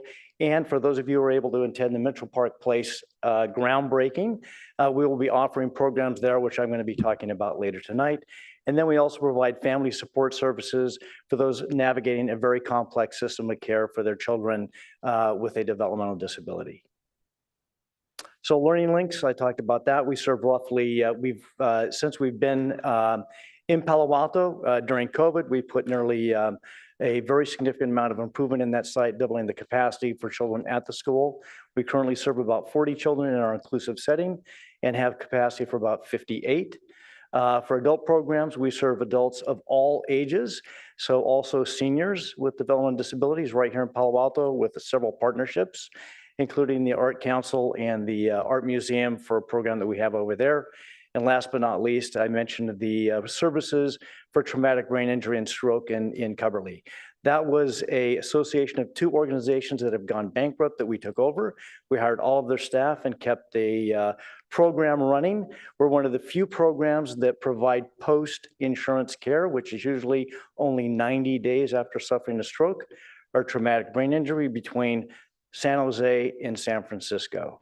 So we're proud of that program, and we now have a wait list because of high demand. So again, these are all right here in Palo Alto, serving not only the local community, but also others in the area to have access. So Mitchell Park Place, you know about the affordable housing project, which is fantastic. So certainly commend the city of Palo Alto for all of their support for that, along with the County of Santa Clara and Supervisor Joe Simitian in particular, and Eden Housing and so many others who helped make this happen. Roughly half of those units will be set aside for adults with a developmental disability, but also in the ground floor space, we'll be offering programs to serve the entire community in an inclusive setting. So I'll share a little bit more about that. Next slide. So these are renderings of what the space is going to look like. We're going to be offering art, exercise, computers, other classes for all to be able to participate in. You can see the entryway, the main lobby, which is going to really highlight the art created by the participants in our art program. And then the back courtyard area at Eden Housing, which is going to be really a fine place for gatherings to be taking place. Next slide. Again, I mentioned the art program. We're very proud of that. We're looking to have an inclusive art program. So not only during our regular program hours, serving adults and children with developmental disabilities with the art activities, as well as the computer program, but also after hours for residents of the new Mitchell Park Place and also other Palo Alto residents to participate in art, exercise, yoga, meditation, whatever it might be, right there in the Mitchell Park Place setting. I guess I'm talking ahead. I got to all the other programs are going to be providing. So it's going to be a multi-purpose space so we can shift activities to meet the needs and interests of those that we're going to be serving. Next slide.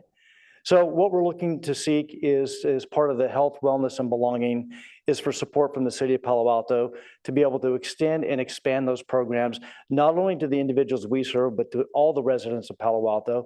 We believe in inclusion. We believe in acceptance. We believe in empowering those that we serve. And I'm going to tell you a little bit of story about one of those individuals. So this is Jerry. I had a chance to meet Jerry when I first started Ability Path. This is a dream board that Jerry put together that was part of a volunteer program for Genentech.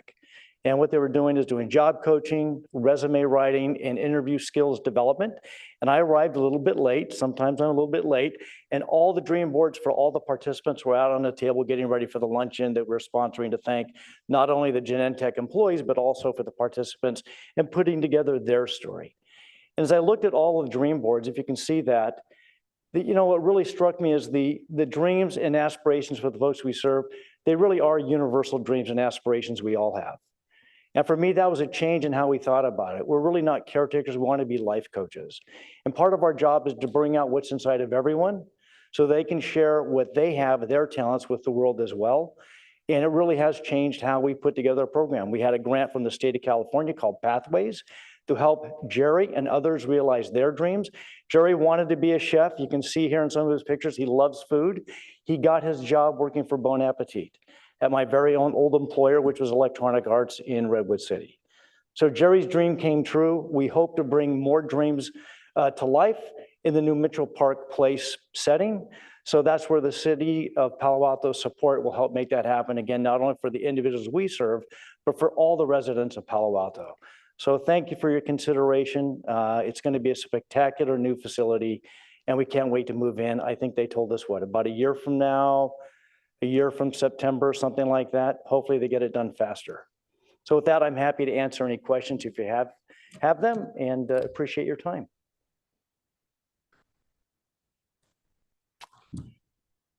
Since it's public comment, not at the time for council to be able to ask questions, but during our discussion next week, I will be back. If there's council member interest, then yes, that'd be helpful. Thank you. Thank you, Mayor. Appreciate it.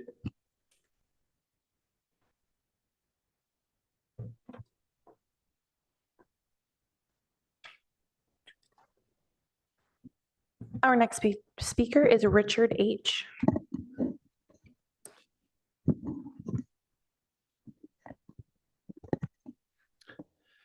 Good evening, Mayor, Vice Mayor, council members. My name is Richard Hackman, and I'm speaking tonight as a Palo Alto Chamber of Commerce board member and the current chair of the Government Affairs Committee. The Palo Alto Chamber of Commerce is excited to be here tonight and speak in support of your proposed priorities. While the priority economic development and transition has a clear connection to the Chamber's mission, we feel the Chamber has a role in advancing all of the priorities before you tonight by promoting a sustainable, equitable, healthy, and safe economic environment where people of all ages and backgrounds feel welcome. Right now, there are a variety of opportunities and challenges facing the business community. Our goal as a chamber is to better understand those opportunities and challenges and advocate for policy that support our members. This year, we are focused on continuing and enhancing our outreach to the business community, including specifically the retail business communities located along University Avenue, California Avenue, and El Camino Real, all of which are facing proposed changes to the current streetscape. First, we are hoping to establish guiding principles for each of these retail areas. Those guiding principles will capture at a high level what businesses do and do not want to see. From those guiding principles, the Chamber will then be able to dive deeper on specific issues and make more detailed policy recommendations. As the voice of the business community here in Palo Alto, we encourage the City Council to always keep the business community in mind, especially small businesses and mom and pop shops that make Palo Alto what it is. If you ever have any questions or comments related to the Chamber of Commerce or our planned work in the year ahead, please feel free to contact me directly or our CEO, Charlie. Thank you for your time. Our next speaker is Ken H. Yeah. Good evening. Whoops. Yeah, Ken Horowitz, longtime resident. As you discuss your priorities, you have a lot on your list there. So I would hope that you would choose those that are what I call recurring and most recurring. And you know why I'm here tonight, because Cumberly has been on the recurring list for year after year after year. On number 77 on that list here, reach a tentative agreement with PAUSD for a long-term use. And estimated completion is the second quarter. If you don't get it done this year, it's time to move on. I've advocated that if you can't reach an agreement with Palo Alto Unified School District for more land, more space, you have 8 acres, go it alone, build a beautiful community center on the 8 acres. It's a lot of land, and you can do a really super job. As I pointed out, the Menlo Park Community Center is less than 8 acres. The Mountain View Community Center is less than 8 acres. We can do a great job with 8 acres. So let's move on and build a community center. And then finally, you have on your agenda or priorities, a wellness center. If you can't get the additional land, forget the wellness center. It's too expensive. You don't need it. There are plenty of places in Palo Alto that offer recreation, the YMCA, the Jewish Community Center, and other places in town. Thank you.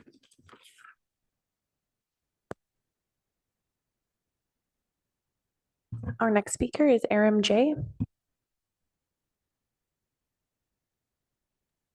So I'm going to ask you again to make the ceasefire resolution one of your priorities for this year. It's the most hot button issue in our society today. You've seen the division in the city council chambers for weeks and weeks and weeks. The First Amendment calls out for this exact type of issue to come before the city council. I'm now pushing the Board of Supervisors. Specifically, I wrote a letter that I copied to all of you, to Susan Ellenberg, to step up to the plate and do it at the county level as well. I've gone after Julie Lithcott-Hames because I thought she was the one person that knew the most about this issue, about the council meetings, but about Israel-Palestine, but she hasn't stepped forward, as far as I'm concerned, to lead a push for this conversation. I'm disappointed, to say the least. But in any event, when you look at Republican Party versus White, and you combine that with Richmond newspaper versus Virginia, you will see that the First Amendment demands access to the public in front of our city council on these issues. One, because elected officials have an obligation to speak out on these critical issues, so the public has a right to know, to be fully informed on your position. And in Richmond newspaper versus Virginia, which was an access to a courtroom issue, in that case, the defense, the prosecution, the judge, they all wanted to close the courtroom off. Richmond newspapers said, no, not so quick. One of the reasons that we don't do things in secret behind closed doors is we don't want self-help. When you have critical issues, you have a trial like the George Floyd case, you don't close it off to the public. Rodney King and all the cases in between. So have the courage to get up there, let the public know what your position, let them speak on both sides of the issue, and you still have a vote. You can decide that you don't want the ceasefire resolution, but at least hear the public out. Thank you. Our next speaker is Christy B.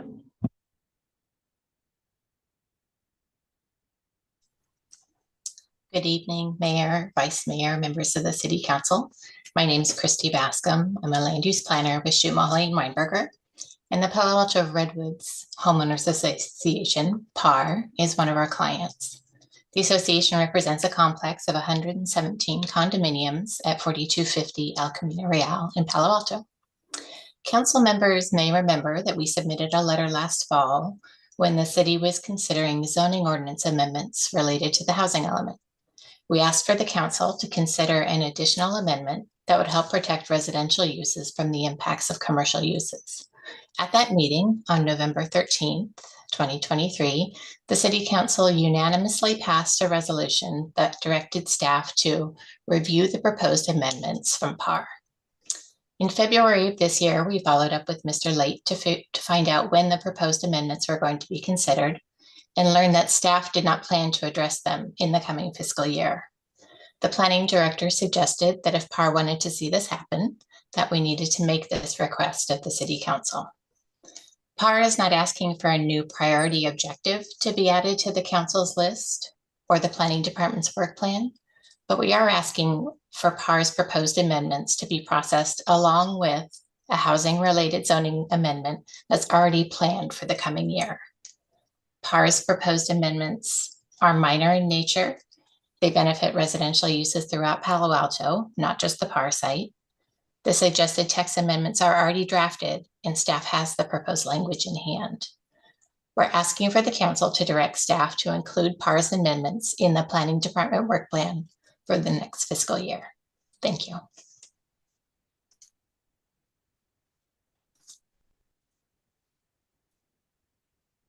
That concludes public comment on action item 8. Thank you, Madam Clerk, and we will end the public hearing section of item 8, and we will not be accepting more public comment next week when we continue this item. When we come back to council next week, we'll jump into then council member questions, comments, and motions. So with that, we are adjourned. Thank you, everyone.